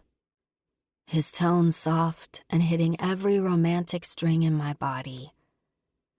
I kept my place as a club member, maybe a friend at most, and saying anything about how I felt about you leaving would mean.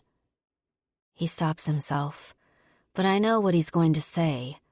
If he tried to stop me or go with me, he'd break the rules of a prospect and of a friend, turning us into something more. We can't be more than friends. Is it because you don't want anything serious, or because you'd be kicked out of the club? Both, and not knowing if you'd even stick around after losing it all? I lick my lips, feeling hurt by that last bit. My reputation is that I sleep around and don't commit to anyone. It's somewhat true. I've toyed with men, but never perused anything serious. But I'm not a slut. You have to sleep around to actually be one, and I don't. I can't. I haven't hooked up since Thane, and that was when I was 15. Leaning up on my knees, the bottles that were in my lap tumble onto the bed. I ride my wave of impulse and grasp both sides of Big Chief's face and press my lips to his. Fuck rules. Screw the past. It's just him and I now, and I want to see where this goes without anyone around pressuring us into feeling a certain way. His arms snake around the back of my body, pulling me underneath him until my chest is flush with his. One palm gently sets on the side of my face as if I were a fragile doll, his tongue licking the inside of my mouth, filling it with the taste of sinful cocktail. His other hand caresses my thigh, just as he deepens the kiss. His hand roughly grips me right under the thigh and jerks my waist against him, gyrating like he wishes there wasn't a barrier of clothing keeping us apart. My eyes flutter with want, my body burning with undeniable pleasure. Do you want me, Big Chief?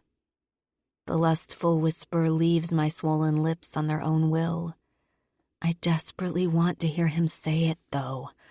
I need to know someone wants me, to have me as their woman. He suddenly tenses, and the blood drains from my body, making the erotic rush swimming through my body come to a halt. Shit, I shouldn't have asked that. Why did I open my damn mouth? His hand slowly slipping off my thigh and leaving a void of emptiness. My chest tightens. I can't. It's not my place, baby. He grates as if he's in pain to have to say it. For the first time in my life, I don't want to correct a man and tell them I'm not his baby. I just want him to keep going. The way he touches me, looks at me, and makes me laugh has me seeking more from him than I ever have from anyone. It's as if he knows this, too, the way he looks at me and touches me. But nobody touches someone so intimately like he has and not want more. Lightning from the window lights up the room, and I see his back and his hand on the back of his neck, rubbing the muscle anxiously. Sitting up, I swing my legs over the edge of the mattress, my body a chaos of confusion. Seriously? I grit. He's been flirting with me and saying little sexy things here and there, and then he goes and pulls the humble card on me. He turns, his broad chest rising and falling rapidly like a pissed-off beast. I'm not going to be the guy you break Daddy's rules with, D. Find some other punk, he shouts, making me sound like some little girl out for a quick fuck. Anger takes place of lust, and I instantly want to punch him in the face. I stand quickly and rush over to him, rage burning deep within my heart. How dare he think he's better than me, that he's living under God's thumb like some little choir boy? Right, and I wouldn't just be another notch on your fucking belt with that shiny buckle. I shove him in the chest so hard he stumbles back, but barely. His eyes widening with surprise before narrowing in on me with the wrath I feel to my core. "You're drunk, D. Go to bed." His hand shoots out, pointing behind me. The alpha shit is sexy to a point, but this is crossing the line. Not even my dad talks to me like this. "Excuse me?" "Bed, now," he demands, his voice echoing through the room. I slap him across the face as hard as I can, but his head doesn't even whip to the side when my palm makes contact.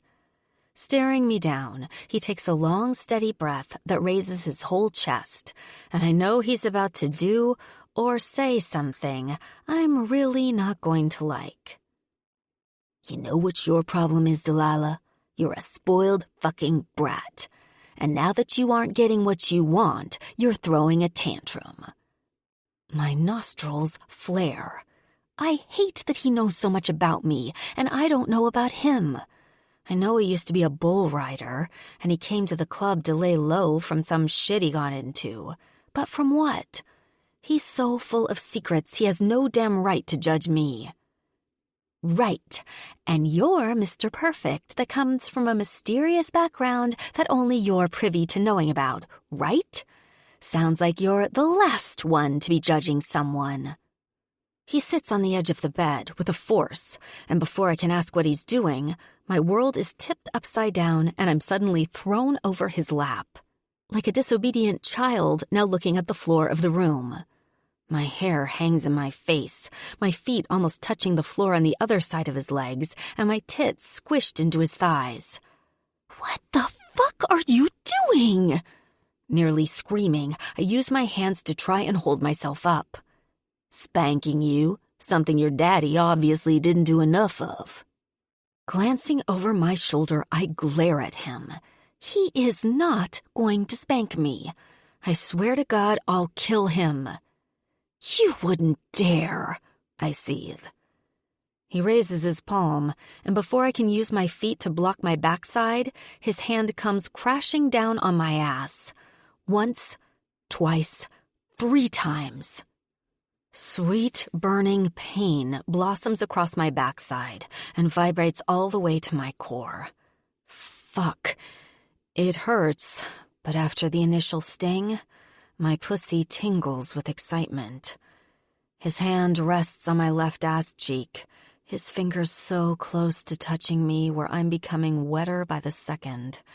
Jesus, what is happening? "Did you just fucking moan?" His voice filled with disbelief. My eyes pop open. I did what? A tear runs down my cheek from the pain, but pleasure has my skin hypersensitive, and I squirm on his lap. "Don't do that." There's strain in his voice when he says it, and the little devil in me stirs awake, wanting to play with Big Chief. "What? Moan? Or this?" I wiggle on his lap, and a hard bulge presses into my side. My lips unveil an evil smile, and I slide off his lap until my sore ass is on the floor. Lightning flashing into the room again, I see his dominant face glaring down at me. I peer up at him under hooded eyes, the scene reminding me of a dominant and submissive I watched in a movie once. "I think you like punishing me. Of course you enjoyed it." I stifle my evil laugh and point to his sweats that are straining at the crotch, my teeth nibbling my bottom lip. I think you did too." He abruptly stands up, his hand covering his dick. "God damn it, Delilah," he roars, making me snicker. Standing up, I lose my balance, the liquor taking its toll on me and making me feel loose and relaxed. Big Chief's hands are on my hips within seconds, keeping me from falling, and I am now bent over the bed. My hands clawing at the sheets, I glance over my shoulder at him. His hot breath on my neck, and the warmth of his body near mine, and it makes me want to make another move. No, I'm not being rejected again. He made it clear there will be nothing between us. He's a prospect of my father's club, and I'm nothing but a job to him. I guess the feelings are one-sided.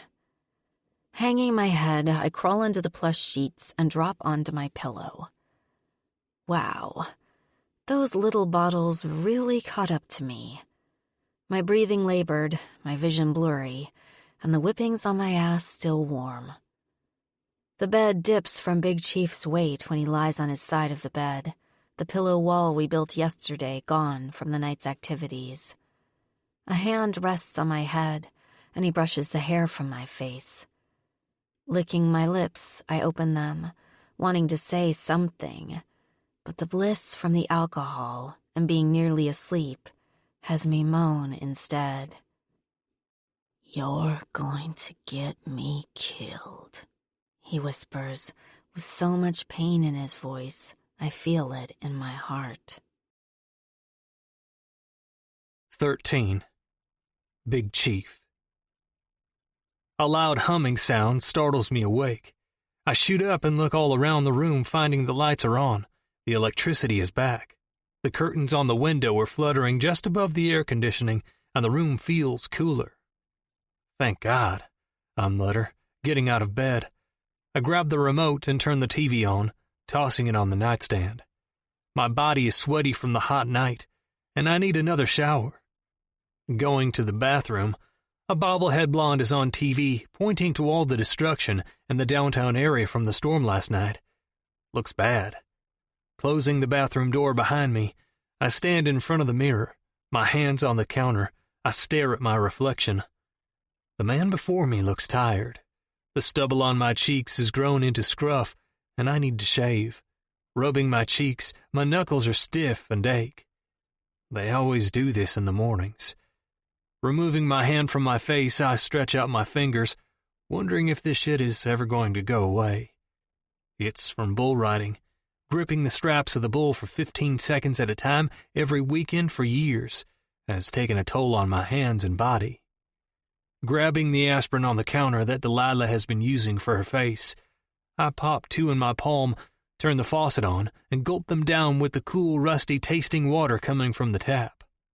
Turning the faucet off, I shake the droplets of my wet hands and dry them on my sweats. God, I miss the rodeo. The adrenaline rush and competitiveness. My mother hated it, which every mom, wife, or girlfriend usually did. The time I ended up in the hospital with 3 broken ribs, concussion, and a punctured lung, my mom cleaned her hands of me. I don't blame her, though. I can't imagine what she felt, always getting a phone call from the emergency room every time I had my ass stomped. Eventually, I learned the life of the rodeo wasn't the life for me. More like I didn't have a choice but to leave it.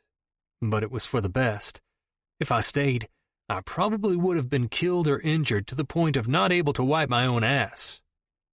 Years ago, I helped the club handle some serious shit. We killed someone, so they owed me one.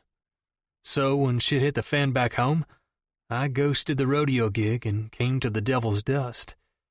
Haven't left since. Big Chief?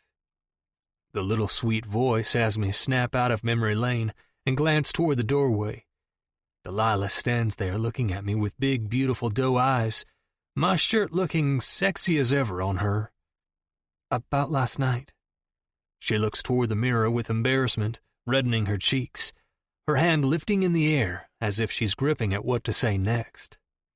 My heart hammers against my chest, looking at her this morning. I've tried so hard to be a good man and stay away from her, but I can't help myself. I want her so fucking badly, and she wants me. Her dad's fucking rules are unrealistic. How can you raise a girl like Dee in a club atmosphere and not expect her to be attracted to that kind of life? Closing the space between us in 2 large steps, my hand firmly grips onto the nape of her sweet neck, and I jerk her head upward so she's looking right at me. Only me. Her bright eyes show me more than she lets on. She might be hard on the outside, but there's something gentle and begging for love on the inside. Fuck, they're so bright and full of anger and desire. Her lips part, her eyes fluttering with lust. She'd do anything to have me touch her, to make her my woman, and doing so would make me feel like a goddamn king. Looking her mouth over, I can't help but think it's perfect. The natural color of her lips, their shape, has me imagining them wrapped around my cock. Delilah. Groaning, I grab her tit and rub my thumb over the thin material of the shirt, her nipple instantly hardening beneath my palm. "What are you doing?" she whispers, huskily, her body swaying into me. She knows what I'm doing, but I sure as fuck don't. "I don't know," I mutter. I can't help my face contorting into confusion. If I do this with her, I chance losing my place at the club. But fuck, I want her so bad. I have since the day I've laid eyes on her. Tilting my head to the side, I ask her, "You wanted to know why I'm here? Why I'm at the club?" "Yes." The word a mere whisper as she looks at me for all the answers. One of the well-known bull riders was smacking his wife and kid around, and I didn't like it. So I made it my business. I paid one of the rodeo clowns to look the other way during the bastard's ride one night, and he got hurt. Bad. Now I'm a murderer, Dee. Her eyes blink rapidly as she takes the information in. "I don't think that makes you a bad guy. I've known people who kill just because they like the power. At least you did it for good."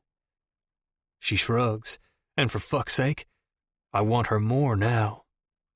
I'm wanted in Texas, and the riders I rode with have a price on my head.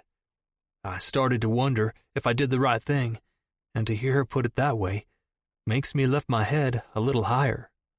She opens her mouth again to say something, but I close the space between us and shut her up by kissing her smart mouth. She pushes up onto her tiptoes and deepens the kiss. Inhaling a short breath, my hands slide down her tight little ass and pick her up. Wrapping her legs around my waist, I turn us and set her down on the counter, my heart going crazy inside my chest, thinking about what I'm actually doing right now.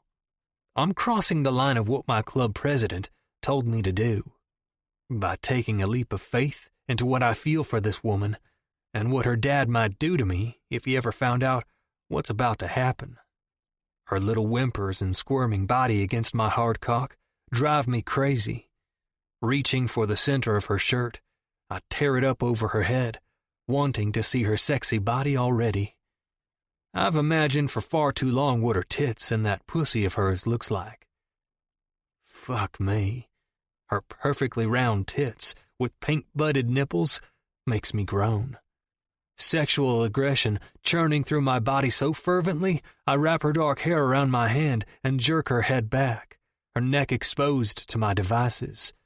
I gently flick my tongue along her collarbone, the salty taste of her skin urging me to inch farther down and dive my face into the valley of her firm tits. God damn, I want more of her. My head trailing farther down her body, I lick, kiss, and suck the soft skin until her nipple presses against my lips, and I give a hard nip. I can't decide if I want to be rough or gentle with her, my mind and body a mess of feelings. I'm usually rough in bed, making sure the women I'm with knows it's about us getting off, and that's it. But it's different with Dee. She's so angry all the time and defiant, I can't help but want to touch her softly and caress her. I'm going to tear down her walls and make her body mine. I want her to feel what it's like to be adored, what softness and gentle can feel like. Giving her nipple another bite, my mind defying my heart, she yelps, her hands clasping around my head to keep herself steady. teetering on the line of wanting to take my time, but needing all of her right now, makes a growl vibrate through my chest. Her back slams against the glass, her hands feeling all over my chest as if she's been dying to touch my muscles. It feels good to know she wants me as much as I want her. Her feet dig into my ass, my lips back on hers. I kiss her and undo my jeans at the same time. Quickly, I shove them to the floor, along with my briefs, and kick them to the side. Her hands still on my chest push me back, her eyes dropping to my hard cock. She stares at it, mesmerized, and sketching it to memory before those bold green eyes flick back up to mine. Condom? Do you have one? She huffs, nearly out of breath. I'll pull out. I want to feel you wrapped around my cock, baby, I tell her, my hand fisting my dick to desensitize it. It's painfully throbbing like it has a heartbeat of its own, and I might come any second. No, we need a condom, she insists, shaking her head. Not wanting to waste any more time arguing about it, I reach for my jeans and wallet and pull one out, ripping it with my teeth. I sheathe my length in it, and her legs widen, opening for me, and only me. Using both hands, I shimmy her cute little panties down her thighs and off her legs. A little patch of pubic hair right above her pussy has me smile. I love it. I slip a finger in between her lips to see if she's ready for me, and she's dripping wet. Perfect. Grabbing the base of my cock, I position it at her tight little opening. Fisting her thighs, I hoist her ass to the edge and slowly slip inside of her. Fuck, she's so goddamn tight, I have to close my eyes and breathe through the urge to come. She whimpers, and my eyes snap open. I freeze. For her being this tight, it has to have been a while since she's hooked up. When was the last time you... I was 15, she huffs, and the information takes me by surprise. Wait, her first time was with that thing guy when she was 15. Her first and her last? She hasn't had sex with anyone else this whole time, and she's picked me. Why? Keep going. She slaps my right ass cheek, her nails digging into the skin, and I slip inside of her a little farther. Her back arches and eyes close as the tip of my dick hits her at just the right spot. Slipping my arm around her back, I pull her chest flush with mine and fuck her. Working up our bodies, we sweat, our skin slipping against each other, and her tits bouncing from my thrusting into her over and over and over again. Our eyes meet, and we silently stare at one another. Something on her hip catches my attention, and I break eye contact and look at it through the mirror. It's a tattoo of a scorpion. Huh. Most girls get cute butterflies or flowers, but not Dee. Wrapping her arms around my neck, my face now in her neck, I can't help but notice how fucking good she smells. If a bad idea had a scent, it would be Delilah. It smells of sweet flowers with a citrus note and a tinge of alcohol. They should bottle that shit up and get rich, because fuck if it's doing things to me. She moans, her left hand reaching for her hair as she loses her mind with pleasure. Wanting her to fall over the edge, I sweep my hand in between our bodies and find her swollen clit and give it a dexterous swirl. She cries out, her body rocking from an orgasm to where I can't hold my shit together any longer. My body tenses and lungs seize to breathe as I fall over the edge of pleasure seconds after her. Harsh breathing fills the bathroom, our bodies slick red from rubbing against each other. I slowly pull out of her, and goosebumps race up my spine. One hand in her hair, she looks around the room as if she was just transported back from La La Land before hitting me with those bold emerald eyes. My dad can never know about this, she heaves, and I nod in agreement. I'll lose my patch, and he'd probably lock her in a basement as a last attempt to keep his little girl pure for all eternity. Well, I got news for him.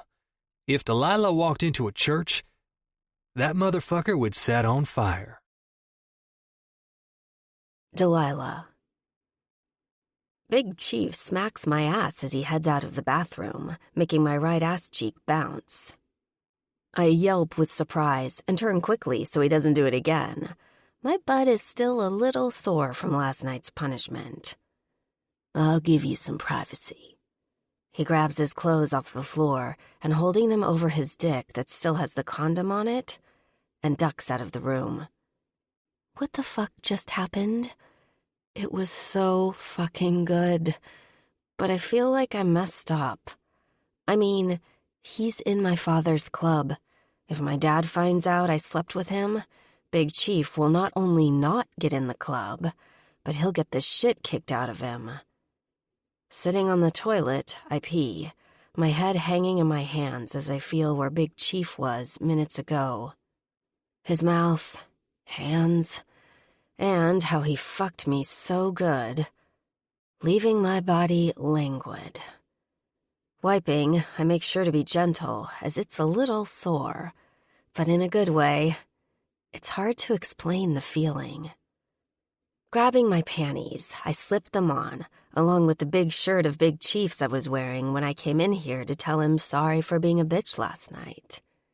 His scent is all over me, his shirt and my skin. Glancing in the mirror before opening the bathroom door, I notice my hair is sticking up everywhere. Using my fingers, I try and tame it down, but Jesus, it's like it was fucked too. It won't lay down. Grabbing a hair tie off the counter, I put it in a messy ponytail and step out. Big Chief is in front of the window looking out, one hand on his chin. Climbing onto the bed, my stomach growls. I need food.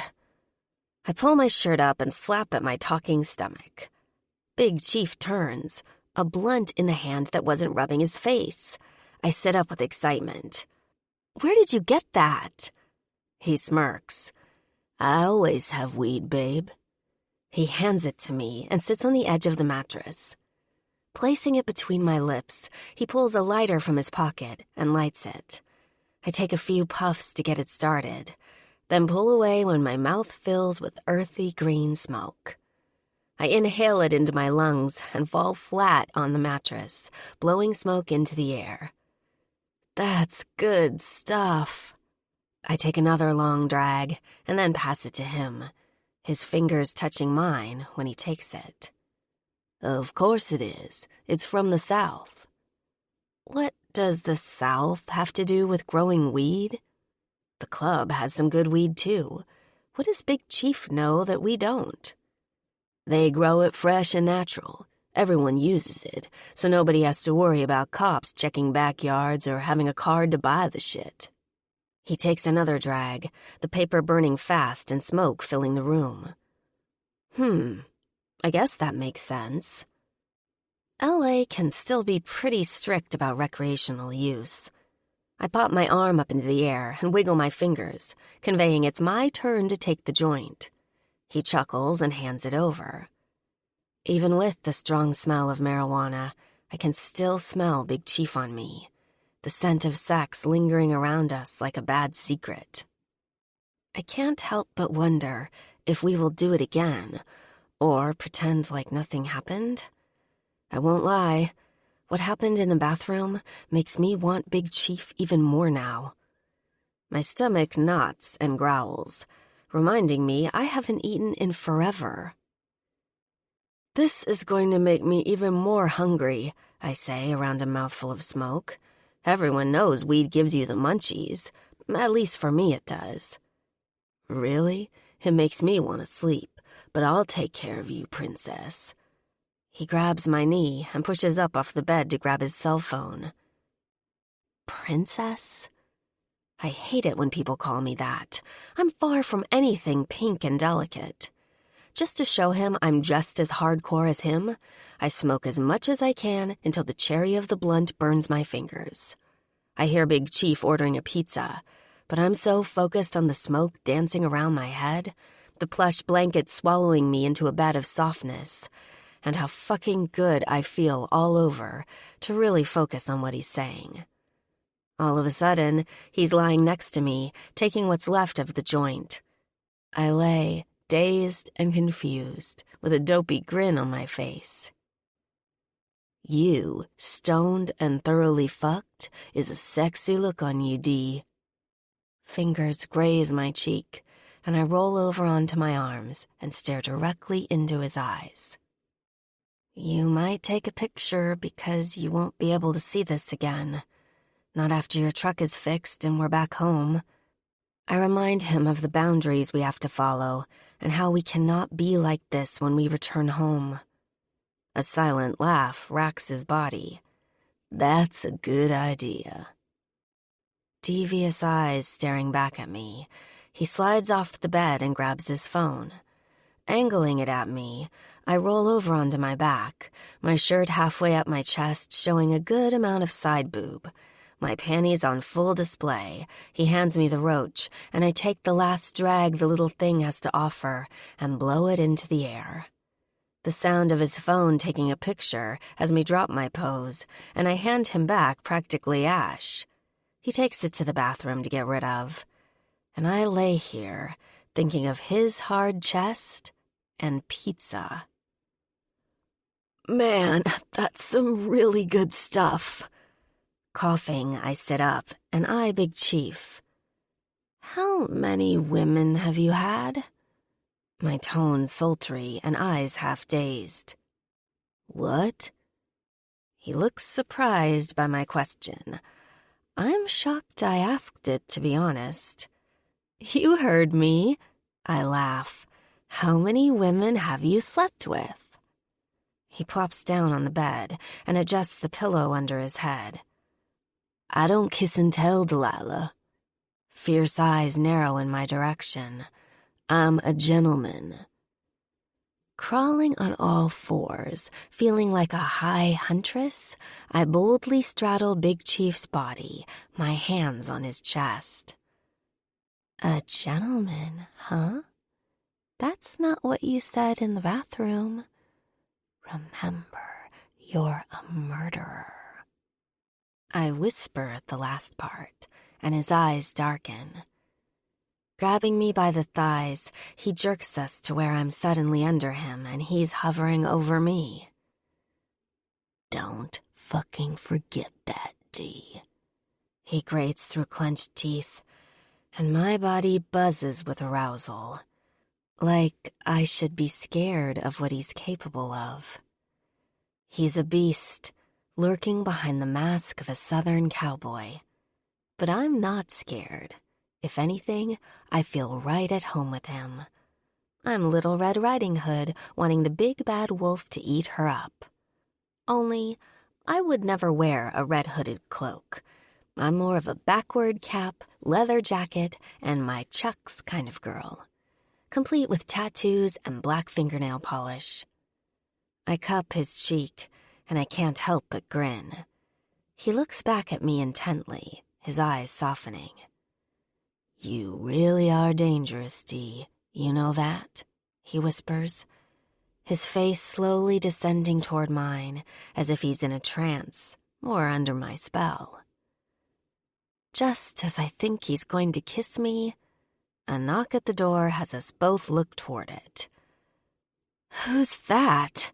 I gasp, lust fading from my high ass and reality slamming me back down to earth. Thane and his men, my stitched face, and forbidden Big Chief, all making me suddenly push him away. It's the pizza, he says, unfazed. Climbing off the bed, he opens the door, not at all concerned the room smells like sex and drugs. Right, the pizza. I forgot about that. His strong back comes into full view as he takes it from the delivery boy, pays him, and shuts the door. He places the food on the bed. I tug it open and dive in, the smell of smoldering pepperoni and cheese making my mouth salivate. I take a big bite, not even caring how hot it is. Big Chief sits next to me, taking a slice of his own. I can't help but side-eye him. There's definitely chemistry between us, but what do we do with it? Ignore it? Take advantage of it while we can? What does he want? Why do you have a scorpion tattoo? His question throws me for a loop. Not a lot of people know I have it. When I got it, I made sure to put it somewhere nobody would see unless I was naked. I stall. Not sure if I want to tell him something so personal. But then again, he did just save my life, take care of me, and fuck me. How much more personal does it get? Actually, I can tell him a lot more about myself, but the tattoo will suffice. In school, I stood out like Wednesday Addams. Girls my age were wearing pink, wanting to be a cheerleader, and dyeing their hair blonde. I wasn't. Softly laughing, I tuck a stray hair behind my ear. One day, our 5th grade teacher told us a story about the scorpion and the frog. Have you heard it? He shakes his head, so I put my pizza down and get comfortable. A scorpion wants to cross a pond, but he can't swim, so he asks a frog to carry him across. The frog says no, afraid that the scorpion might sting him. But the scorpion argues he wouldn't do that because they would both drown. The frog finally agrees to take him and tells the scorpion to hop on. Midway across the water, the scorpion stings the frog anyway. The dying frog asks him why he stung him, knowing they'd both die now. And the scorpion replied, "I can't help it. It's in my nature." So you liked the story and got a tattoo? He still doesn't understand why I got the scorpion. Well, growing up, kids called me the scorpion because my father and uncles gave off the impression we cannot help ourselves but be evil. We had black leather, dark motorcycles, and Uncle Lip was even in prison once and was all over the TV. Big Chief begins to nod as if he's finally starting to understand. I was called Scorpion all through grade school and high school. I am the Scorpion. I shrug and pick up my piece of pizza and take a bite. Kids are fucking cruel, man. He grabs another slice of pizza from the box. Tell me about it. I couldn't imagine raising one these days. Some kid would call mine a name, and I'd catch their ass on the playground and scare them until they pissed their pants. Therefore, getting me banned from the school, probably. He laughs. Banned? I think you'd be arrested. I know a couple bad guys that could hide me. I wink, referring to my family of bikers. We eat, and the thought of names rolls around in my head, before landing on how I knew Thane's first name, but not his last, or his road name. Why did they call him Big Chief? What is his real name? So, I told you something personal. Tell me, why do people call you Big Chief? Looking at his food, his strong jaw clenching, he answers. I slept around a lot when I was a bull rider. I played this game where I was the Indian and the girl I was sleeping with was the cowgirl. I'd hide, and she'd have to find me if she wanted an orgasm. He says it so matter-of-fact, I can't help but stare at him. Now, all I see is him hiding in a closet while a half-naked chick looks around a motel room for him. We didn't play that. He shakes his head. No, we didn't. His words are soft and gentle, his eyes meeting mine, and it occurs to me we didn't play that game because I'm not just some ass to him. The feeling in my chest too strong, I break eye contact. This keeps getting harder. Maybe playing the game and making me just another notch on his belt would be easier. So, what's your real name? I take the risk and ask him the most personal question I know you could ask a biker. Their real name makes them vulnerable. You're taking away the mask they wear to protect themselves from enemies and giving you the power. He tenses, and I instantly know he's not going to tell me. Getting a man like Big Chief to tell you his real name is like giving a girl a promise ring. It's precious. It's a gift of trust, because just like a biker using a road name, he uses Big Chief to keep him untraceable by anyone. He stands, the room taking a dip in temperature. You can have the last piece. He points at the box and squats in front of the fridge, pulling it open. He surveys what's left. Water and a couple of mini liquor bottles. He takes out the water and twists the cap off, his eyes avoiding me. Everything just got awkward. He hands me the bottle of water, and I take a sip, the coldness coating my dry mouth and my throat. I hand it back and feel stupid for asking. I'm so confused. He says things that make me feel different than just some girl he's ordered to protect, but then puts me in my place of just a girl he's ordered to protect. I slip under the comforter, attempting to shield my insecurities. I'm going to go get us some drinks and soda, he mumbles, still not looking at me as he leaves the room. The door sounding extra loud when it closes. My first time having sex, I didn't know the guy's last name. My second time having sex, I don't even know the guy's real name. I really have my shit together, huh? 14. Delilah. Stirring awake, I yawn. The stretch in my face making my stitches itch. My ribs are still sore from bugs kicking the shit out of me, and I rub a hand over them. My whole body is sore, including my face. Having booze and weed has helped not feel the full potential of my wounds the last couple of days, but I'm definitely feeling it all right now. Throwing the blankets off of me, I quietly head over to the jacuzzi in the corner of the room and turn on the faucet, making sure the water is scalding hot. Glancing to the bed, Big Chief is still asleep. My eyes on him, I take my shirt off and my panties and climb into the tub in the dark. The water swallows my body and I relax against the back of the tub. I pull my hair up and pin it with my head against the side to keep it out of the water. I wish I had some bubbles or candles. Ooh, or some of those twinkly lights. Those little tea lights make everything better. A splash of water has my eyes snap open, and Big Chief is standing in the jacuzzi naked, slowly getting in with me. The water swooshes over the side and onto the floor. What are you doing? I cover my chest with my arms and move my feet to one side so he doesn't sit on them.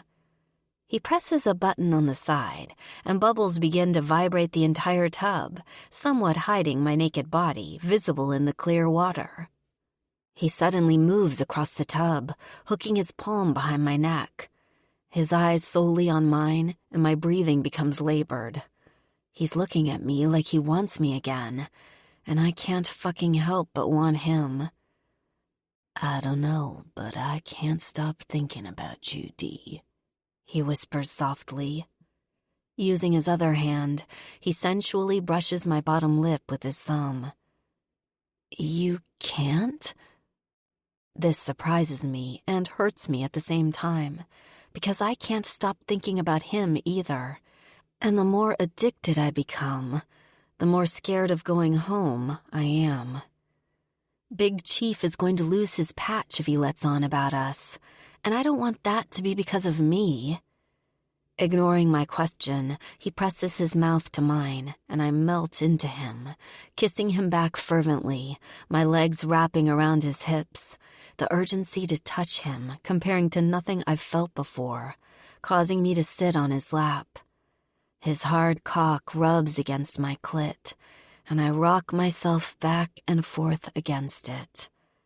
His hand slips down my back, pushing my bare breast against his hard chest. His lips skim across my jaw, down my neck, until finally reaching my right tit. His lips taking a nipple into his mouth. He sucks on it. God, it feels so good. He feels so good. I loll my head back, my hair getting wet, and my body rocking against him harder, desperately wanting him to just slip inside of me already. Let's move this to the bed. I don't want to get your stitches wet. He breathes against my sore cheek. I nod, my breathing near panting. Wrapping one of his arms around my body, he stands with me, still attached to him, and steps out of the tub. Water splashes onto the floor, leaving a trail as he takes us to the bed. We lay on the fluffy blankets, with him on top, and kisses down the valley of my tits. Then my stomach. I sit up to watch him go even farther down, shoving my knees over his shoulder.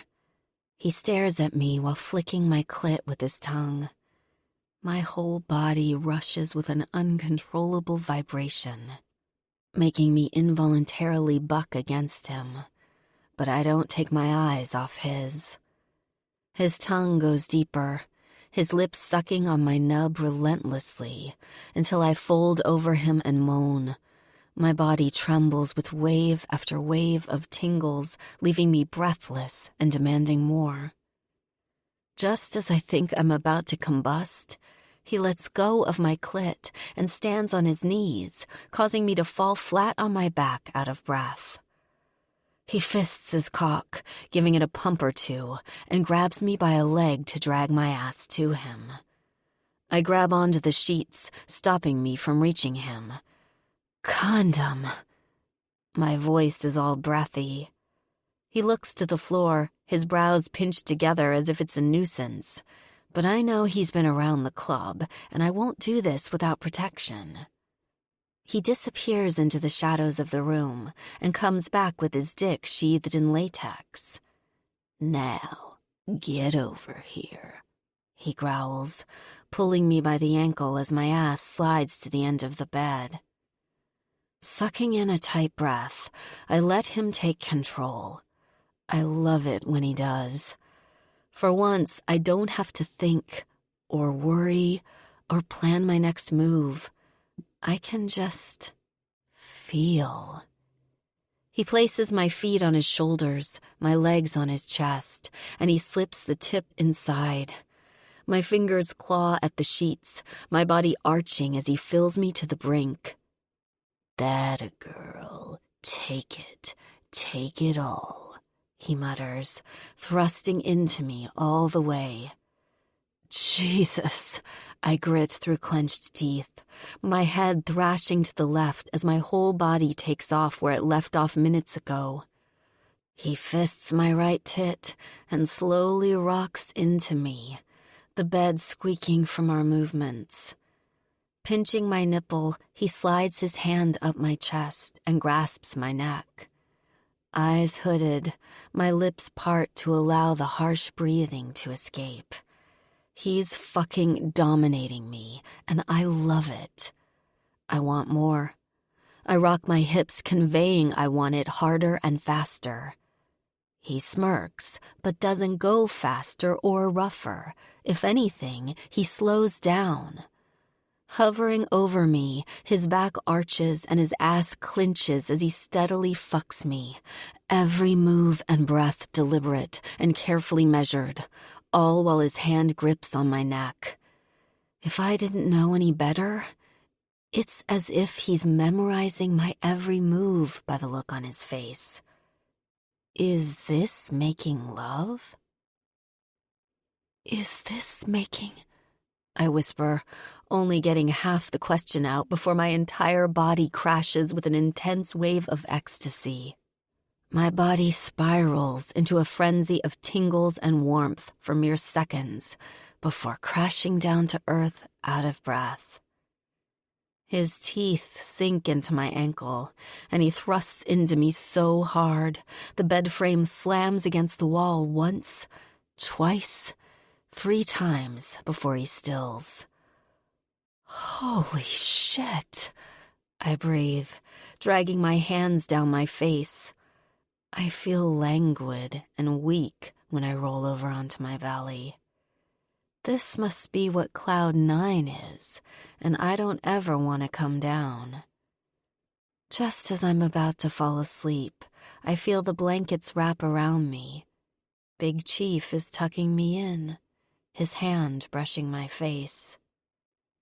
It's going to be hard to pretend none of this happened in a couple days, and we just keep making it harder on ourselves.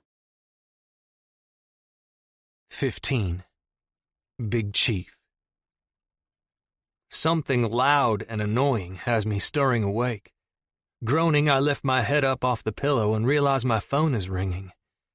Snatching it off the nightstand, I answer it. What? Hello, I'm calling to let you know that I was able to get your truck in early and it's back in the parking lot of the hotel.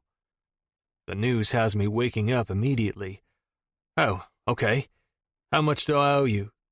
Sitting up, I grab my card from my wallet, sitting on the nightstand. $500 even. Jesus Christ, I'm in the wrong business, obviously, I mutter, a little surprised by the cost. With the price of the pump, labor, and my fitting you into the schedule, it can get a little pricey, sir. He explains the cost, but I just read my card number off. Thank you, and the keys are under the floor mat.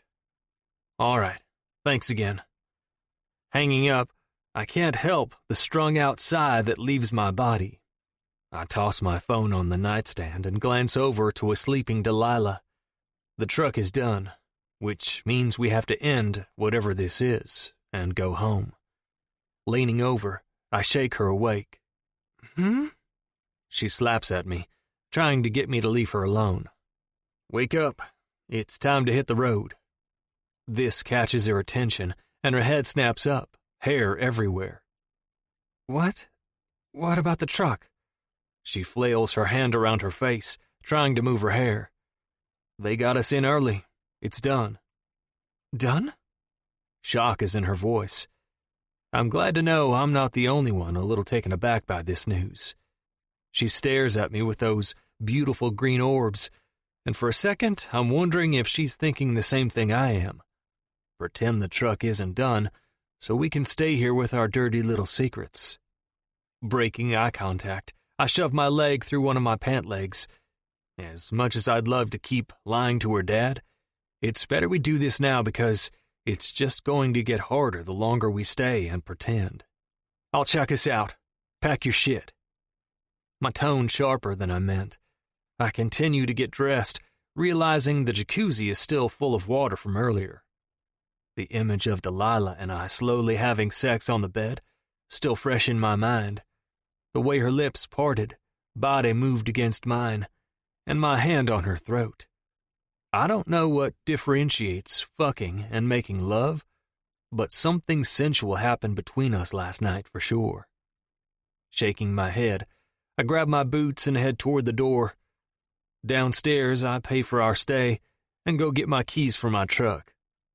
I feel numb and angry, not wanting to talk about it or think about Delilah and me any more than I have to. It's just time to head home, where everything will be back to normal.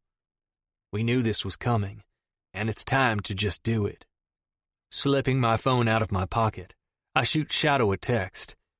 Truck fixed, heading home. BC. There. No turning back now. See you and my daughter in 2 days. Shadow. The way he says, and my daughter, has me tense. It's like he knows I touched her. Jesus. I've never been scared of another man, but for some reason Shadow has me fucking nervous. I wouldn't put it past him to shoot me if he ever finds out about what happened here. 1 hour later, we're in the truck, on our way to L.A. I drive, and Delilah sits in the passenger seat, with her foot propped up on the dash. The window down, Her hair blows in the wind, and the sun shines on her face. Her head nods and body rocks to the beat of the song from the radio, Who Do You Love? By the Chainsmokers. I've heard them before, but I usually have rock or country songs on my radio. She must have put this on. Leaning my elbow on the door, I scratch my head and watch her without her knowing. She's something else. These last few days have given me an interesting perspective on things, like the idea of being with someone. Delilah. The violent vibration shakes me awake, and in a panic, Big Chief swerves back onto the highway. He must have dozed off, and the truck almost went off-road. My eyes now wide open and awake, my hands clawing at the seat. I stare at him in mere terror, as we just about went off the road if it weren't for the strips. He runs his hand down his face and blinks a few times, sitting closer to the wheel like it will help wake him up. My eyes seek out the time on the dashboard. He's been driving for 10 hours straight, I think. I can't remember when we left, but the sun is starting to set over the horizon, and my legs and back are stiff as fuck from laying curled up in my seat. Stretching my arms and legs as much as I can in the cab of the truck, I blow out a bored breath. Since we left the hotel, we haven't said much to each other. It's been cold and distant, as if we're preparing our acting skills for when we get back to the club. How about we pull over and stop for a minute? I sit back in my seat, my foot tapping on the floorboard. I'm antsy and need out of this damn truck for a minute. No, I'm good, he clips, almost as if he's angry at me that we have to go home. I need to pee. Without a word, he hits his turn signal and we swerve to the exit ramp, where the sky is lit by several businesses. I would ask him what his problem is, but I know what's wrong, and I don't want to talk about it any more than he does. This is the way it has to be, unless he wants to be kicked out of the club and have his face cut up like Thane's. There's a gas station with a McDonald's, I point out my window, my mouth watering at the idea of hot fries. Food does sound good, he mumbles, and drives that way. At least we both agree on that. Inside the truck stop, it smells of coffee, and the place is mostly empty. I use the bathroom and can't help but look at my stitches in my face as I wash my hands. It's going to leave a scar. I can see the skin already turning a weird color where the black thread snakes in and out of my face. Taking a step to the drying station, I find the paper towel holder empty. Nice. Drying my hands off on my shorts and head out of the large bathroom. Passing candy with an array of colors lining the racks, a sweet scent hangs in the air. I feel someone staring at me, so I look up, finding a man behind the register staring at me with his mouth hung half open. He doesn't blink or say anything, and it makes me anxious. Leaving the candy behind, I seek out Big Chief, finding him already standing in the restaurant portion of the station, his arms crossed, looking up at the menu, trying to decide what he wants. "Do you want something?" he asks, not taking his eyes off the many options of greasy foods. Looking up at the display screen, I settle on a cheeseburger, fries, and a Dr. Pepper. He gets a Big Mac meal and a sweet tea, and we sit at a table and wait for our food to be made. We don't say anything while we wait for our food. He doesn't even look at me. Trying to hide the sting in my chest, I clear my throat and rest my hands on the table. "So, I'll drive for a while." He side-eyes me like I'm 15 and asking to drive for the first time. "No, I just got that truck. We can find a place to sleep and I'll be good to go in a couple hours." It's not like I can't drive it just because it's new. Pretty sure it handles just like any other truck. Attitude thick in my voice. I can't help it. Who the fuck does he think he is saying I can't handle driving his truck? Why? Because I'm a girl? My father taught me how to drive at a young age. If it has wheels, I can handle it. "We'll stop at a hotel. That way you can get your beauty sleep." He stands up, crosses his arms, and widens his stance. Even tired, his face holds a rugged handsomeness to it. A hotel is a bad idea. We will just get cozy again and cross lines that will make acting like nothing happened even harder tomorrow. I slept most of the way. I'll drive so we can get home faster. Our order is called, and Big Chief grabs the bag with one hand, the drinks with the other, without arguing back. He turns and heads toward the exit, and I hurry up behind him and snatch my soda from the cardboard holder. Plucking the straw lying next to it, I stab the lid and take a big sip. It's good. I needed some caffeine. Outside the station, the smell of exhaust and diesel from all the truckers filling up next door overtakes the crispy scent of the fries. The air is cooler than it has been, causing goosebumps to race up my legs. I hurry to the driver's side of the truck and climb in, seeking warmth away from the night's plummeting temperature. Big Chief comes to a halt just in front of the truck, looking at me sitting behind the wheel of his truck with an annoyed look, contouring his handsome face. Shaking his head, he decides to give in to the idea and get in on the passenger side. Shutting the door, he turns and puts our food on the console between us. Now look. He gestures toward the dash with one hand, his tone dead serious. Keep it at an even 70 and use cruise control when you can. We'll get better. Oh my God, will you give it a rest already? Laughing, I dig into the bag and tug out my fries, shoving a few into my mouth. It's a truck. I can drive it, I say around a mouthful of food. He sighs, his hand falling into his lap. I swear, if you wreck it, he growls under his breath, getting his food from the paper bag. You'll what, have to jerk off to something else? I tease, happy we're actually talking to each other. Yes, as a matter of fact. He nods, his fingers holding several fries before shoving them into his mouth. I can't help but snicker, but then something tight pulls at my chest, reminding me we can't be like this when we get home. We have to get our shit together, like we were before. Small talk, but subtle. Grabbing my soda, I take a large sip and start the truck. We need to get home so we can get some distance.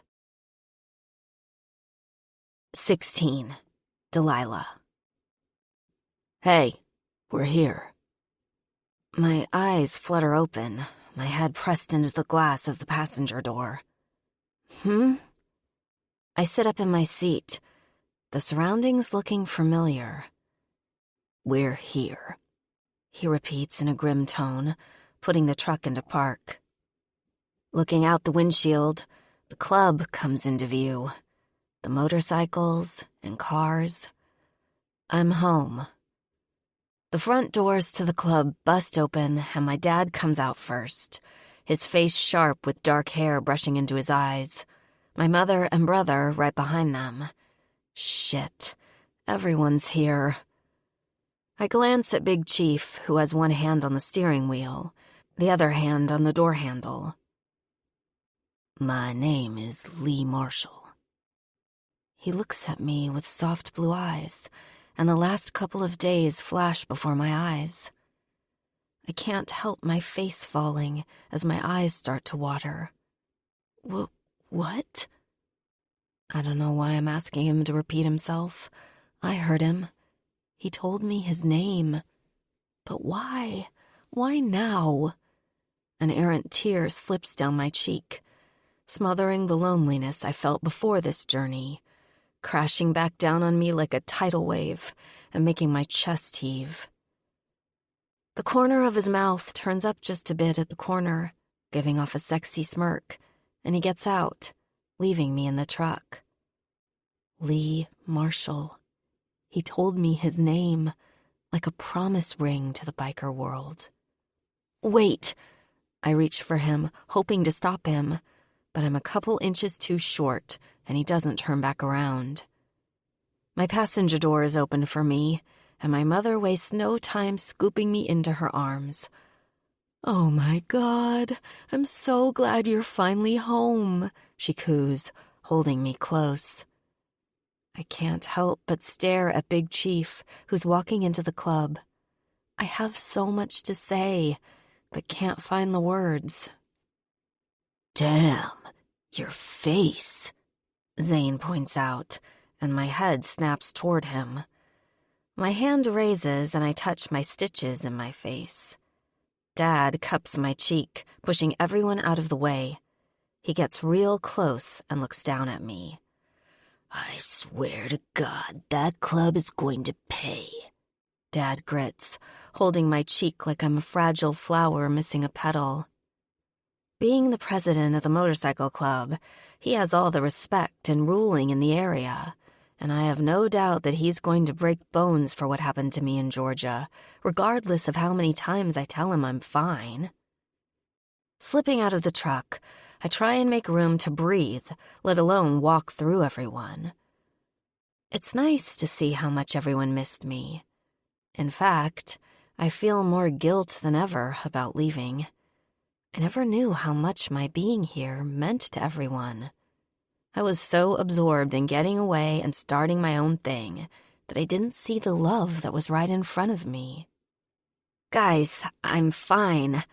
I'm home now. I fake laugh, my mind a complete mess right now. Suddenly, my face is firmly gripped and jerked until I'm staring into my mother's intense green eyes, her brows narrowed with anger. Don't ever do that again, Delilah. She scolds me like a defiant teenager rather than a 21-year-old woman. What would have happened if your dad didn't lie behind my back and send Big Chief? Her eyes snapped to my father briefly before back to mine. Looks like he's in the doghouse as well as me. I wasn't thinking, I admit, running my hands through my hair. I know I owe her and everyone an apology, but right now, I can't stop thinking about Big Chief. No, you weren't, Zane admonishes like he's a parent. I flip him off and shut the truck door behind me. Mom wraps an arm around me, pulling me into her as we walk to the club. So, are you staying with your dad and I now that you gave your room up at Piper's? Shit, that's right. I have nowhere to stay, and I really don't want to stay at my parents'. My mom will wake me early in the morning for breakfast, ask me if I'm brushing my teeth, and so on. She's too much.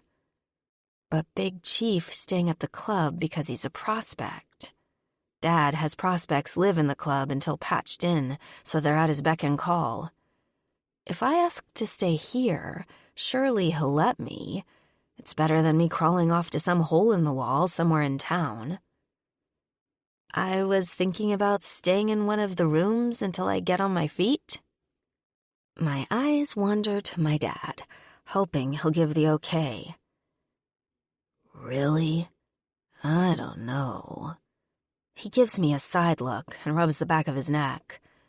Rules are females and family don't really stay at the club because it causes drama. I think it would be safer for her to stay here until we know what's going on with that Thane boy, Mom adds. And I'm silently cheering for my mother being on my side. But deep inside, I know my dad is going to rain hell on the fallen gods MC. I'd be surprised if he doesn't kill every single one of them. All right, yeah. You can kick it in a room until you figure out what you're doing. He reaches for the door and holds it open for all of us to go inside. His eyes telling me this conversation isn't over. He's going to want to know what I plan to do. Where am I going to work, and how am I going to get there because I have no car now? A week ago, all the questions would have pissed me off. But this trip has really made me see things differently. I don't have to run away to find myself, because I know exactly who I am. What I was looking for was to let go of the past and open myself up to someone. It just took a strong, stubborn someone to do that. That someone is now sitting at the bar with a beer. He looks like he's lost in his feelings, too. But I just made it to where we will be in the club together. Hopefully alone at night, so we can discuss us more. Will we stick to nothing happening between us? Or continue to break rules? because him telling me his name like that makes me think he wants more. Mom brings some of my things from storage: clothes, blankets, and a box of random crap. Setting the cardboard box on the bed, I start to go through it. There's a picture of me and Zane, my arm hanging over his, both of us smiling. We're on the beach, his wet hair in his face and my tongue sticking out. I'm not sure why Mom wanted me to have this, but I put it on the table next to the bed. Looking in the box of random crap, there's a candle. I smell it, and the scent of coconut makes my eyes close. Reminds me of home and the beach. I put it next to the picture. A knock on the door has my heart skip a beat. Is it Big Chief? Forgetting the box, I open the door, finding my dad. Shit.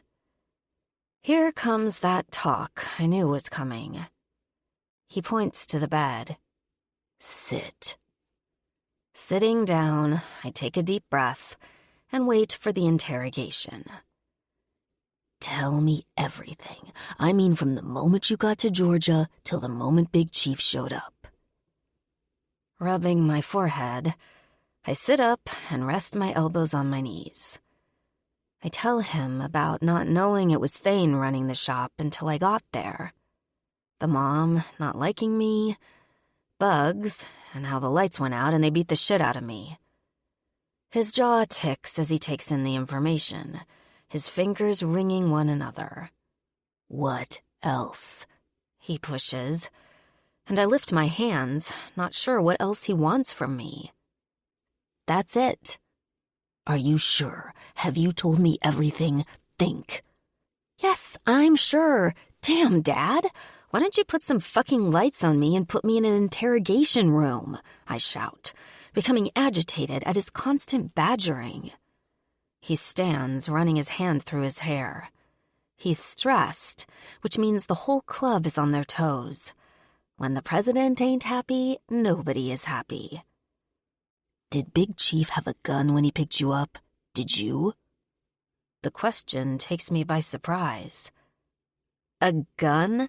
Like, did we shoot anyone? No, why? Did you have a gun at all?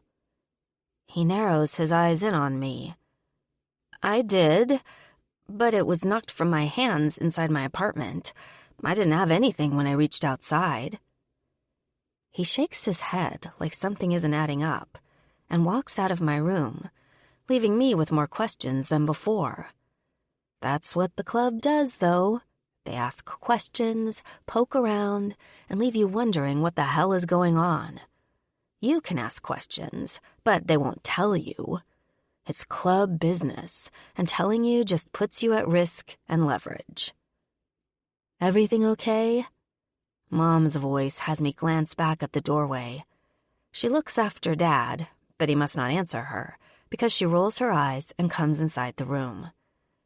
Just as I think she's about to scold me for more information as well, she holds a new phone in her hand, her fingers stabbing at the screen as if she's confused and angry.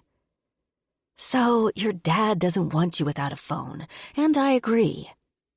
I can get mine replaced. I just need to go to the store, I tell her, not wanting to draw from Mommy and Daddy's bank. I may not be able to get one as good as the one I had, but I will at least have one. Well, until then, you can have this one. Dad had Bobby put the girls' numbers in it for you, and all that fun stuff. She hands the phone over, a smile on her face. I take it and instantly think of Piper. I need to call her. I miss her. Thanks, Mom. She's happy I'm home, and that makes me feel good. I'm glad I'm here. I shouldn't have left.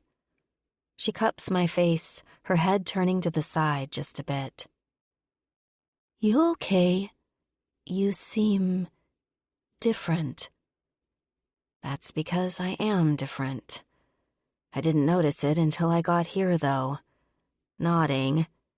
Yeah, I just had my ass handed to me, and it was a wake-up call, I suppose. She smiles, but with her eyes as if she knows exactly what I'm talking about. I remember her saying something about her trip from New York to here. Did the move change her, too? Yeah, I know how that goes. I'm going to go fix something up for the boys to eat. I'll bring you a plate when it's done? Her voice lingering as a question. That'd be awesome, thanks. Hand on the door, I shut it and turn back to the small bedroom. My new home. Big Chief. Sitting at the wooden table in the room adjacent to the common area, Shadow sits in his spot at the head of the table, a gavel and a small glass of amber liquid in front of him. He's been acting weird, always walking away on the phone. He and Bobby huddled up somewhere talking quietly. He even asked me if I fired my gun when I picked up Delilah, and then asked me again. Something is going on, but I don't know what.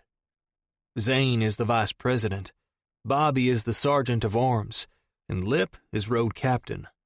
I'm a prospect still, and only get told what they want me to know.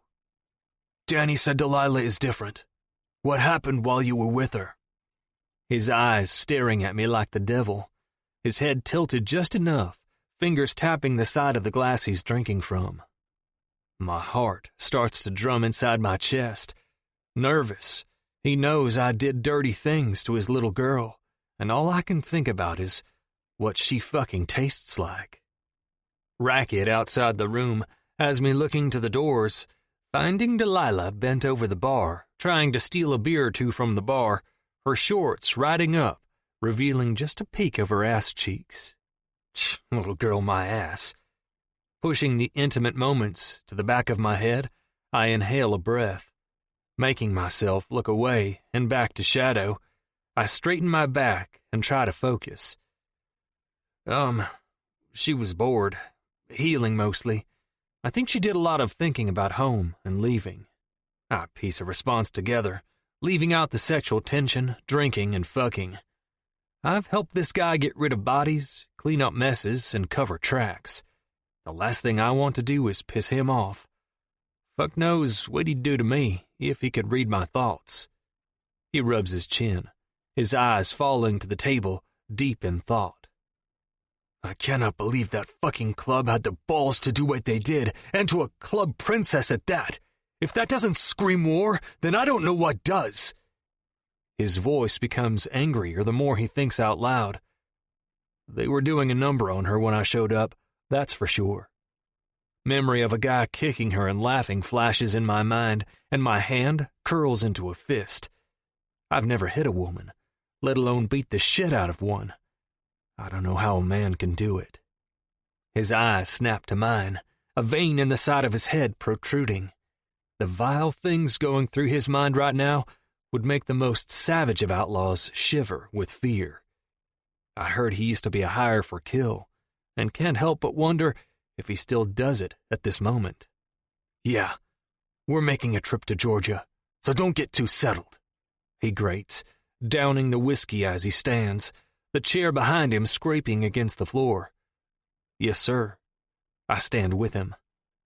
The doors to the room open and all the men of the club stand there with smiles on their faces.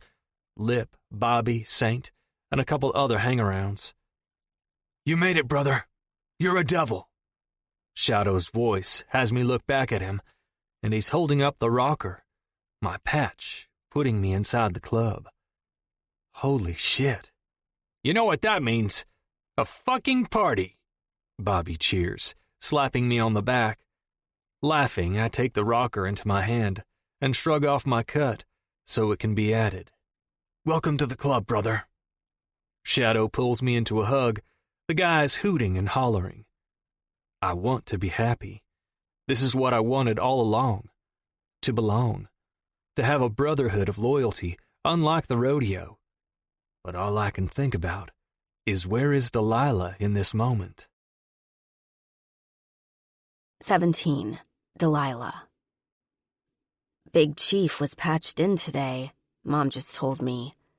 The club naturally throws a big-ass party for guys that just get patched in, and no women of the club's families are allowed. Supposedly to keep drama down and good times high, so I'm assuming I'm not staying here tonight. Standing in the kitchen, leaning against the counter and chewing on my thumbnail, I think about how I can get around the rules. You know the rules. You gotta come with me. Or I can drop you off at Piper's, Mom offers, handing me a soda from the fridge to go with my pizza. My shoulders sag, depression weighing on my chest as I do my best to show my mom how run down I am. I really want to rest, to curl up on my bed with my damn candle and sleep. Look, I promise I won't come out and see their secret stupid party or whatever it is they do. Can I just stay? She must sense my defeat because her face falls when she looks at me, her mouth turning into a frown. You have been through a lot. Her voice soft. I hate that everything you wanted didn't turn out the way you hoped, babe. She shakes her head, and I suddenly feel guilty for playing her. It's not all bad. I'm home and safe. She plasters a smile on her face and cups my cheek where the stitches are. If your dad finds out I let you stay, he will have my ass. Literally, he'll whoop my ass. Her eyes widen, and all I can think about is men spanking women must be a biker thing, because Big Chief likes to spank too. But I can't tell her that. I can't tell anyone about my trip, or what I'm feeling. Well, I could tell Piper, but no, she has the baby. She has enough going on. Promise, I won't leave the room. I hold my hand up, and she hooks her pinky with mine. Childish, maybe, but we've been pinky promising each other since I was 8. It's our thing. Lying in bed, the day has slipped into night, and the club is definitely full-on partying. Midnight Rider by the Allman Brothers plays on full blast in the common area of the club, and the walls vibrate. An array of smells slip from under the door, diluting my coconut candle. I can't even smell it through the scent of weed and perfume and cologne. Sitting up in my bed with a pillow to my chest, I hear a woman laugh so loudly my eyes roll to my bedroom door. I picture a half-naked chick, blonde hair, with lip injections and tattoos all over her thighs, sitting on Big Chief's lap. The bitch probably doesn't even know why being patched in is such a big deal. Fucking posers. I don't even know how the men find girls like that attractive. More boobs than brains. Rolling over onto my side, I shove the pillow over my head, trying to drown out the sounds and the idea of Big Chief with someone else. I won't go out there. I won't go out there. I remind myself of the promise I gave my mother. Something, or someone rather, slams against my door, making me startle. Tossing my pillow off my head, I sit up straight and stare at the door, waiting for it to happen again so I can ream someone's ass. But whatever it was passed on. Rubbing my temples, I try to not think about Big Chief and the ache in my chest. I need a plan of what to do with my life. A career. Or college, maybe? Sighing, I grab the phone off the side table and open the browser, looking at schools nearby. Maybe I can go to college and get a degree in art. Biting my lip, I swipe and read what they have to offer. But their art doesn't sound like my kind of art. They want me to learn about history and shapes, and I just want to design and learn how to use tools to help further my work. Screaming and laughter draw my focus from my screen to the wall. I'm distracted. Closing the screen on my phone, I drop it between my legs. I wonder if Big Chief is having a good time. Is he drinking with the guys and being a dumbass? Or is he with a woman? Sitting up, I sigh again. I should just go out there and end my misery. I could use a drink and a good time. I love partying and letting loose. These are my people, and if anyone is excited for Big Chief being patched in, it's me. And while I'm out there having a good time with my family, I happen to see Big Chief with a woman. Then I'll know for sure that whatever happened between us is over. Like a one-night stand. A couple of times. God, what if I see one of my uncles with a woman, though? I mean, I've never seen any of my family members cheat before, but I know it happens because I have heard other clubs coming through sleep with women, and then their old ladies show up for a rally months later. It's weird to witness. I wonder if they know their men sleep around. How are they okay with that? I wouldn't be. I'd think I wasn't enough for something. Climbing off the bed, I go to the bathroom, feeling conflicted about whether or not I should go into the party or stay in here. I flip the light on and look at my reflection in the mirror. I don't even look like the same girl anymore, especially with these fucking stitches. I push my hair out of my face, straighten my large black shirt, and tuck in the front so you can see my frayed loose shorts. This would be the perfect outfit to go out there and have a couple of drinks, see what everyone is doing, and just chill. Maybe toss a couple back with Big Chief even. Is it weird I miss his company? The toilet makes a rushing water noise, grabbing my attention. I wiggle the handle, trying to make it stop, and the water begins to rise. My mouth parts with panic, my hand frantically lifting the lid and trying to flush it before water comes spilling over. But wait, the toilet is broke. Now I have a reason to leave my room? Gone with the panic, I step back and let the lid fall with a loud thud. Toilet's broke. I guess I'll have to leave the room to use the hall bathroom, I say to myself, a devious smile on my face because I have no intention of going to the bathroom at all. Not wasting any time, I open my bedroom door and step into the party. It's loud. Smells of perfume, weed, alcohol, and sweaty men. Keeping to the wall, my eyes search every face I pass, not wanting to admit to myself I'm looking for Big Chief. Coming into the common area, I spot him standing behind the bar by himself. Relief floods my system, and I smile. He's not with anyone, and if he's not hooking up with anyone on the one night he's expected to sleep with random women, then it must be because of me, right? God, he looks so good. Hair ruffled, shirtless with only his leather cut on that proudly sports his new club patch, with a pair of low-slung jeans. Black lights and strobe lights dance across his face as he talks to a guy I don't recognize. He turns around toward the bar, where a woman sits looking at him like I'm looking at him. Her tits are hanging out of a corset, and nothing else on but a black thong. Big Chief steps in between her legs, grabs her by the thighs, and pulls her to the edge of the bar right into him. He is with someone. Anger takes over lust, my chest filling with a weight I've never felt before. I can't breathe. I want to scream, but nothing is coming out. My nails bite into my palm in an attempt to keep my jealousy under control. That motherfucker. That motherfucking fucker. Her? She's not even one of us. Where the hell did they even find her? Impulsively, I start shoving people out of my way until I'm on the other side of the bar behind Big Tits Barbie. I snatch her by the hair and yank as hard as I can. She screams and falls off the bar into the floor. Big Chief's face sobers, confusion crossing his face as he watches his fuck for the night suddenly drop off the bar. Something tangles in my hand. It's her fucking extensions knotted around my fingers. One hand on the bar, she pulls herself up and looks at me with pursed lips and wide eyes. "You stupid!"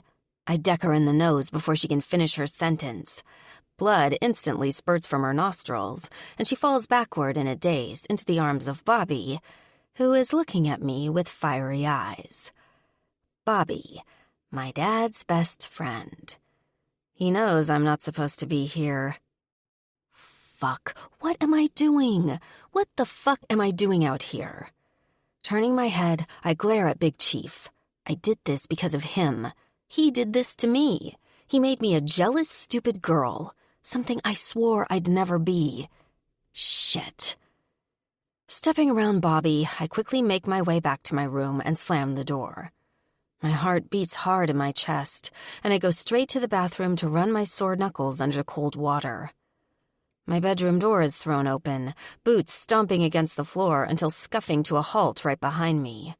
I feel whoever it is staring with a hard heat. Finally, I look in the mirror and see Bobby glaring at me with sharp blue eyes. "You are not supposed to be here." I don't say anything. "Why'd you do that? Why?" His brow furrows, his surfer hair in his face. He's so pretty you'd never think he was a biker without the tattoos and leather cut. I still don't answer. If I do, I'd just be admitting my own faults. "Last time I saw a woman show up to a party and pull the shit you just did, it was your mother over your father." Turning the faucet off, I turn around and face him, my hands on the counter behind me. He knows my actions were one of a scorned woman, and he wants answers. "It's Big Chief, isn't it?" he asks with bated breath, his face searching mine for the answer. Crossing my arms, I look to the broken toilet that is filled to the rim with water, and Bobby sighs loudly. Well, now he knows I acted out because of jealousy, and if he knows, how many others do? Jesus Christ, Delilah, do you know what your dad will do? Yeah, I know. I finally break my silence, my hands in my hair as I stress the fuck out. I shouldn't have left the room. I should have known Big Chief would be with another girl. I just needed to know if... Stop. I don't want to know anymore. Last time I took a secret like this, I got shot for it. So just stop talking. He holds his hands up, his voice slurs from drinking. Silence falls between us, and he takes a step back, running a hand through his hair. Do not leave this room again, Dee. He points at me. Trust me, I won't. Big Chief. High and drunk, I looked down the hallway where Delilah just ran to, and Bobby followed. "Oh my God, are you okay?" Glancing over my shoulder, a couple of the girls helped the chick I was fucking with, Brandy, I think her name was. Her nose is bleeding, blood all down her chest and tits. Her hair a fucking mess. Some of it's even on the floor. Turning my attention back down the hall, I feel like I should go to Delilah. But then Bobby steps out of her room with his eyes set on me, his stance wide and jaw tight. Stomping toward me, I wait for him to ask what's going on between Dee and me. In a blink of an eye, a fist to my jaw has my head snap sideways. Throbbing, aching vibrations make my teeth clatter. Fuck! I grab my jaw, the pain fierce. I wasn't expecting that. Bobby bends over me and gets in my face. "It was my job to make sure you had a good time tonight and give you anything you wanted. But the president's daughter wasn't on the fucking menu, asshole." I shove him away from me, anger making my chest puff out and breathing pick up. "You think you can fuck with my best friend's daughter and then fuck around on her? What kind of woman do you think you're messing with, huh?" He shouts over the music. I didn't know Delilah felt so strongly. I thought she wanted us not to be anything more than a secret. I was trying to forget about her and do what she wanted. But knowing how upset she is changes everything. I push Bobby out of my way and hurry down the hall. "You're a dead man," Bobby yells, but I keep going until I get to Delilah's door and let myself in. If I'm a dead man, then I have nothing to lose tonight. Let's hope that's not the weed and whiskey talking, and I regret this in the morning. 18. Big Chief. Inside Delilah's room, a candle next to her bed is lit, making her room smell of coconut. "Delilah?" I call for her, flipping the blanket off the bed, and finding it empty, I look to the bathroom. There she is, both hands on the counter, while she stares at her reflection. "Delilah."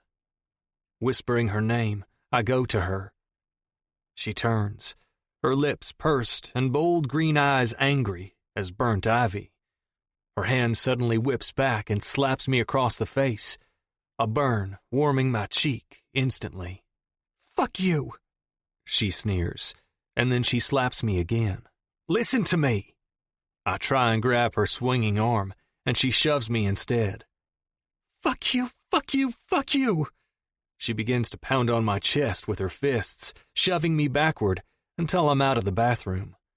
She becomes hostile, thrashing her head and hands everywhere that I have no choice but to grab her and pull her into my chest. "Would you fucking stop it?" "Let me go." She jerks from my grip, emotion thick in her voice. "I will when you calm the fuck down and listen to me." She stills, her breathing harsh.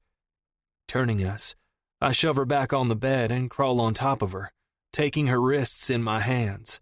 I hold them above her head to keep her from fucking me up any more than I am. Her bright, glossy green eyes look into my own, and I feel her pain. "I fucked up," I confess with a heavy breath. She stops resisting, but her face is hard and angry still. "I thought you didn't want anything more. I thought, get the fuck off me." Her voice cracks, and that's when I notice a tear slip down the side of her face. She's yelling for me to go, but she doesn't want me to. I can see it in her eyes and hear it in her voice. "No, you're going to listen to me, damn it!" Shouting in her face, her nostrils flare in reaction. "If I had known you were interested in wanting more than what happened at that motel—" "It doesn't even matter, so just stop," she interrupts, trying to pull from my tight grip. "Why? Because of your dad?" She doesn't answer me. "The biker can't be with the club princess. How fucking cliche, Delilah. Fuck him. Do you want to be with me or not?" I jerk her wrist to get her attention, to shake her from her own sorrow. Her head slowly turns, and sad eyes look back at me. "Stop fucking around and tell me what you want," I tell her again, demanding her to tell me.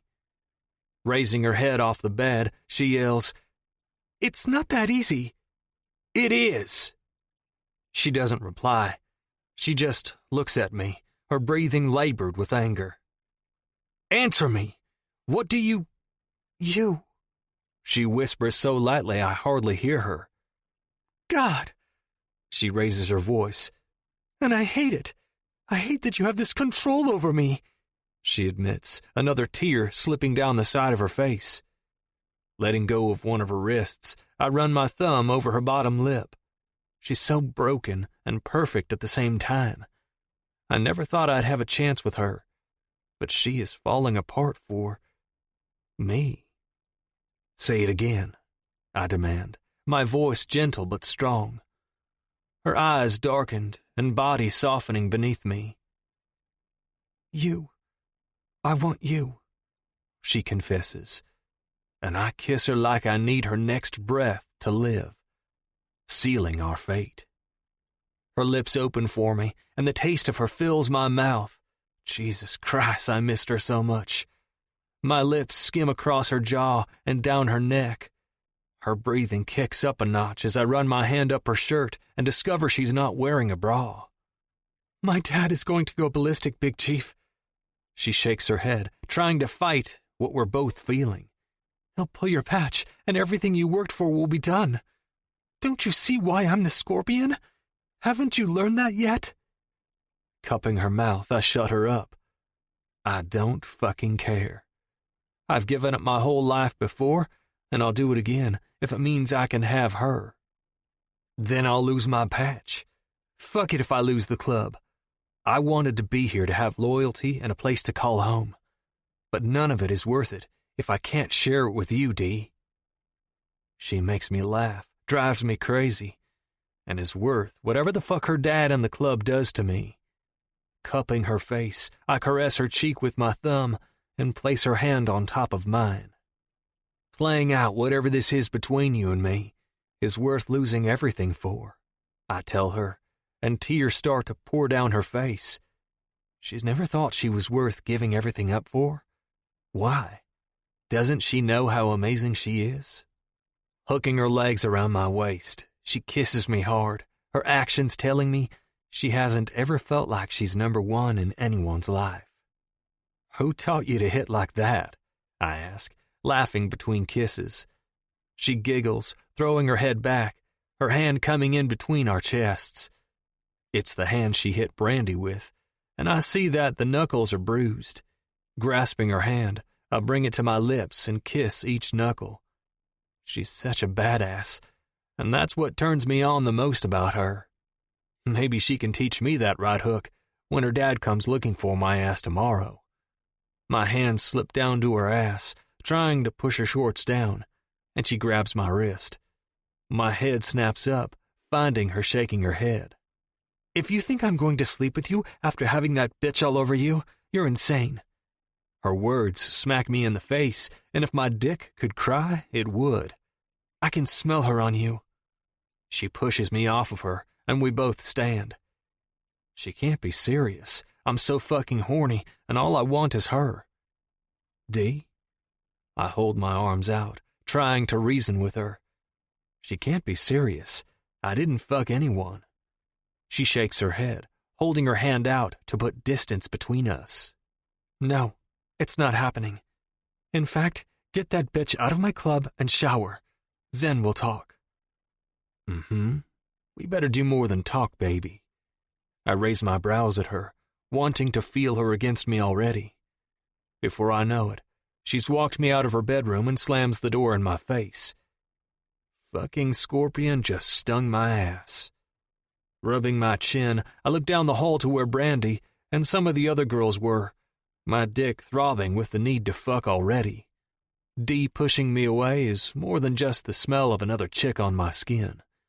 She's telling me to make her and me official without verbally asking me to be her man. I guess I have an ultimatum then. What's it going to be? Am I a one-woman man now? Or do I take the easy road and go back to the party where I won't have the shit kicked out of me tomorrow by a pissed-off father? Delilah. Large, firm hands suddenly jerk my hips upward, my ass now in the air, instantly waking me up. What the? Snapping my head to the side, ready to swing at whoever is in my room, I instantly sigh when my eyes meet with Big Chief. Jesus Christ, I could have kicked him in the face. The moon shines through the window, illuminating just enough to show his hard, bare chest. In fact, he's naked, except a belt around his hips. He flips me over onto my back, and I can't help but smile at the big, shiny buckle that's hung above his erect cock. What are you doing? I point to his championship buckle, confused why he left that on and nothing else. This? He grabs the leather belt and then handles the buckle as if it were his dick. Proud, he gives it a gentle shake. I'll show you. His hands grasp my thighs, turning me to where I'm suddenly on top, straddling his thighs, my hands on his chest to keep me from face-planting onto his hard muscles. He slaps my ass, making it bounce, and puts his arms behind his head, looking me over with devious eyes. You're gonna need something to hold on to when riding this cock, D. I raise a brow. Is he serious? When I used to bull ride, we would put 4 fingers under the belt to hold on to, just like this. Taking my hand, he forcefully slips my fingers under the leather belt wrapped around his bare waist. Ready? His eyes look to mine, and my lips part with an unexpected breath. I am ready, but... As if he can sense my uncertainty, he digs his fingers into my thigh. You threw me out and made me choose between them or you. Those bitches are gone, and I fucking showered, so now I'm going to fuck you as hard and wild as I want, because you're mine, D. His words hold a promising growl, and I'm instantly wet. I mean, I really wanted to have sex with him, but the idea that he was just about to mess around with another woman had me turned off. I pushed him away, but he came back. He always comes back. "Condom," I whisper, my tits aching beneath my shirt to be touched already, but I will not go without a condom, ever. His hand slips out from under his head, revealing a shiny square package. "Put it on me." Demand and lust heavy in his voice. Biting my lip, I take the condom from him and tear it open with my teeth, the slick latex in between my fingers. I slip it onto the tip of his dick before pushing it farther on. "Fuck," he grates, thrusting his hips into the air. A sly smirk fits my face at how much I affect him. He's really horny, his energy and excitement stirring me into a thirsty, sex-crazed fool. Hands slide up my thighs, calloused fingers feeling so good as they glide up my hips and pick me up. My hands hanging onto the belt, just like he taught me. He slowly helps me mount his length, his thickness filling me. I gasp, my eyes hooded and nails biting into his chest. "Now what?" I ask with a heavy voice. "Throw a quick prayer to the rodeo gods and hold on, baby."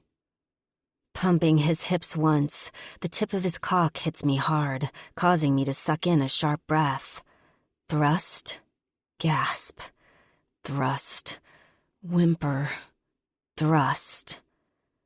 A loud moan slips from my throat, and my eyes squeeze shut. My body feeling used and abused in every way. I want to tell him to ease up, but I don't, before the wave of pleasure that slams into my body every time he drives into me has me waiting with bated breath for the climax of a lifetime. Holding onto his belt, I ride him like a bull. The sound of our bodies smacking fills the room, my labored breathing and whimpers mixing with his grunts and groaning, probably heard throughout the club. His hands slip along my waist, my skin beating with sweat, as I desperately climb the wall of desire. Thrust, thrust, thrust. And like a burst of electricity, I squeeze my eyes shut, tense, like I just stuck my finger into an electric socket, and fall into a dark bliss of pleasure. My toes curl, and a Charlie horse breeds in my calf, making me fall onto his chest just as he finishes coming. Pulling my fingers from the belt, the tips of them are swollen and purple from the lack of blood flow, but compared to the cramp in my leg, it's nothing. Reaching for my aching calf, I massage the muscle and slowly slip off his throbbing cock, the void making a shiver slip down my spine. Lying next to him, I inhale a long breath. I'm hot, so fucking hot and sweaty. Both of us stare at the ceiling, reflecting on what just happened. It was rough, but enthralling. I feel as if he's seen me in every way. We've had friendship, then we added sex to the recipe, and I have somehow developed feelings for him. Rolling onto his side, he slips his hand down the curve of my hip and pulls my back to his chest, his nose nuzzling into the back of my neck. This feeling that fills my chest is unknown territory. It's nice and fuzzy feeling, but it teeters on the line of fear and anger. Is this what love is? A mix of all the emotions and feelings put into one recipe that makes up the word love? Or is this just lust, and I haven't even begun to know what the fuck I'm getting into with love? I've never had someone touch me like this, or get this close to me. It makes me want to tell him things, stuff I've never told anyone. But I can't. My darkest secret could make him look at me differently. Hell, it makes me despise myself when I think about it.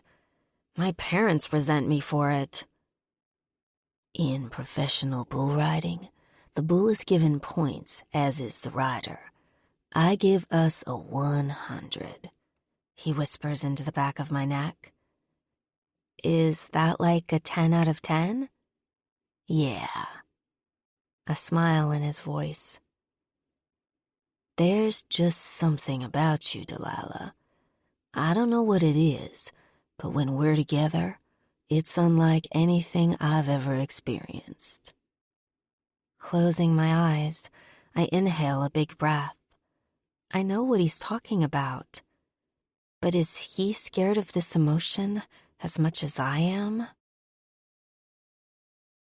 19. Big Chief. A loud bang has me sit upright to a heaving shadow staring at me with wide, deranged eyes, his chest heaving, hands fisted, and stance wide. Fuck. Here we go. Dad! Delilah wakes and jumps out from under the blankets with only a shirt on, her ass hanging out. Fuck, that definitely doesn't help this situation. Bobby, Zane, and even Danny all come into the room right behind Shadow. You! Shadow points at me, and Delilah steps in front, using her hands to try to push her father out of the bedroom. Delilah, you need some pants. My voice more relaxed than it should be right now. Reaching down, I snatch her panties up from the floor and toss them to her. She catches them, her eyes looking at me as if I'm not helping the situation, but her bare ass out in front of everyone isn't really cooling things off either. Fumbling with her underwear and trying to tell her dad to get out, Shadow maneuvers around her and somehow pushes her out of the bedroom and locks the door on her. I asked you what happened on that trip, and you fucking my daughter was a detail you forgot to mention. His voice roars through the room, the entire club hearing what's going on, I'm sure. Delilah bangs on the door, yelling on the other side of it. Grabbing my briefs, I put them on and stand. Shadow, listen. Crack! His fist connects with my face, my head snapping to the left. Pain throbs through my cheekbone, and I stumble backward. Fuck, that hurt. He definitely hits harder than Bobby. Groaning and rubbing my jaw, he rushes at me and throws us both against the wall. His fist in my gut, then my ribs. He lets his anger out that has me gasping and grunting with pain. I don't want to fight you. Wheezing, I hold my hand out and shove him away. He's my president, and I have a lot of fucking respect for him, but he's got to stop beating my ass. Yeah, well, too late for that. He jabs me in the face, and little black dots swim in my vision. Not about to stand here and get my ass killed. I throw a punch, my fist landing right into the side of his jaw. A look of surprise crosses his face. I didn't want to fight him. I said that, but the way he's going, he ain't stopping until I'm on the floor with no heartbeat. You're one stupid motherfucker. Warning in his tone. He's going to kill me regardless. Getting in a fighting stance, my fists up, I bounce on my heels. It's different with her, Shadow. No, it's not. None of you guys are different. He swings and I duck, moving to where he was standing seconds ago. What the fuck does that mean? I refuse to let her get hurt again, and I've seen the way you go through women around here. She won't be one of them. He lowers his fists and points to me, his brows narrowing. The door is finally pushed open, and Delilah, Danny, and Bobby all fall into the room. Both of them rush to Shadow, grasping him by his leather cut and pushing him back. Delilah comes to me, her hands on my face, eyes filled with concern as she looks me over for injuries. Are you okay? Oh my God. She looks defeated and scared as she looks my cheek over. I must have a cut or something because it feels wet and really hurts. I'm fine, I whisper, taking her hand that was cupping my cheek into mine. The intimate interaction makes Shadow growl like an animal, and Bobby has to push him back against the wall to restrain him. I went across the country to get her. I think it's obvious I'd do anything for her, I yell, trying to get it through his head that I'm not like other fuckers that have tried to get into her pants just to say they fucked Shadow's daughter. She drives me fucking insane, but is the only thing that makes me laugh and want someone by my side. Dad, I'm a fucking adult. Let me decide what I want. The last time you picked a man didn't really go that well for the family, Delilah. You think I'm going to let that shit happen again? The resentment in his voice has us all in shock. What the fuck is he talking about? Dad, enough! Zane snaps, coming out of nowhere and glaring at his father as if he was out of line. A family secret only they know about, starting to crack and reveal itself. Something big had to have happened with Thane that I don't know about.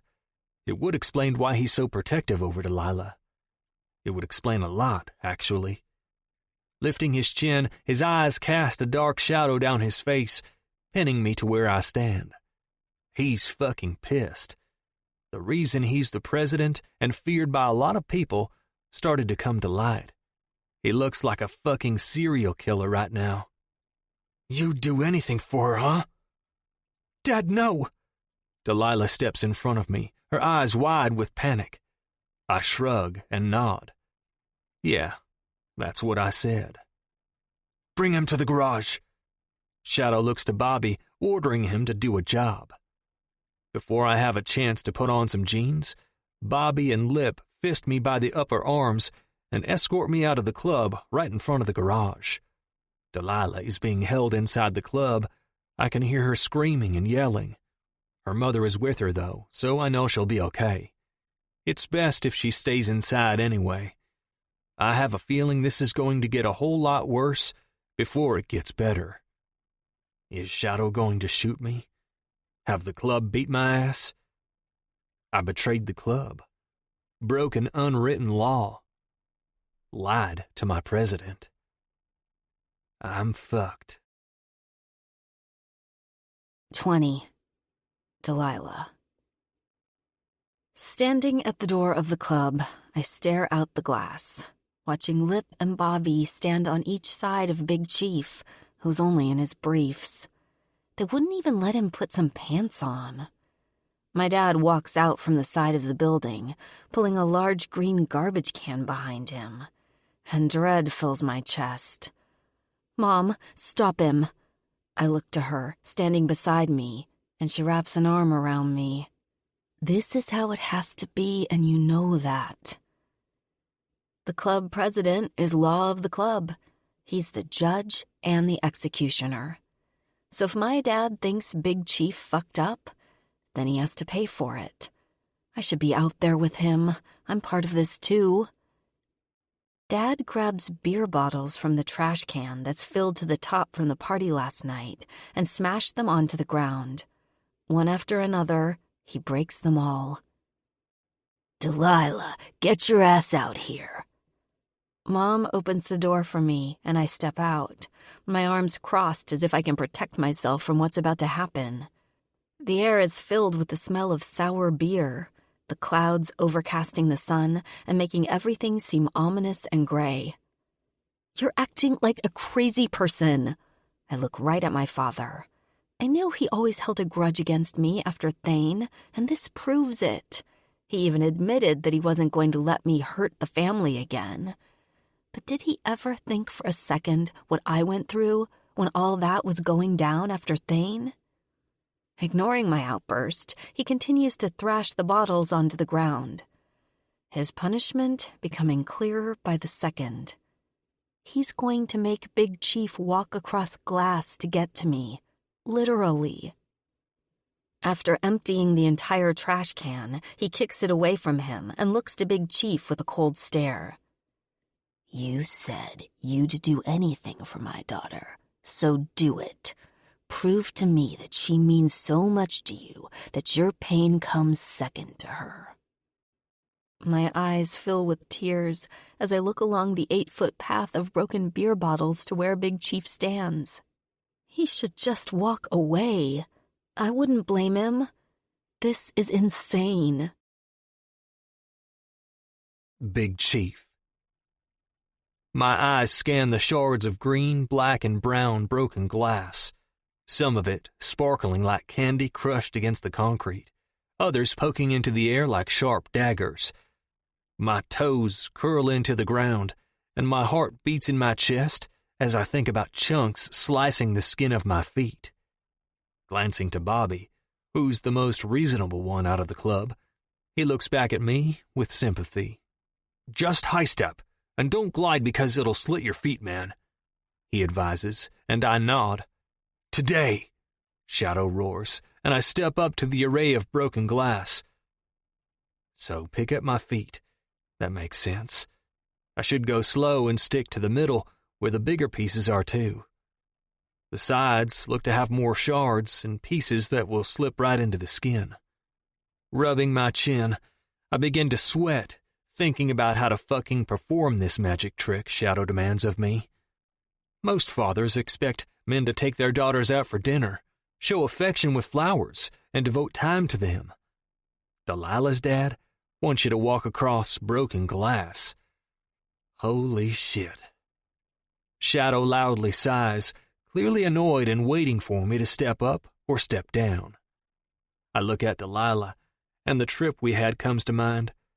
How she made a game out of drinking, and how cute she was when she was scared of the storm. Her laugh, that short temper of hers, and that fucking body. Christ. She makes me feel something I haven't felt with anyone. Then again, she's not like most girls. If I didn't at least try to make it across this glass, I would always wonder what if. Like, what if she was the one I let go? Fuck it. I can do this. Or at least fucking try. I was a bull rider. Injuries and wounds heal. It's mind over pain. Raising my leg, I take a step onto the first section of broken glass. My heels instantly burn, the sting so intense I hiss through my teeth. Jagged glass impales the front pads of my feet, and I clench my eyes shut. Fuck! Oh my God, please stop this! Delilah's voice breaks through my pain, and I open my eyes, seeing her at the end of the broken shards. If I keep my eyes focused on her, I can get through the pain. Just imagine what it'll be like when she's all mine, and we don't have to hide anymore. I can take her on my bike, out to dinner, stay up late at night laughing and yelling at each other.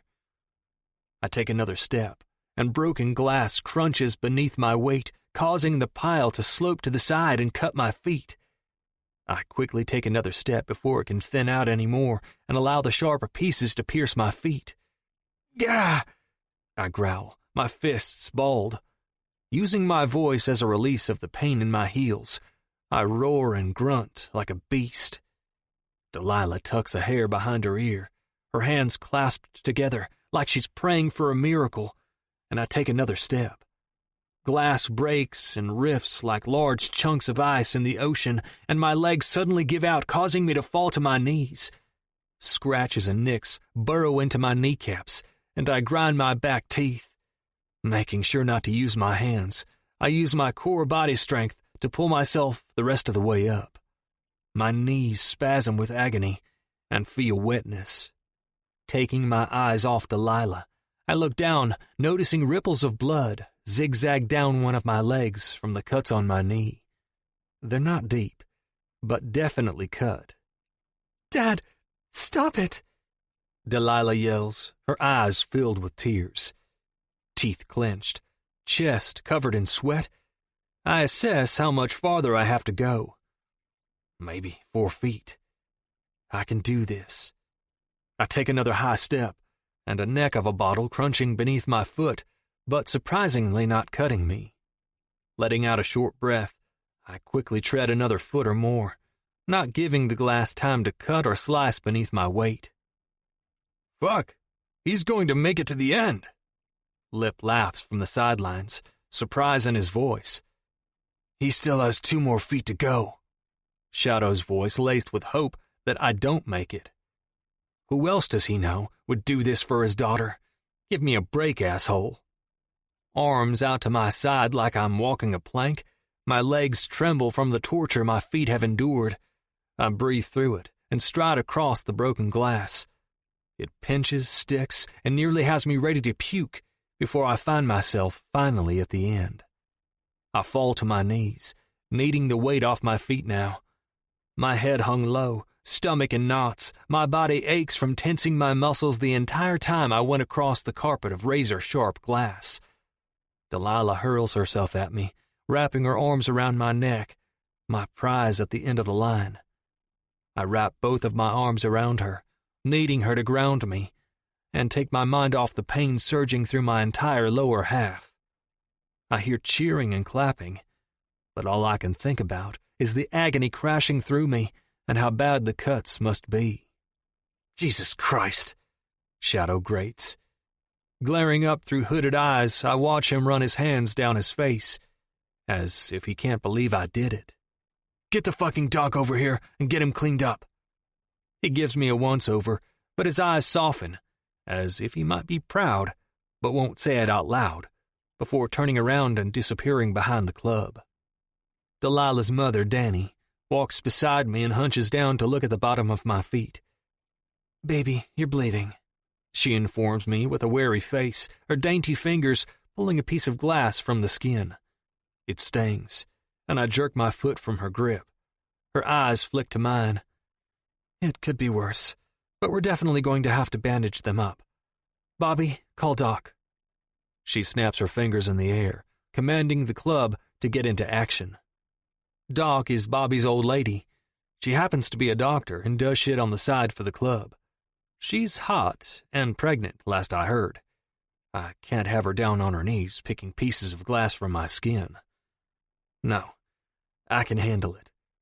Using all my strength, I pull myself to my feet, and my ankles wobble, my feet screaming to get off them. "Come on, let's get you in the shower," Delilah whispers, her arm around my waist. She helps me into the club. "I can't believe you did that," she mutters, and I try to smile. "Guess I better watch what I say around her dad from now on, huh?"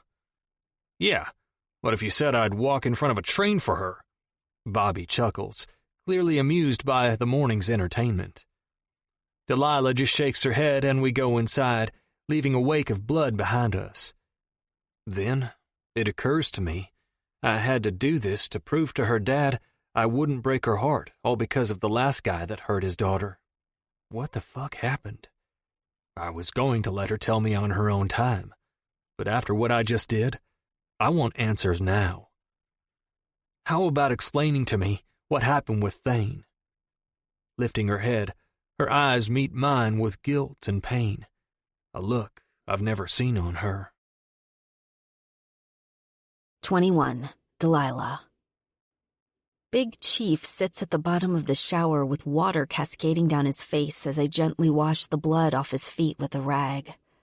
There's a couple of small pieces of glass that need plucking out, and a couple of gashes on each foot that will need to be closed shut somehow. There's one big slit on his left foot that has me a little worried. But I'm surprised he doesn't have it worse than this. That was a lot of fucking beer bottles.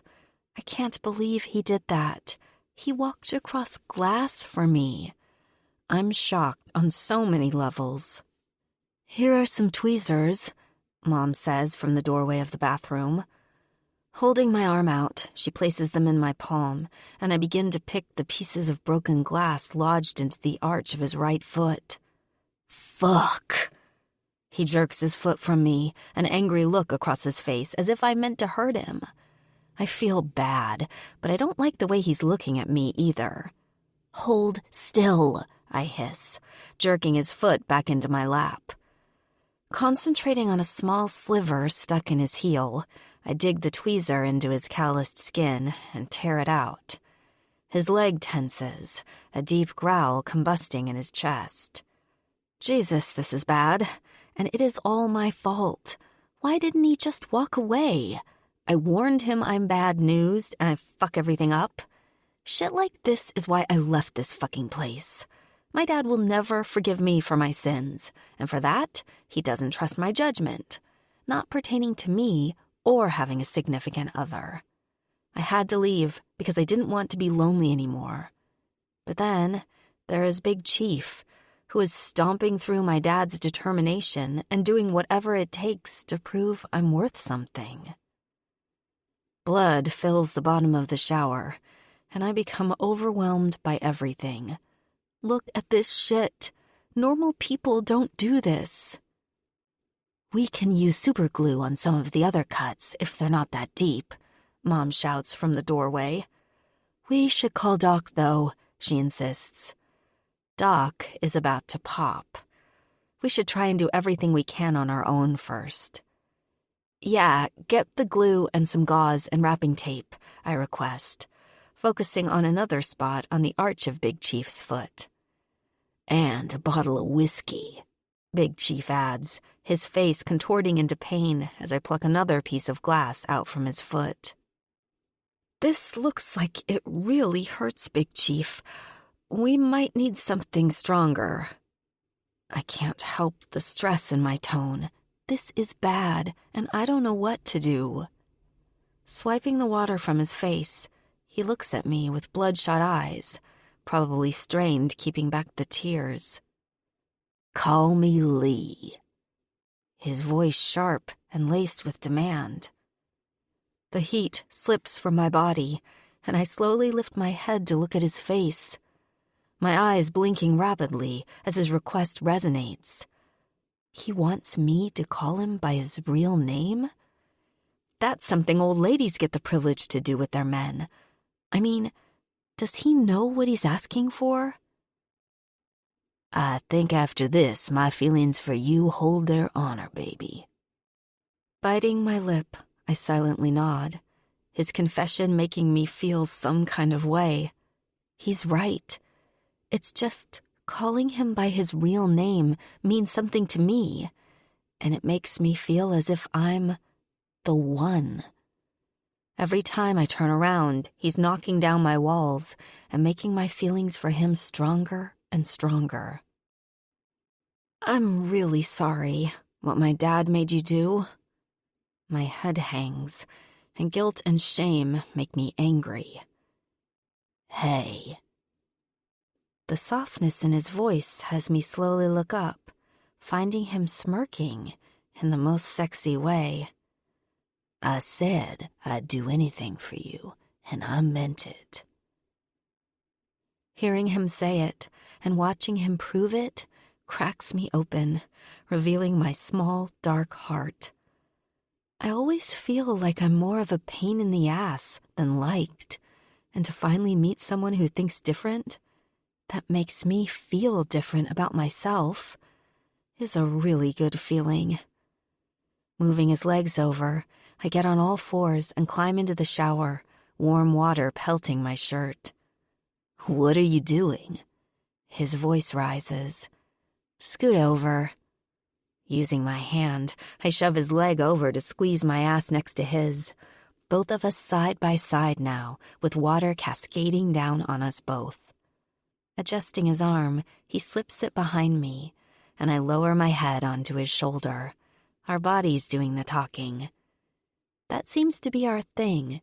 We do more connecting and bonding with skin contact than actual verbiage. 2 hours later, Lee is drunk with bandaged feet, and I'm in a pair of dry clothes. Bobby gave him some oxy that he scored from his old lady, and Lee isn't feeling a thing but bliss right now. He's on my bed, half asleep. Standing in the doorway, I watch him closely, confused why he would hurt himself for me. It's all surreal. You know, you're going to have to tell him everything, right? Mom says, standing next to me. Biting my nail, I sigh. My big secret. Not even Piper knows about it. Yeah, I know. I'll tell him everything tomorrow. I mean, if he cares about me to the point of walking across glass, then what I'm about to tell him wouldn't make him think less of me, right? Speaking of Piper, I need to send her a text and let her know I'm back in town. She's going to kick my ass knowing I've been in town and she's missed all this drama go down. Tomorrow. I'll tell Lee everything and call Piper tomorrow. Everything is starting to come together. Yeah, there's light at the end of the tunnel, and I can finally breathe a little easier. 22. Delilah. The next day. Sitting outside with a cigarette in my hand, I hold the phone my mom gave me and call Piper. I don't normally smoke, only when I'm stressed or under extreme anxiety. You'd think I'd become addicted to smoking, but I never have. I can choose to smoke when I want and stop whenever. Hello? She answers with an unsure voice, the number unfamiliar, probably throwing her off. Hey, bitch, it's me. Hey, why are you calling from a different number? Girl, I have a story for you, I say with an exhale. Taking a drag from the cigarette, I tell her everything that happened in Georgia. To the hotel, to Lee walking across glass. She curses a lot and gasps, but lets me do all the talking. Saint has been gone a lot, so I figured some shit was going down at the club, but I didn't know it involved you. So you're back home? Is it for good? Yeah. I flick the cig to the parking lot and sit back in the chair that's out front. You bitch. You have to come see Nellie, or I can bring her to the club. My stomach knots thinking about that cute baby. I want to see her, but babies make me feel uncomfortable. But this isn't just any baby, it's Piper's. I'll come see you. I don't want to stress her out of having to dress the baby, get the diaper bag ready, and haul Nellie here. Especially if something else goes down. My dad is on a fucking warpath right now. When you coming? The house is a mess right now. She sighs into the phone. I can't see her, but I know she's looking around the place, feeling like shit that she let it get so bad. But she just had a baby. Who in the world has a clean house after they just had a baby? Bitch, please. I didn't have a baby, and my room is always trashed. She laughs, and it feels good to hear it. I miss her. It makes me wonder how my other club sister, Addie, has been. Probably working like crazy, and madly in love with my brother Zane. Today or tomorrow, I'll stop by. The sound of Nellie crying in the background has my heart seizing. It's so cute and small. It instantly makes me want to reach through the phone and hold her, to protect her. I gotta go, I tell her quickly. Scared baby fever might jump through the line and plant itself in my uterus. Yeah, I gotta go. She's puking again. Panic in her voice right before the line goes dead. I set the phone on my lap. Hearing Nellie, I know I have to go tell Lee what happened between me and Thane. I have to. After what he did for me, it only seems right. Besides, it's a secret I've been hiding for so long that I'm ready to reveal it and fucking breathe. Standing up, I head inside the club, passing the bar where a couple of the guys sit, and go to my room where Lee was sleeping this morning. Opening the door as gently as I can, I surprisingly find him awake and sitting up on my bed. Hey, how are you feeling? Not too bad, but I haven't tried to walk yet. He holds his left leg up, the bandage wrapped around his foot still looking good. We should probably change the dressings and stay on top of the pain meds, I mutter under my breath, sitting on the mattress. I observe his feet for any tears or loose spots. Satisfied that there's no bleeding seeping through and the bandages are holding, I sit closer to him and look to the floor. Look, about Thane. Delilah, I thought I wanted to know what happened, but based on what your father said and how you react when Thane's brought up, I assume it has to do with a miscarriage or something. I look to him, my bottom lip trembling with sudden vulnerability. I feel as if he's cracking me open and tearing out my darkest secrets and shame. Reaching over, he grasps my hand and holds it tight, and a sob racks my body, tears filling my eyes. I feel like the worst mother in the world. I can't be around pregnant women or babies without thinking of my own loss. Tell me all about it when it's easier for you. I refuse to have you relive something that makes you break like this, Dee. You're the strongest person I know, and seeing you like this hurts me. He gives my hand a gentle squeeze, and I look up, my heart falling for him a little more. Fingers sliding up my wrist, and he jerks me next to him. I nestle against him. I want to tell him everything, but just thinking about what he'll say in return has me scared. He throws the blankets over us and holds me as if I'm some fragile doll. Nobody has held me like this. He's so strong where I am weak, and gentle where I am overbearing. He's a piece of my reality I've been missing, and every second I spend with him, I come to terms that I'm falling in love with him. My past makes me feel like I don't deserve love or happiness. But Lee treads through that darkness and makes me believe that there's more for me. I never thought I'd ever fall in love. I'm not worthy of the affection. Too cold and hard to accept something so soft and caring. Yet, here I am, melting into a man that both infuriates me and makes me feel like the only girl in the world. The sheets are warm from him, and I lay my head on his chest, throwing one of my legs over his.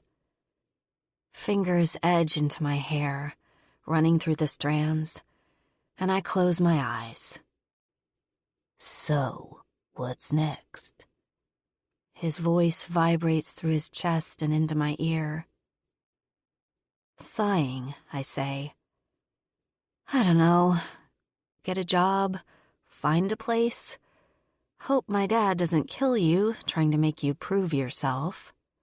Stop worrying about me, babe. His hand caresses my head, slipping me into a trance, and I can't help but hum. I wish I could stop worrying about him, but he's like family. I'll always be concerned about him. My father aside, I'm also scared about him getting in a motorcycle accident or shot during a job with my dad. You know, you shouldn't get a job.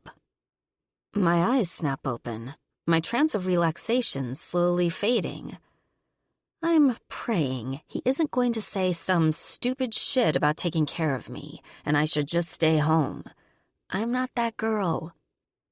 You should open your own business here, detailing bikes. It's the perfect place for it. Tension in my neck eases, and I lift my head just enough to look up at him. Is he serious? I can't run a business. I wouldn't even know where to start. Apply for a loan, find a building. You've already got your name out around here, so customers will follow you and sales will build. He shrugs as if it's an easy task, but the whole thing seems out of my league. I've always envisioned myself working for some big company, but never actually being the big company. This is LA. Anything is possible here. Lowering my head back on his chest, I look out the window and ponder the thought. I wouldn't even need to apply for a loan, come to think of it. My grandpa left me money in his will when he died. I think my parents have it. I don't know. They mentioned it to me around the time of the funeral, and the thought of money at such a grim time seemed wrong to me, so I never asked about it since. But this seems like it might be put to good use. I can have my own company, work on what I want, hire who I want. The idea has merit. Yeah, maybe, I mutter, biting my bottom lip at the thought of it all. 23. Big Chief. Lee. 2 days later. Pulling my jeans up, my feet are fucking killing me standing on them, but I gotta get out of this bedroom. I've had worse injuries bull riding. I can deal with some cut feet. Jesus, just saying it in my head makes me sound like a pussy. Putting on the shirt Delilah left on the dresser, I grab my boots and finish getting dressed. I'm taking Delilah to look at some vacant buildings today. She seems nervous about the idea of starting a business, as if she's incapable of such a thing as running her own company. It's insane. She's smarter than she thinks, and I'm going to make her see it. I know she wants to do this because I see the excitement of the idea glimmer in her eyes. She just needs the push. I'll be her push. Heading out of the room, the smell of coffee and cigarettes hits me, and I take a deep breath. I feel like I've been in that room for a month. Sitting next to Bobby, who's freshly shaven and looking cleaner than the last time I saw him. "Coffee, babe?" Danny asks, stepping up behind the counter with a pot of hot brew. "If you don't mind." I tip my head in thanks, something we do in the South to show our appreciation. Turning, she grabs a white coffee mug and sets it in front of me. I can't help but look her up and down as she pours me a cup. Her eyes match Delilah's as well as her dark hair, too. She sighs and turns to put the pot back on the burner. "Still haven't seen him?" Bobby asks, and I frown. "Seen who?" Blowing on my coffee, I look between them both. Shadow, since the shit that went down with you guys, I haven't seen him. She shakes her head, her voice thick with emotion. Shit, Delilah hasn't told me that. Or does she not know? "He just needs to cool off," Bobby says, cracking his knuckles. "I don't think he thought you'd make it across that glass, and you skipping through it like it was nothing was a kick to the nuts, I'm sure." I nearly dropped the cup of coffee. "Skipping? Did you see my fucking feet?" Anger rises in my voice, and I instantly feel hot. It was not easy walking across broken fucking glass. "I'm just saying." Bobby holds up one hand as if to calm me down, but I'm about to bash this fucking cup into his head and see how it feels when he picks the broken glass from his skin. Fucking skipping? Get the fuck out of here. Standing, done with the conversation, I shake my head. I'm taking Delilah out. When we get back, I'll find him. I don't know if that's a good... We'll find him, I interrupt Danny, and her eyes widen. I know she's the house mom, and I don't mean to disrespect, but this whole thing has gone too far. It needs to end so we can go on with our lives, like I'm trying to do for Delilah. This family has some fucking issues. Outside, I find Delilah sitting with her back to the building, her eyes closed with the sun warming her face. Her hair's down, and she's wearing a backward black hat, a white t-shirt with some trash saying across it, and some tight-ass jeans that are more ripped than there is fabric. She's badass, and that's my girl. Hey. Her eyes open. Let's go look at some buildings. She scrambles to her feet, her eyes as wide as saucers. What? Now? I don't even know where to look. She adjusts her hat, looking at me for the answers. I have a realtor looking at some places in the area for me to live for when I was done prospecting, so I didn't have to keep living at the club. I called her up and asked her for help. She gave me 3 locations to check out. Her mouth parts, her eyes averting my own. That's if you want. The question teetering the line of going on her own or following someone else. Her attention snaps back to me. Yeah, I mean, why not? Let's go. She shrugs, and I can tell she's trying to sound aloof, but the crack in her voice and the smile in her eyes tells me she wants this. You know your dad is missing? She looks up at me with squinted eyes. He's hiding out on the roof. That's where he goes to think. My eyes drift to the top of the club. I don't see anything, but I bet he's up there. I'll go up there when we get back. All right, let's ride my bike. I miss it. Turning around, I head to the garage where it's been stored.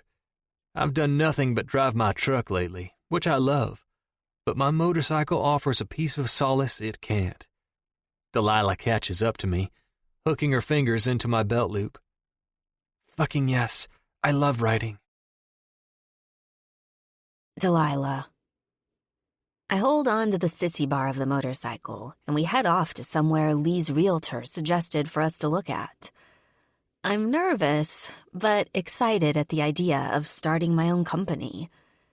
I love a challenge and being my own boss, but there's a lot more to running a place that has me unsure. I see the way my dad runs the club and the stress it puts him under, and it looks difficult. The sun is out, warming the air to a perfect temperature today. I close my eyes and take in the roar of the motor, the mighty rumble between my thighs, and exhale a cloud of stress. I don't know what it is about riding on a motorcycle, but I swear it's a form of therapy. We ride about 20 minutes away from the club before we take a sharp left and slow down at a white brick building with 2 garage doors. A black car is parked in a spot right out front. That must be the realtor. We park right next to it, and I glance inside the car, finding a woman with dark, sleek hair on her phone. She notices us and starts to nod as if she's ending the call. Climbing off, I stretch my legs, and Lee puts his bike on its kickstand. Big Chief! The realtor steps out of her car, wearing a big pink lipstick smile. Her dark blue pencil skirt and blouse with nude heels is stereotypical for a realtor. Erica, thanks for finding us a place so quickly. He holds his hand out to shake hers. As soon as they make contact, he gives a curt nod and takes his palm back. The southern gentleman oozing out of him. Her eyes light up, and I can't tell if it's just a mask she puts on for her clients, or if she's really into him.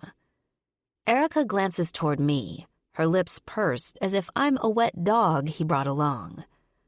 Why, yes, of course, anything for my clients. Her eyes sweep back to Lee, and she bites her bottom lip before looking to the building. So, I thought this would be perfect for you. There are 2 garage bays, an office with some space in the back, and even a small loft upstairs. It's not for me. It's for her.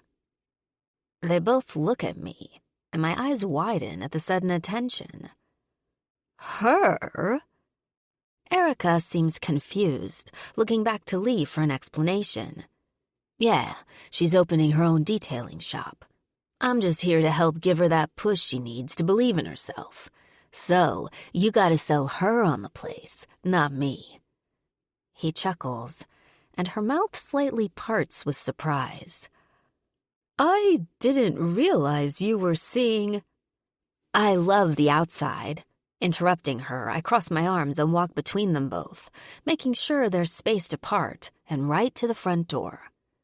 Heels click against the concrete, and Erica slips in front of me to unlock the glass door. The sellers are asking $200,000. Is that something in your price range? She cuts to the chase, the tone in her voice conveying she doesn't expect me to afford such an expensive place. I'm used to people underestimating me, though. It's a gift. Stepping into the front, it's full of glass windows. A counter right in the middle of the room. I look at the flooring. It's some kind of gray tile, but it's in good shape. No chips or scratches. The walls have a fresh coat of white paint, and the lights above look clean of any dust or cobwebs. It's a really nice place, actually. I step around the counter and slide my hand along it, imagining a book full of clients and appointments. Maybe a phone right next to it. Back here, you could have a snack machine, fridge, or store supplies.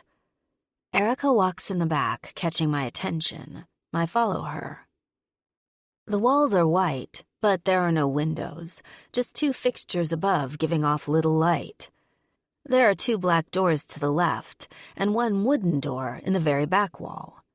Erica points to the wooden one. This door leads to the loft. Grabbing the bronze handle, I open it and head up the stairs.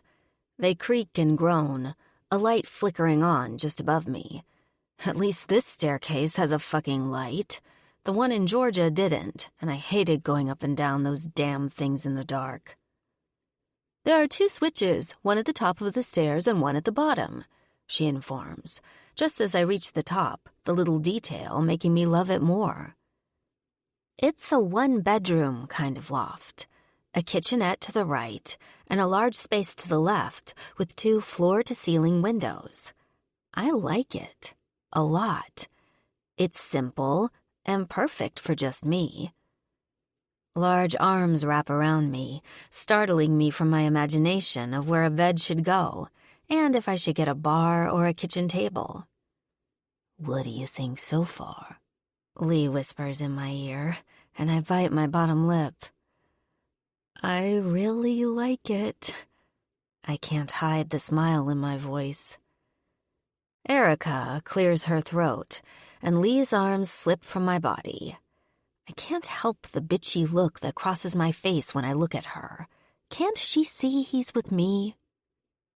Should we check out the garage? I have another client waiting on me. She crosses her arms at the wrists and lifts her chin like a smug bitch. I can't help but wonder if Lee and her have hooked up. God, I don't want to know. Lead the way. Lee holds his arm out, gesturing to Erica to take us downstairs and show us the rest of the building. The glare that's on my face stays put as we head back down to where the 2 black doors were.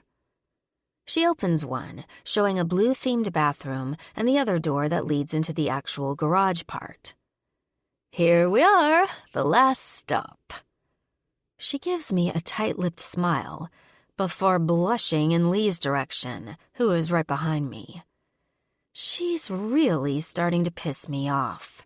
She saw him embrace me, the way he looks at me, the fact that he set this all up for me. God, I'm jealous. I've never been like this until Lee. I hate that he's doing this to me. Refocusing my attention on the garage, the first thing I notice is how big it is. High ceilings with 2 giant fans, drains in the floors, and a couple windows in the back wall. The owners just had new lights installed. Erica flicks the switches next to the black door leading back to the office, and the bays illuminate with excellent LED lights. I want it, I say without thinking, my heart doing the talking and my brain trying to catch up. Wait, are you sure? Because there are other places to look at. Lee's tone of concern is cute, but I know this place is the one. I can feel it. It's as if the building is speaking to me. If this is going to happen, it has to be this place. Right. What are you offering? Her left brow raises, her hand holding her phone up as if she's going to text my offer right away. Full price. Her eyes widen and my jaw ticks. Why do you seem so surprised? I tilt my head to the side, my tone laced with venom. D, Lee warns, obviously wanting me to chill, but I think I've been very considerate so far. Erica's face turns 3 shades of red, and she tucks a hair behind her ear. She's nervous by my hostility. She should be. It's just, I wasn't expecting you, is all. Her voice wobbles, eyes looking at Lee to save her. Will he?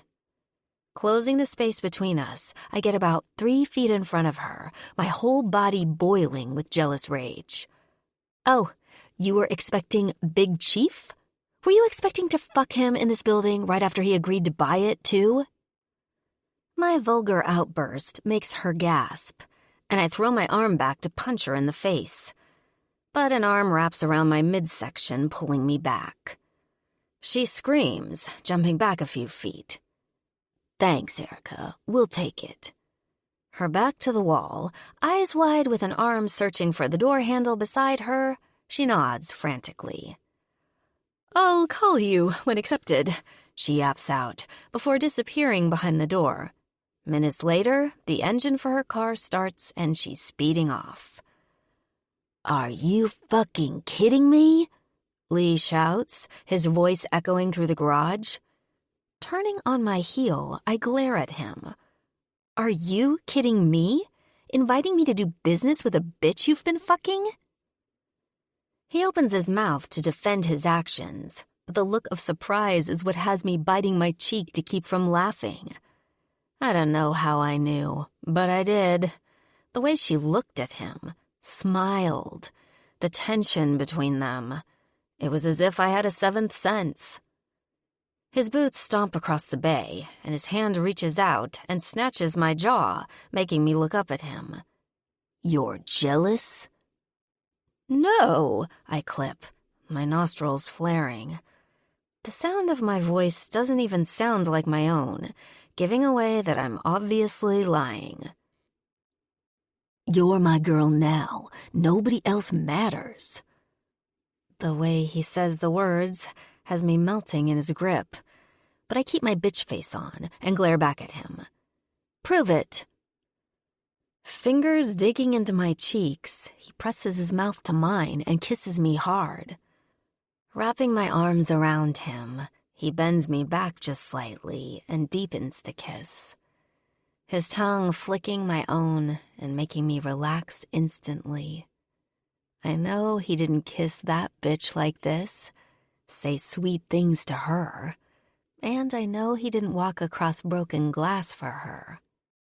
His hands slip down my hips and grab onto each of my ass cheeks, picking me up. His lips skim my collarbone, and I begin to pant with excitement. My body coming alive and throbbing for more, just as my back slams against the garage door, the rattle of the metal echoing through the area. My hands fervently pull his leather cut down his shoulders and off his back. Then I pull and tear his shirt up over his chest. I need to see his muscles. Running my nails down his dewy skin, I leave my mark behind. He grunts from the pain and tears the button off my shorts before quickly pulling them down my thighs. Using his torso to hold me up, he tugs my panties and shorts off my body in seconds. His rough touches and quick breathing like he can't get to me fast enough. He undoes his buckle, his briefs and jeans falling to his knees, and pulls out his cock. Condom? I whisper, my legs wrapped around his bare waist. I feel the tip of his hard cock skim my thigh. I don't have one, he breathes heavily. Panic fills my chest, and I'm instantly turned off. No, we can't. Shaking my head, I grab my hair with my left hand. Fuck. I want him so bad I can barely stand it. My body aches, and my pussy throbs for him to take me, but I swore I'd never have sex without a condom. Delilah, look at me. Swallowing the lump in my throat, I set my eyes on his sexy blues. He cups my face, his fingers caressing the skin attentively. Are you on the pill? I nod. My parents made me get on it after Thane, so since I was a teenager. Then you're fine. And if not, I got you if anything happens, but it won't, trust me. His rugged, low tone of voice vibrates right through me, and I'm ready to hump his face if he says another word. Okay. Nodding nervously, I unclench my thighs, making room for his cock to enter. He spits on his hand and swipes it up my center. I can't help but buck against him. I'm so sensitive and ready. My reaction makes him smirk, and he thrusts inside of me. Gasping loudly, my eyes wide, I wrap my arms around the back of his neck as he fills me to the brim. God, I hope I never get used to his size, because every time he enters and stretches me, a warmth like no other takes over my whole body. Pleasure shoots through my limbs. My body thrashes against the door as he fucks me harder and harder. He buries his face in my neck, and I feel his hot breath against my skin. I roll my head against him with a moan, loving how close we are. We let our bodies work out our disagreement until we both combust with pleasure. He grabs his cock, letting me slide to my feet, and comes into his palm. Little spurts of white beads fill his hand. Out of breath, I watch him stroke himself, milking that beautiful cock of his until he's done. Out of the corner of his eyes, I catch him watching me, and I can't help the little laugh that I make and pull up my panties and shorts. Delilah, next time you pull that catty bullshit.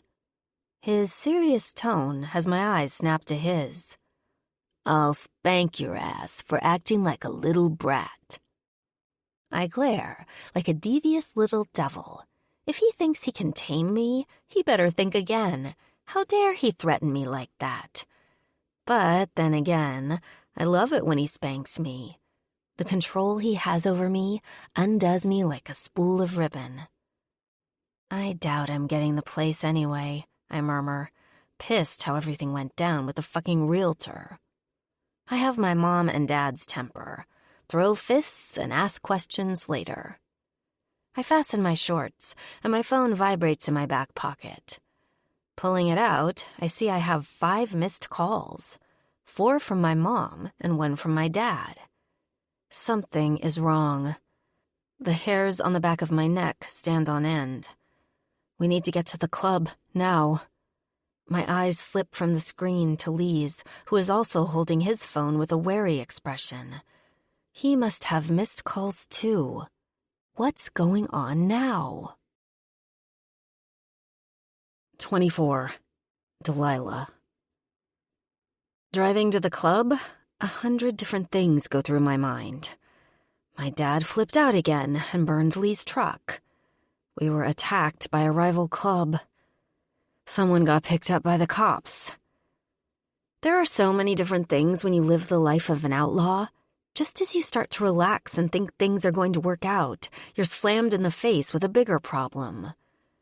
Lee pulls into the club, and I look over his shoulder, curious if I can spot the issue. But all I see is a black SUV in the parking lot. A detective? Pulling up to the garage, I can't help but look over my shoulder and stare the vehicle down. Something about it says it's for me, and my gut knots at the thought. Lee turns the engine off, and I quickly climb off and start walking toward the club. Rounding the vehicle, I try and look inside the windows, but they're blacked out. I can't see anything inside. Turning my gaze to the clubhouse, I go inside and find my mother, father, and a familiar face I haven't seen in 15 years. Our attorney. My breath catches in my throat, my heart beating like a loud drum in my chest. I was right. This is about me. My mother slips off the stool, her face pinched with concern. Delilah, you remember our attorney, Mark Dowley? Her hands gesture to the tall man in a black suit, dark hair, and shaven baby face. Swallowing, I look to her, my heart beating so hard I feel out of breath. What is he doing here? Delilah? His voice drags my attention from my mother to him. Follow me. He turns and walks outside to the big black SUV without another word. My mother places her arm around my neck, my dad standing behind her with an unreadable look on his face. What is going on? I whisper to either of them, but neither of them says anything. Turning my attention back to Mark, he opens the back door to the Escalade, and 2 little purple shoes slip down onto the concrete. My eyes widen as a little girl steps around the door. Her dark curly hair frames her face, and her blue eyes slowly slip to mine, and I lose my breath, tears filling my eyes. She hugs a tattered stuffed frog to her chest, the look of fear making her bottom lip tremble as she looks around like she's lost. My heart sinks. An instinct kicks in to want to comfort her. My arms instantly reach out to hold her and tell her it's okay, but I quickly pull them to my chest, my heart and mind battling. What the hell is going on here? I don't know what to say or do. Nothing, absolutely nothing has prepared me for this moment. But I've always wondered if the day would come. I dreamed about it and cried about it. Every little kid I've passed in the last 4 years, I've looked straight in the face for ocean-colored eyes and that heart-shaped face. I looked for my daughter, my baby.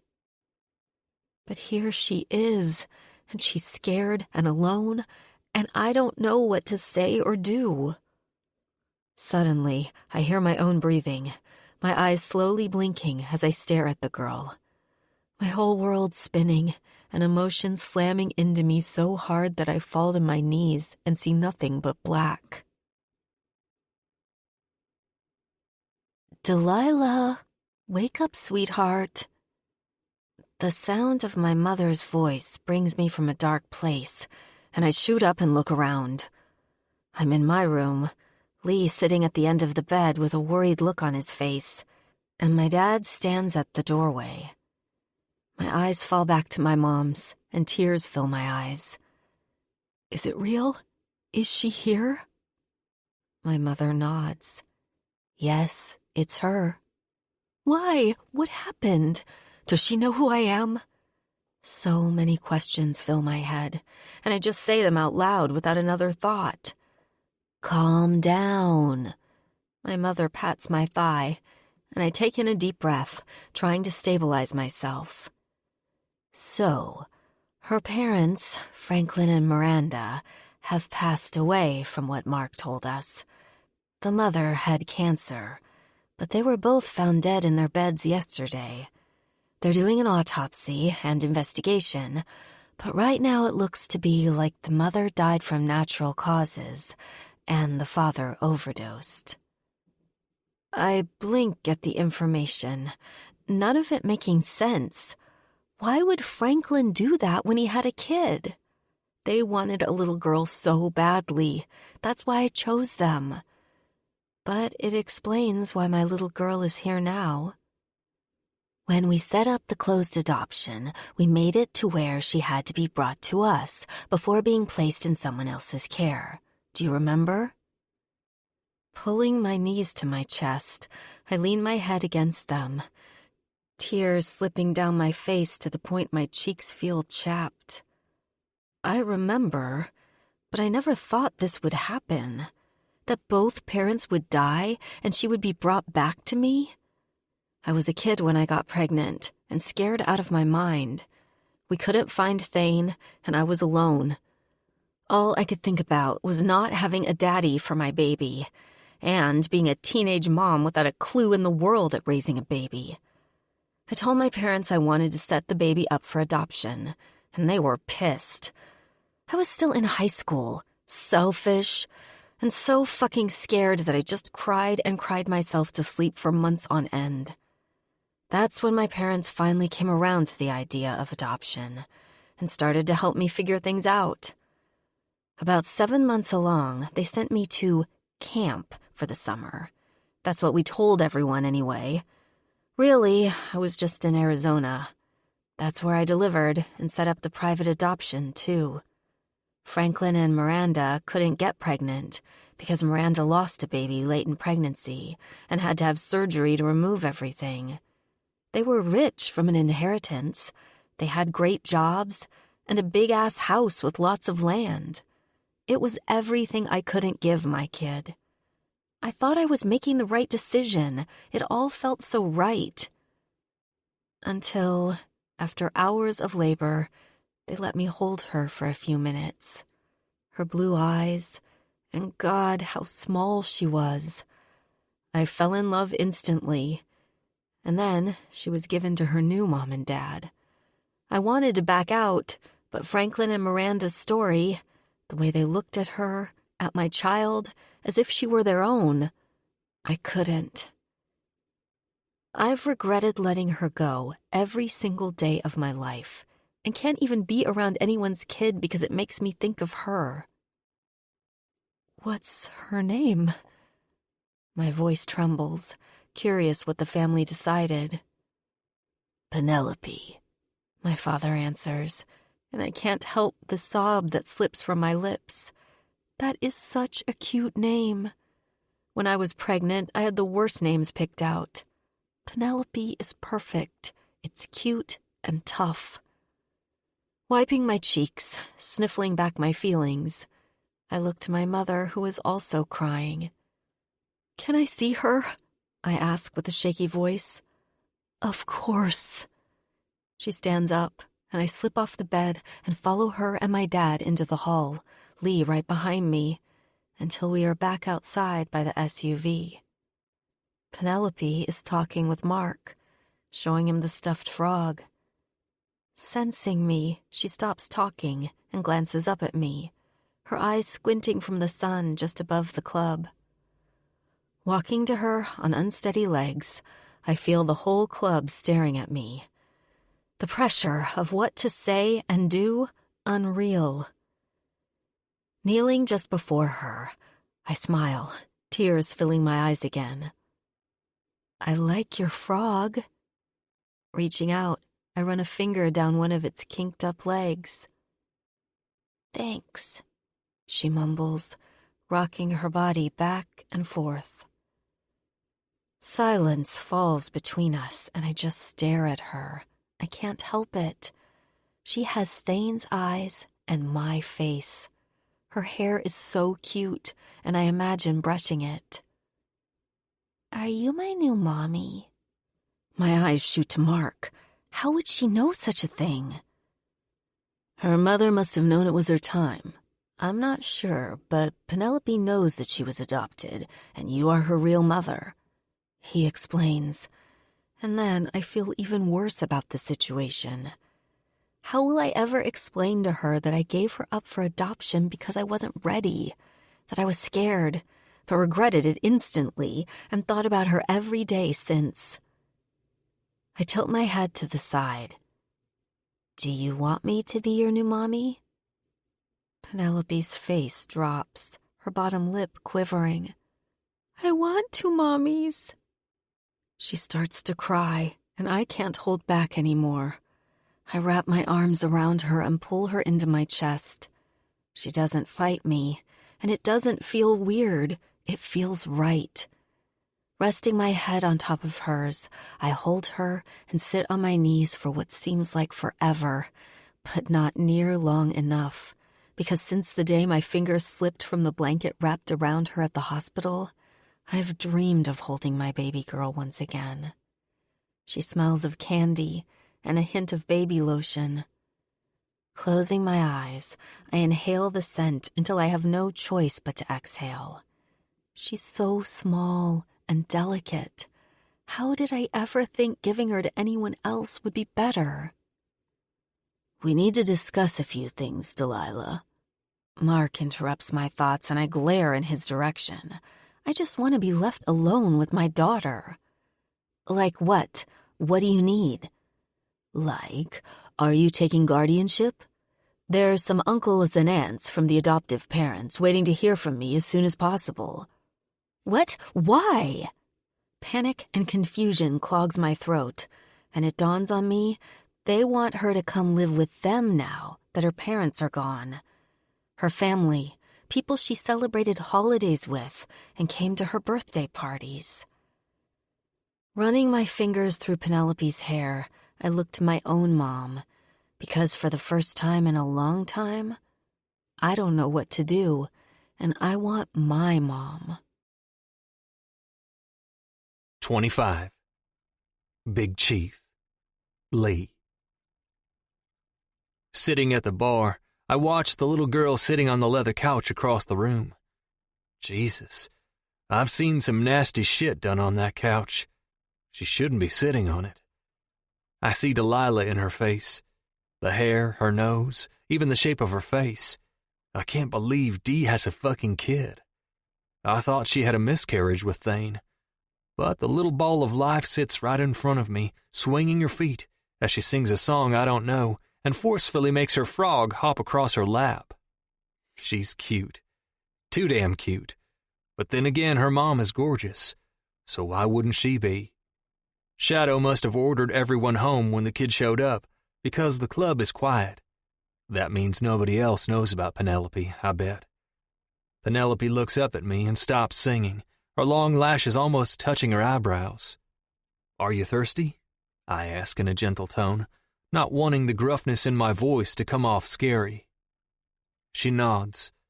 Slipping off the stool, I hear Shadow's voice get louder from the other room. Him, the lawyer guy, Danny, and Delilah are all discussing what is next for the little girl. At least, that's what I overheard. Not wanting Penelope to hear them, I walk over to her and hold my hand out for her to grab. 5 little fingers slip into my palm, and I suddenly feel massive in comparison. She's so tiny and fragile. Gently closing my hand around hers, I take her to the kitchen to see if we can't find a snack and something to drink. "Do you need a sippy cup?" Looking down to her, she glances up at me. "No." Her cute little voice answers back. I push the doors open to the kitchen, and she sits in a chair at the round table and looks around the room. I can only imagine what she's been through the last few days. Stuff a 4-year-old shouldn't, I know that. I get a clean glass from the drainer, open the fridge, and spot some orange juice in the back. That'll work. I pour half a glass and give it to her. She stares at me for a few seconds before finally setting her frog down and grabbing the glass with both of her hands. "Can you drink out of a cup, or do you need a bottle or something?" "I got it," she says with confidence. Little blue eyes peering above the rim of the cup before she brings it to her lips and takes a big drink. Some slips down her chin and dribbles onto her shirt. Then a lot more spills from the sides and drips to the floor. Noticing she's making a mess, she lets go of the glass and it falls to the ground and smashes into pieces. She quickly steps back and loudly cries, "Hey, it's okay, it's okay." Picking her up under the arms, I hold her and bounce, and she quiets down, laying her head down on my shoulder, like she's tired. I freeze. She must be tired. Feeling a little like Adam Sandler in the movie Big Daddy, I rub her back and bounce her again to keep her from crying. Her warm little body against mine, I notice her breathing slow as if she's falling asleep. She has one hand clamped onto the foot of her frog, letting him dangle, and the other wrapped around my neck. I've never held a kid before. I don't have a big family, just my mother, who God knows is where. Sometimes little kids would ask for my autograph when I used to bull ride, but that was as close as I got. I never thought about having kids of my own either. Then again, I never thought I'd be a one-woman kind of guy. The kitchen doors open, and Delilah rushes in, obviously looking for the child, and comes to a screeching halt when she sees me holding her. Her hand slowly comes to her lips, her eyes red from crying. She was thirsty.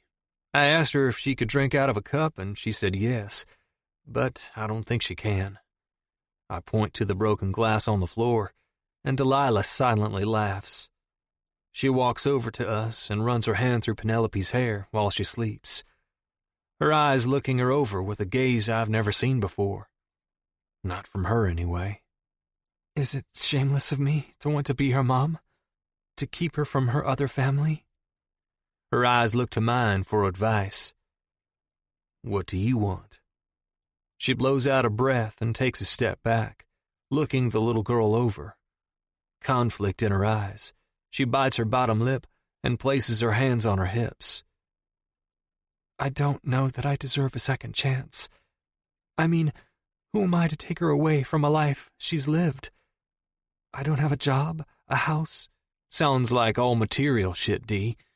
If you feel like you can love her and be her mom, then do it. I've always loved her, she interrupts, her bottom lip trembling. I was a kid when I gave her up for adoption. I was scared and alone. I didn't have anybody to help me raise a child. And I'm not talking about my parents. I didn't have her dad to help. She shrugs as if she's trying to defend her actions to me. But really, she's trying to tell herself why she did it. So, what's different now? Her eyes snap to mine, and she wipes back her tears. I'm not scared anymore. I can take care of her on my own. I don't need anybody. Her voice cracks, and she steps back over to us, running her hand down Penelope's back. Then I think you answered your own question, Dee. Her emerald green eyes stare at me as she takes it in, and then she slowly nods her head. I'm keeping her, she whispers, determination in her eyes. I can't help but smile and feel happy for her. A daughter needs her mother. There's not another best option. Do you want to hold her? I ask. Without answering, she holds both her arms out, and I carefully slip Penelope into her arms. She wraps herself around her daughter and sits on the couch her daughter was just moments ago.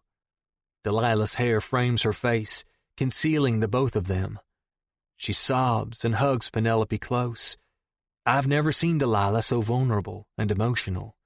She's wide open and pouring her heart out, and it has me feeling some type of way. I can't explain it. You're a good mom, Delilah. Slowly lifting her head, her eyes rimmed red from crying, she sobs. How do you know? I scoff, because I've seen what a shitty mother looks like. Tears stream down her cheeks, and she tucks her head back into Penelope.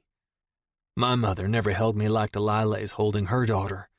Not when I was little or when I got older and got my first injury in bull riding. I was all alone, but I can see maternal love just standing here watching Dee and her daughter. She's a natural.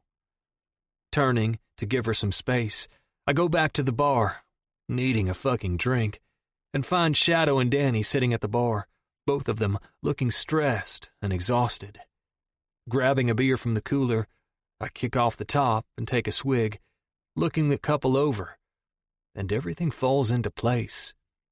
Like how protective Shadow has been over Delilah. It's because of Penelope. The whole family went through something together, and he was trying to make sure Delilah never relived that mistake again.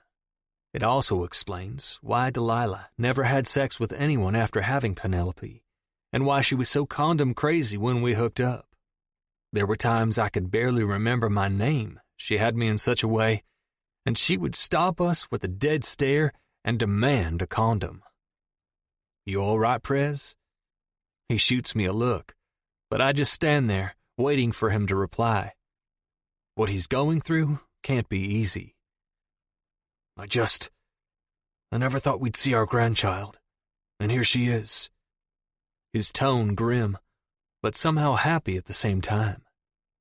We want Delilah to make her own choice, but at the same time, we're scared to death. She thinks she's still not ready for a child, and is going to give Penelope back to her adoptive family, Danny says with glossy eyes. Taking a swig of the beer, I think about what just happened in the kitchen, and I definitely think Delilah is keeping her daughter, but I keep my thoughts to myself. You underestimate Delilah, I tell them both, and their heads snap up, eyes wide, as if I just told them their fortune. It's true. They see Dee as this scared 15-year-old girl, and not the woman she is today. "What are you going to do if she keeps the kid?" Shadow asks, his eyes squinting with curiosity. Looking back at him, I don't say a word. A girl I just walked over broken glass and swore my honor to just happened to have a 4-year-old kid pop up. I mean, that's a game changer for a lot of reasons. 26. Delilah. Sitting on my bed, I stare at Penelope as she sleeps. I can't stop looking at her. The thought that I get to be her mommy exciting, but I can't get the idea that she might be taken from me any second. Maybe that's why I can't leave her side. I'm afraid someone will pinch me and I'll wake up to all this being a dream. The sound of footsteps coming into my room has me straighten my back, the smell of leather and spice alerting me it's my father. Looking over my shoulder, I find him leaning against the doorframe, watching both Penelope and me. "Have you decided what you want to do, or do you need more time?" His voice low, but full of pressure. I remember when I made the decision to put her up for adoption in the first place. He wasn't happy about it. My mother tried to reassure me that they would help me, and that we could do it as a family. But I just didn't have the strength in my heart to accept their help. I wouldn't be a mom if my parents were taking care of both Penelope and me. Over the years, I've seen the way they look at kids, pretty much like I do. I always thought about the delivery, Penelope's cute face, and wondered what she looked like now. It hurt more than anything to know she was out there and I couldn't have her. "I'm never letting her go again," I whisper, and look back to my beautiful little girl. She looks like Thane a lot in the face, her cheeks and jawline. "I was hoping you'd say that," he replies, and comes farther into the room. The bed dips, and he sits next to me, looking his granddaughter over.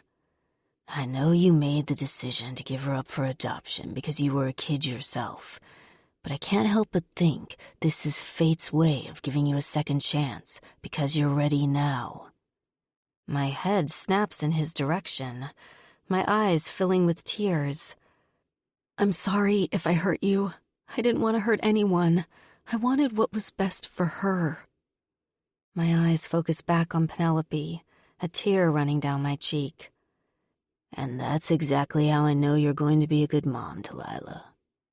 Reaching his hand out, he runs a hand up and down my back, the contact making me want to cry harder. But I hold back the tears and suck it up.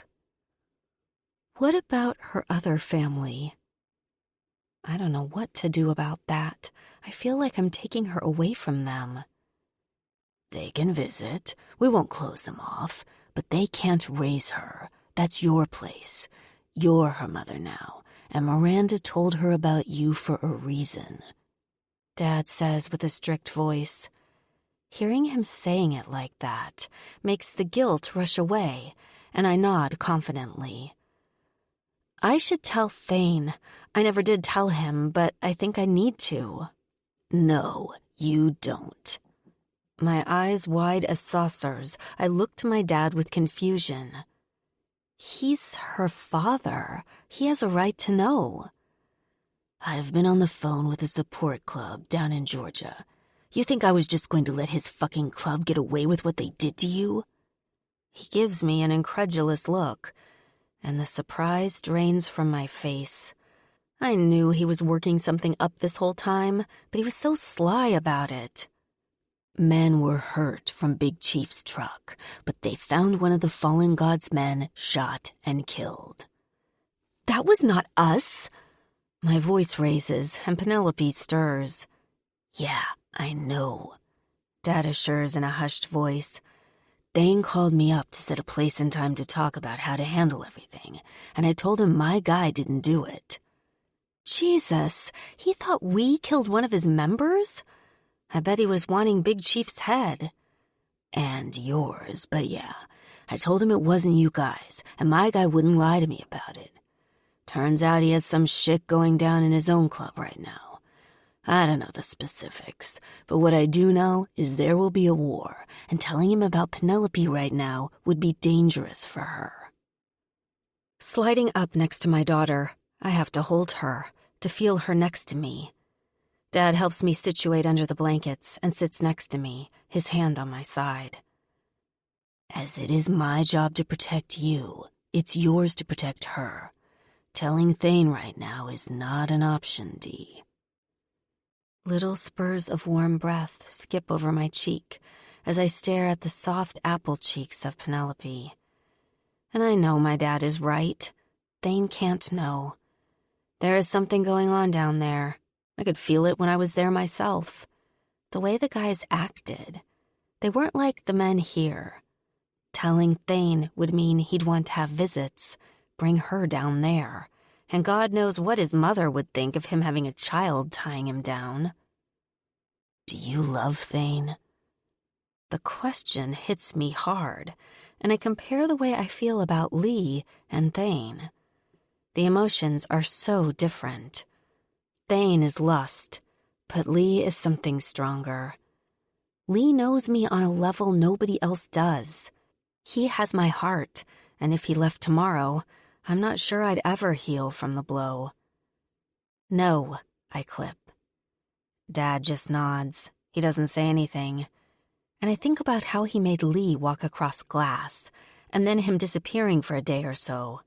I thought he was on the roof, but now I'm wondering if he was handling club business with Thane. Is that where you disappeared to after you made my boyfriend walk across glass? To get word on Thane? He sighs, and I know the answer is yes. He probably had to meet with someone privately for the information, offering a dangerous service in exchange. My dad isn't nicknamed Shadow for just any reason. He slips past you just like a shadow in the night. He's quick and sly and always up to something. What scares me is what else he knows about Thane and his club that I don't know. And what did Dad have to do to get the information? Did he have to hurt or kill someone? Pay them off? Promise them illegal goods?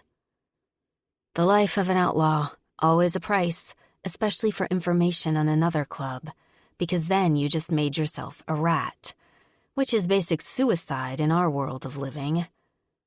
You should be aware that I had a supporter club in Georgia that is going to beat the fuck out of Thane and blow up a couple of the club's motorcycles. He slides that little detail in, and my mouth parts at the retaliation. Dad hands me his phone across, and I glance at the screen. There's a video. Pressing play, the first thing I see is a boot slamming down onto Thane's head. They beat the fuck out of Thane and Bugs. They grunt, and blood spurts, and I have to turn my head away. The sound's sickening and waking Penelope. Swipe left and you'll see a couple of bikes that were parked outside of his shop are destroyed. I'll take your word on it. I hand his phone back. He tucks it into his jeans and looks at me with a heartfelt look. He did all that for me. He promised they would pay, and they did. Thane is responsible for his men, so of course he got an ass-whooping, and Bugs can just go to hell. But where is the president of their club? I never saw him when I was there. Who is their president? Good fucking question. I couldn't track him down. Or should I say our support club couldn't. Not sure if they truly couldn't get to him, or if they were scared of the retaliation that would blow back on them. A heavy sigh deflates his chest. If he was closer, I'd find and kill him myself. He's serious, and I know and love that about him. He protects what's his, and being here, I'm certain Penelope won't have a scratch on her head while my dad's around. Thanks for everything, I whisper. Thankful he rained hell on those assholes when I couldn't. Just thinking about how hard I tried to hurt them and couldn't makes me feel weak all over again. A sly grin crosses his face, the violence feeding his cold heart. any time for my family. Brushing the hair from Penelope's face, I can't help but wonder if she'll have a little bit of me and my father in her. A devil.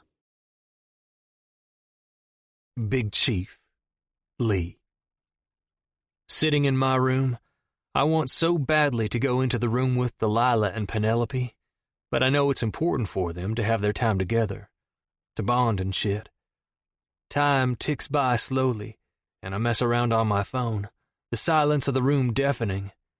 I can't help but feel drawn to Delilah, and meeting her daughter, that feeling is only magnified. I need to be with them. If I'm not in there, then who will protect them and love them? Fuck it. I'm going in there. Throwing the blankets off me, a pair of sweats and socks on, I open my door and find Shadow just leaving Delilah's room. Our eyes catch, and the air fills with tension. A word? Sure. There aren't any glass bottles around, is there? I follow him down the hall and into the chapel, and he sits at the head of the table and rests his head in his hands. Where did you take Delilah today? He doesn't look up when he asks the question. She's buying a building to open her own business. That explains why she asked her mom about her grandfather's will. Both of his hands on the table, he looks right at me now. Did she find anything? Yeah, it even has a little loft at the top for her to live, but it's small. I don't know if it'll be enough room for her and Penelope. He sighs, looking at the wall of framed pictures of men that have been in the club over the years. And you, where are you living now that you're patched in? Sitting up closer to the table, I rest my elbows on it and scratch the side of my face. What I want to tell him might not be what he wants to hear, but it's what's in my gut. I've found a 2-bedroom place close by. He nods approvingly, but that's not all I have to say. I think Delilah and Penn should come stay with me. Penelope can have her own room, and I'll be there to keep them safe, and it's close to the club. He doesn't respond, just stares at the same wall with an unreadable look on his face. Of course, she will still have her detailing business, but if she thinks she can't have Penelope live there, she'll pass it up and won't pursue what she really wants to do, you know? I continue, trying to get Shadow to fucking say something. So her having a kid doesn't bother you? He finally speaks and hits me with dark eyes. Inhaling a sharp breath, I crack my knuckles. I never thought I'd have kids, and never been with anyone who had any. But I love Delilah, and Penelope is no different. I want to protect them, to be there for them both when they need someone, and even when they don't. Sure, Delilah is going to really fucking hate me at times when I tell her she's fucking up, but I guess it'll be a learning experience for both of us. I honestly tell him, spilling everything I feel into words right onto the fucking table. Right, he mumbles. Turning in his seat, he sits straight up and steeples his fingers. Why do you think you feel so strongly about them? He rubs his chin with his forefinger. Swallowing the dryness in my throat, I dig deeper, trying to find the root of what it is about Delilah and Penelope, and the first thing that comes to mind is my mother. My mom was a shit parent and was never there. I grew up alone and scared, and didn't believe I amounted to anything, and let's just say living the life of a bull rider wasn't a place for snowflakes. Other riders talk mad shit and play dirty. I was fucking lonely and always in pain. Are you trying to say Delilah has nobody? He's starting to get angry, insinuating that I'm calling him a bad parent. No, I just see the broken kid living inside of Delilah, and I can communicate with her as all. I shrug and his eyes squint into mere slits as he takes in the information. I've been hard on Dee, but only because I want her to be strong. She's a female of a biker club, and that makes her a target, he explains. I nod, conveying I understand why he's done what he's done. But now I'm here, and I can help Delilah be a better version of herself, because she makes me a better version of myself. We just get each other. Look, Delilah's strong-willed and full of pride just like her mother, Big Chief. If she thinks you're taking pity on her or giving her a handout, she won't take it. So you gotta make her think staying at your place is her idea. I'm taken aback by his response. I figure he'd tell me it's too soon, and they will stay with him and Danny. But he actually approves and wants me to persuade Delilah to come stay with me. It's the perfect idea. I'll have them both close by. Penelope will have her own room, and Delilah still gets to have her dream garage. You got it. I smirk, accepting the challenge, and a small grin turns the corner of his mouth. These two girls are going to have me wrapped around their fucking fingers. God help me. 27. Delilah. Something touches the stitches on my face and I groan, slapping away whatever it is, only to come into contact with a small hand. My eyes open and I find Penelope staring, her head tilted just a tad as she inspects the injury on my face. Hey, baby. My voice gentle as I teeter on the line of exhaustion and excitement. What happened? She points to my cheek, touching the stitches again. I got a big scratch. Her eyes widen. By a kitty? I laugh, her mind instantly going to a cat, intriguing. Yes, I say, with just as much excitement. A big one, too. From the jungle? I nod, loving how wild her imagination is. It reminds me of how dull mine is nowadays. Are you hungry? I ask. Picking her stuffed frog up, she picks at his big blue eyes and nods. Let's go see what we can find in the kitchen. Climbing off the bed, she stands on the mattress, and I pick her up, propping her on my hip. I freeze, realizing how natural the action of lifting her up was. I kiss her cheek, needing to show my affection somehow, and she giggles, grabbing the spot on her face. Opening the door, we head down the hall and find everyone sitting in the common area. Panic makes my heart beat wildly and my feet screech to a halt. Bobby, Lip, Cherry, Doc, Piper, Addie. Everyone is here and staring at me and my daughter. The kid nobody knew about. Inhaling a shaky breath, I lift my chin. Everyone, this is Penelope, my daughter. I introduce, tucking a stray hair behind her ear. Piper rushes up to me first, placing a light hand on Penelope's back and staring at her. I didn't even know she was here. I'm sure Saint told her everything, though.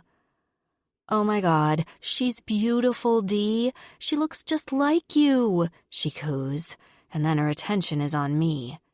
Your mom filled me in on everything, and I want to kick your ass for never telling me, but Auntie Piper is here. She smiles and looks back to my daughter. Penelope and my little girl will be best friends growing up, just like us. She starts to get all weepy and blubbering like a mess, and just when I go to make fun of her, I notice my eyes stinging with the urge to cry, damn it. Clenching them shut, I take a breath. Get your shit together. You never cry this much. Scoot over. I'm the uncle. Zane shoves Piper out of the way and reaches for Penelope, picking her up from under the arms and holding her. She looks up at him, but doesn't say anything. They just stare at one another, and my heart feels full. Everyone surrounds them, introducing themselves and showing her so much love and care. I hear her giggle and Bobby laugh. More than likely, he did something silly. He's always the one that makes us laugh as kids. A large arm wraps around me and lips press to my temple. You look beautiful this morning, Lee whispers, and I lean into him. Will you just look at this? Yeah, it looks like she's home, he mutters. and a piece in my heart I never knew was missing suddenly fills. Yeah, she's home, I whisper. I can't stop watching everyone, my heart finally feeling at peace, and the guilt I was feeling over the years vanishing. Erica found me a place. Want to check it out with me? My eyes snapped to his. That realtor?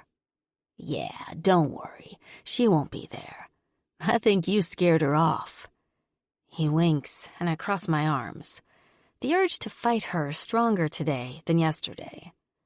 Come, check it out with me, he urges. We will take Penelope. My eyes suddenly widen. I don't have a car seat, or clothes, or anything she might need. My hand rests on my forehead, my mind mentally making a list of what a 4-year-old might need. Sippy cups, clothes, toys. Does she need a car seat or a booster seat? Zane steps from the crowd, handing my daughter back to me. Don't worry, baby sis, we'll get it all. My brows furrow with confusion. No, I can do this. Somehow. No, I'll get everything. It's my responsibility as a mother to be able to provide for her. The fuck you are. We didn't get to be there for her birthday or Christmas. It's our first chance to spoil her. We are doing this. His voice bites through the air, gaining everyone's attention. Hell yeah, my mom roars, her fist in the air. You guys, I can't ask for you to do this. Anxiety weighs on my shoulders, shaking my head at the thought of everyone buying Penelope things that I should be getting. You didn't ask, and I'm telling you we're doing this, Dee. Zane's eyes narrow in on me, just as I take Penelope back into my arms. Her sweet scent making me feel whole again and washing away the anxiety. This is her family. They want to love her and give her everything she might need or want. That's what this place is about, being there for one another. I should know that more than anyone.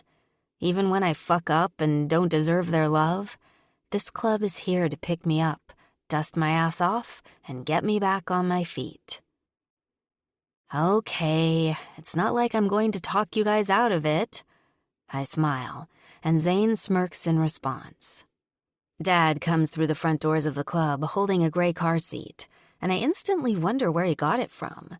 Did he go out and buy it? How did he know what to get? Then again, he did have 2 kids of his own. The attorney left this one behind. He sets it on the ground. It looks nice and clean. It even has a cup holder. Piper squats down in front of it to inspect it.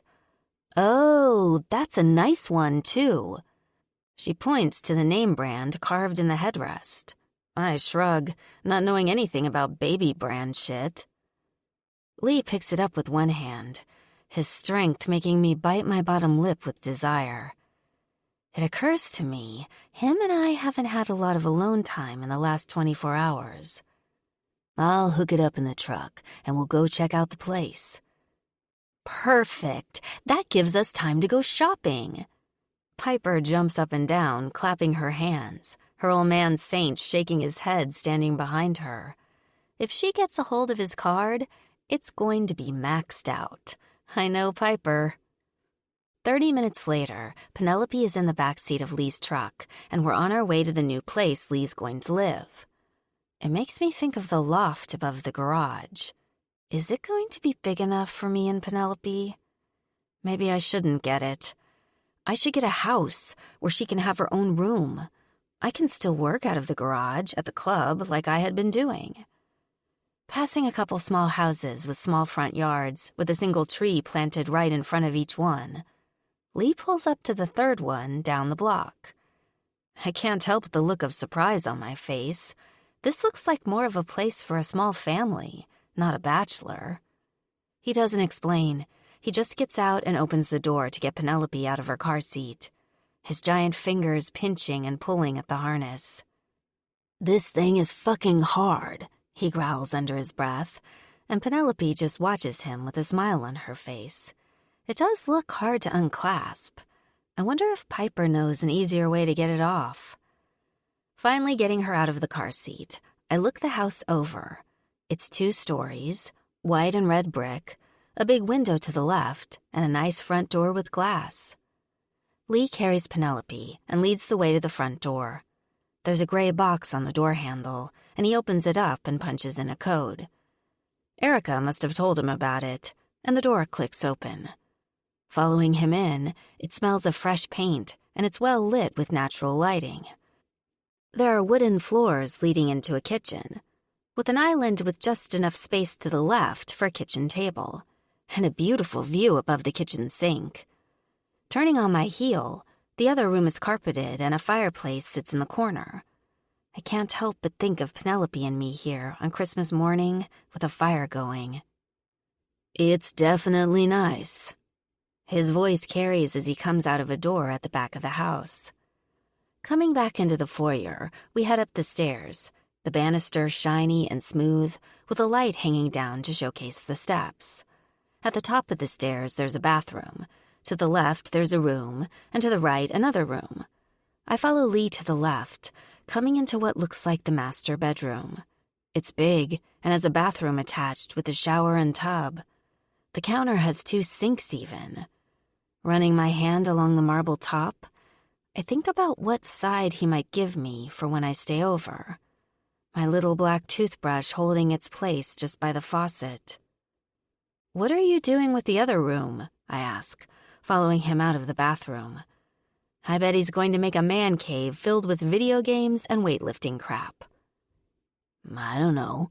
Let's go see how big it is," he tells me, just as he lets down Penelope and she runs across the room, following Lee out of the bedroom, past the banister, and to the other room. He opens the door and she disappears inside giggling, a sound I'll never get tired of hearing. Finally catching up to them, I watch Penelope run up to the window and look outside with curiosity. She's so damn cute. "Wow, this would be perfect for a kid, Dee." My head snaps in his direction, but he's looking at Penelope with a lost look on his face. "What do you mean?" I need more information than that. Like he wants to have kids one day? Or is he talking about Penelope? Is he wanting us to move in here? His eyes finally slip to mine. "Stay here with me. Penelope will have her own room, a nice house, and you can still have the garage you wanted." My mouth opens to protest, but Lee presses his hand over my lips to silence me. Anger bubbles at the surface, but the way he looks at me has me simmer down and melt into his hold. "Don't think. When you do that, your pride talks. I want you here with me, and I want Penelope too. Hell, the little girl hasn't even been in my life 24 hours, and I already can't imagine not having her around. I have this gut feeling inside of me, like I need to protect her, keep her close, you know?" His hand falls from my mouth, and I watch Penelope running around the room and know exactly what he's talking about. "It means it would be good for her to have her own room, and the garage I was going to buy wouldn't give her that," I think aloud, biting my lip in thought. "I could even decorate it for her. I know she likes frogs, but she and I could pick paint out and bed sheets. I wonder what her favorite color is." "Exactly. You'd fucking rock making this room up for her. Plus, it's close to the club, so your dad won't chime in about you being too far away," he suggests, like it's no big deal, but it is. Lee and I just became official, and now I have a kid, and he wants us to move in together? Couples take months, sometimes years before they reach this milestone. "You don't think this is too fast?" I finally ask, looking to him for an honest answer. He laughs, grabs me with both hands, and picks me up in one jerk. I wrap my legs around him, and my arms hold onto the back of his neck. "Baby, you think too much. You want to know what I think?" "What?" "I think it's time to cowgirl up." His tone takes on a southern drawl, and I throw my head back, laughing before resting my forehead against his. You take us in, then you have yourself a family, Lee, not roommates, I whisper, telling him this isn't just a temporary situation. This is as serious as it gets, just short of a marriage when you involve a kid. I can't have him in mine and Penelope's life just to walk out because he discovers that it's too much. Good. That's what I've been chasing my whole life. His words hit my heart. If he breaks my heart, I'll beat the shit out of him. He breaks my daughter's heart, I'll kill him. I love you, he says behind a smile, and I jerk from the term of endearment. Then it dawns on me, all these feelings and emotions I've been having for him has been love too. I love you too, I whisper. And he slaps my ass, taking us out of the mushy moment. Penelope continues to twirl and run around the room, and Lee slips me to my feet and starts to chase her, making her scream and giggle. I can still have my garage and make the loft a play area for Penelope, because I am not ready for her to go to daycare or be away from me. Every time I blink, I'm scared I'm going to fuck something up and have her and Lee taken away from me, and that's just because of my history. I'm bad at love and taking care of those who care about me. But I think I've lost it all and realized what is most important to me in life, and I'll do anything to keep it. Destroying scars that cause fear, and lies won't kill us, but make us stronger. But beware, bloodlines do not guarantee a long life of kindred spirits, for there'll be prospects that birth secrets that test your significance. Right?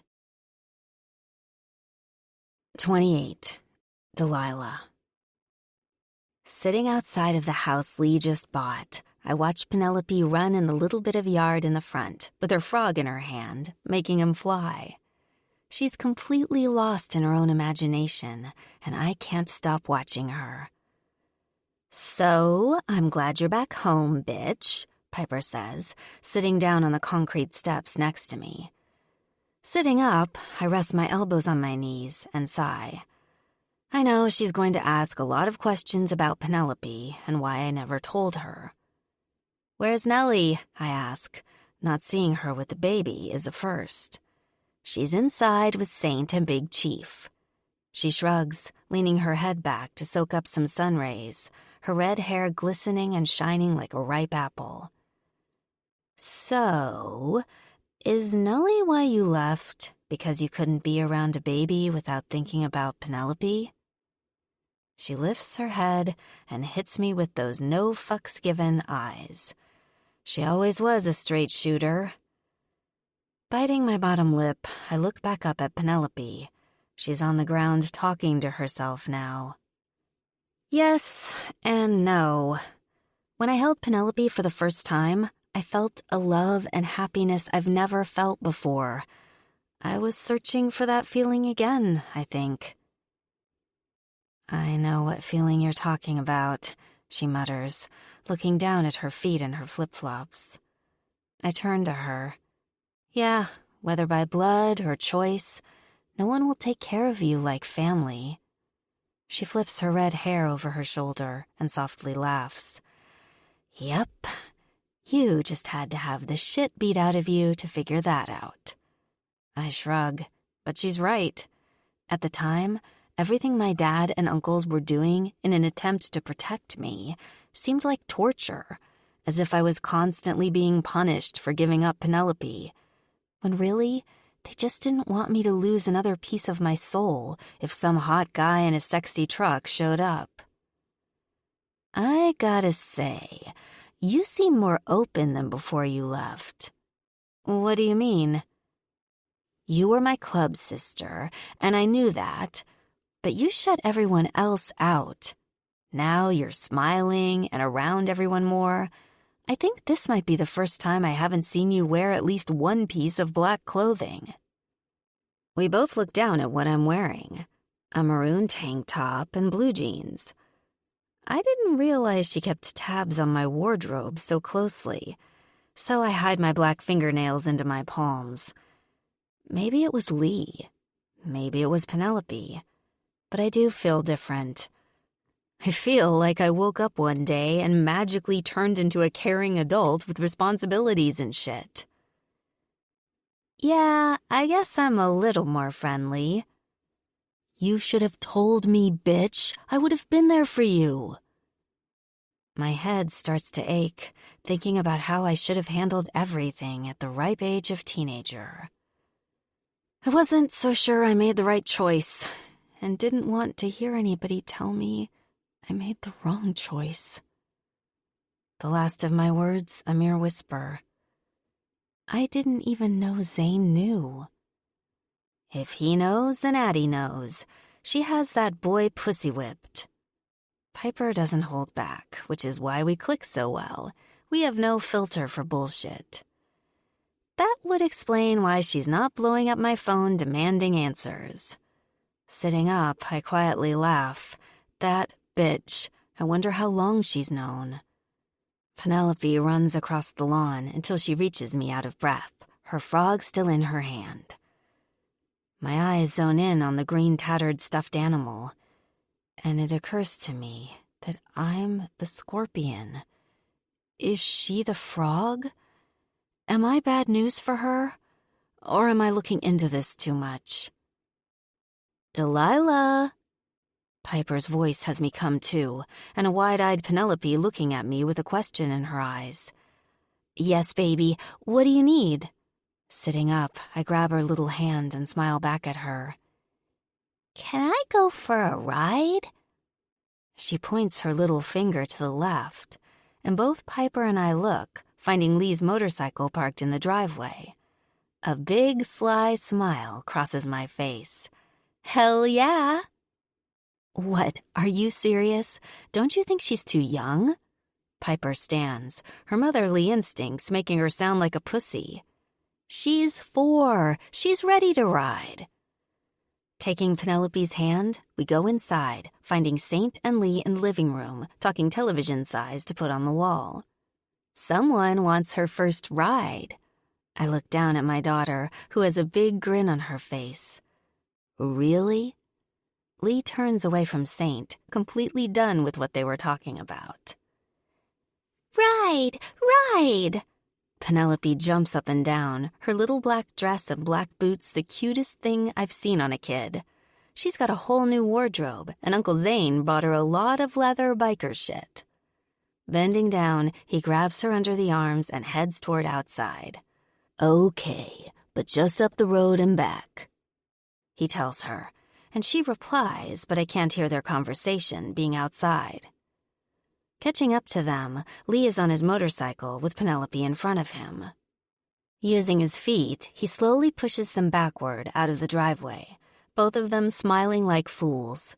He starts the engine, and a loud roar fills the neighborhood. Penelope's face looks worried for a second. The sound's scary, I'm sure. Lee bends down and whispers something into her ear, and she nods and holds on to the gas tank just before he slowly takes off.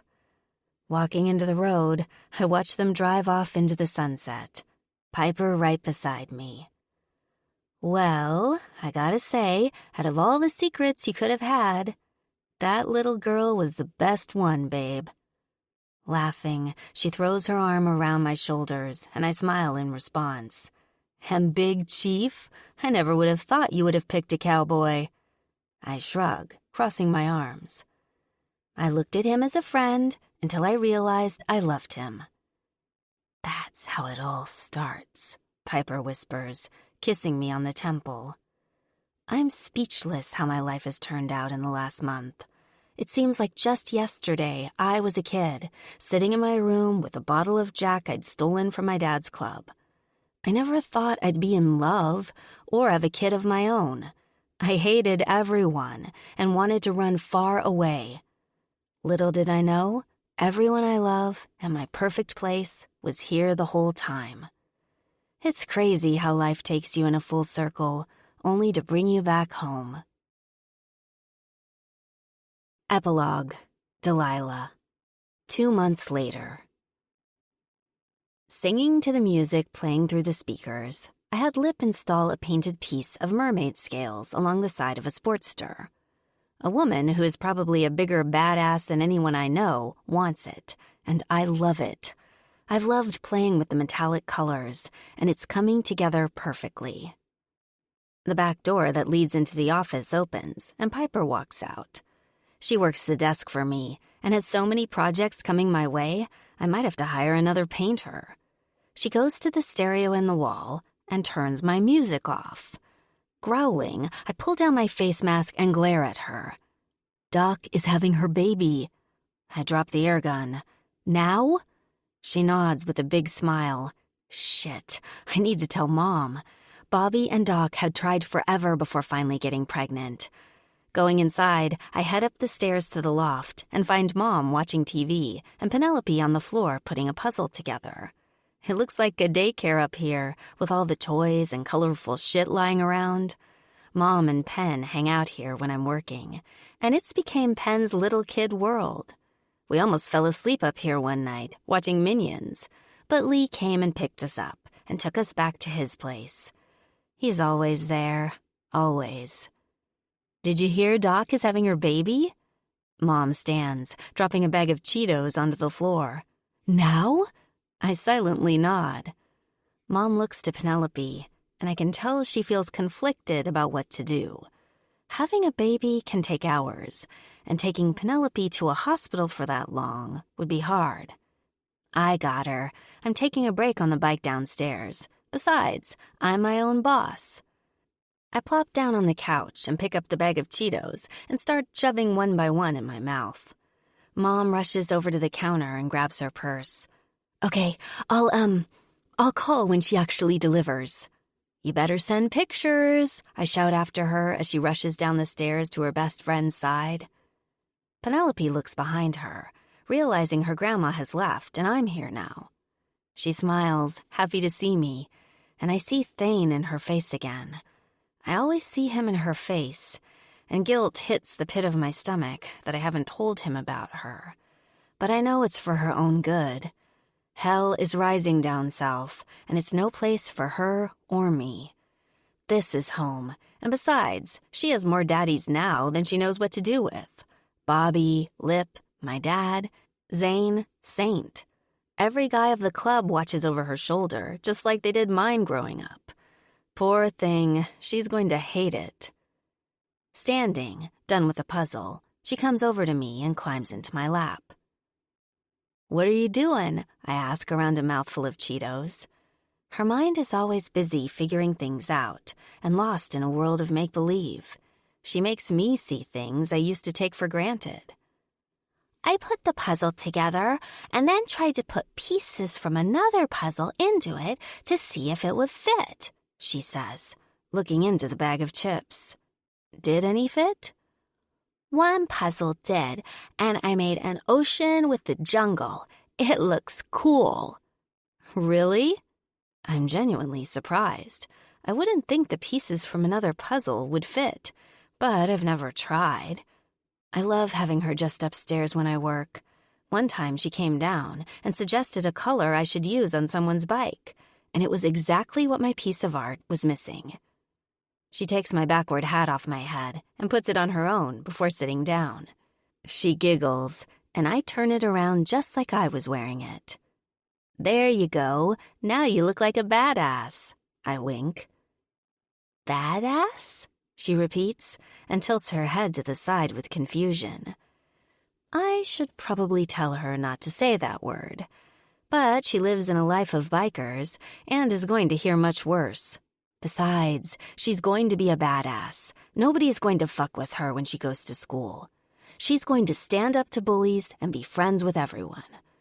I'm not sure who she got the friendly part from, because I was anything but nice in school.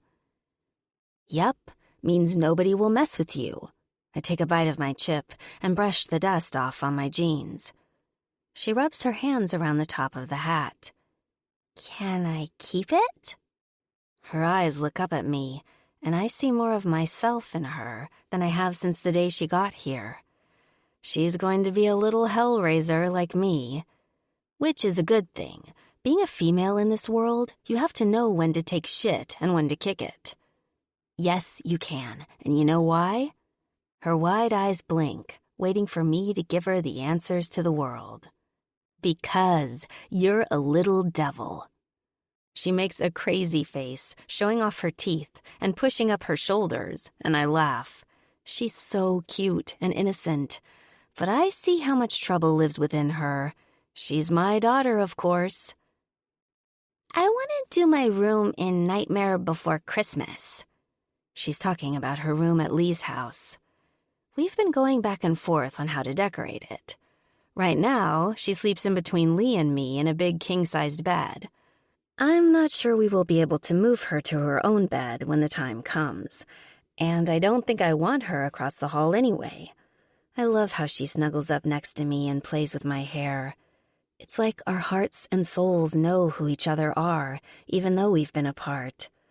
Ooh, I love that movie. I think that's a good idea. It's not scary or bad? She asks, looking down at her hands. And it occurs to me that the world of Timothy Burton might seem ominous and ghoulish to some parents. But the way I grew up, it's all about perception. Some see Jack as a bad guy in that movie, but he was just trying to offer his world something new and exciting that they hadn't had before. He was doing something every leader in the world tries to do. Better. I don't think so at all. Do you? She reaches into the bag and pulls out a handful of orange dusty puffs and shoves one in her mouth. No, I like it. We should watch it. The pitch of her voice gets louder as she suggests the movie.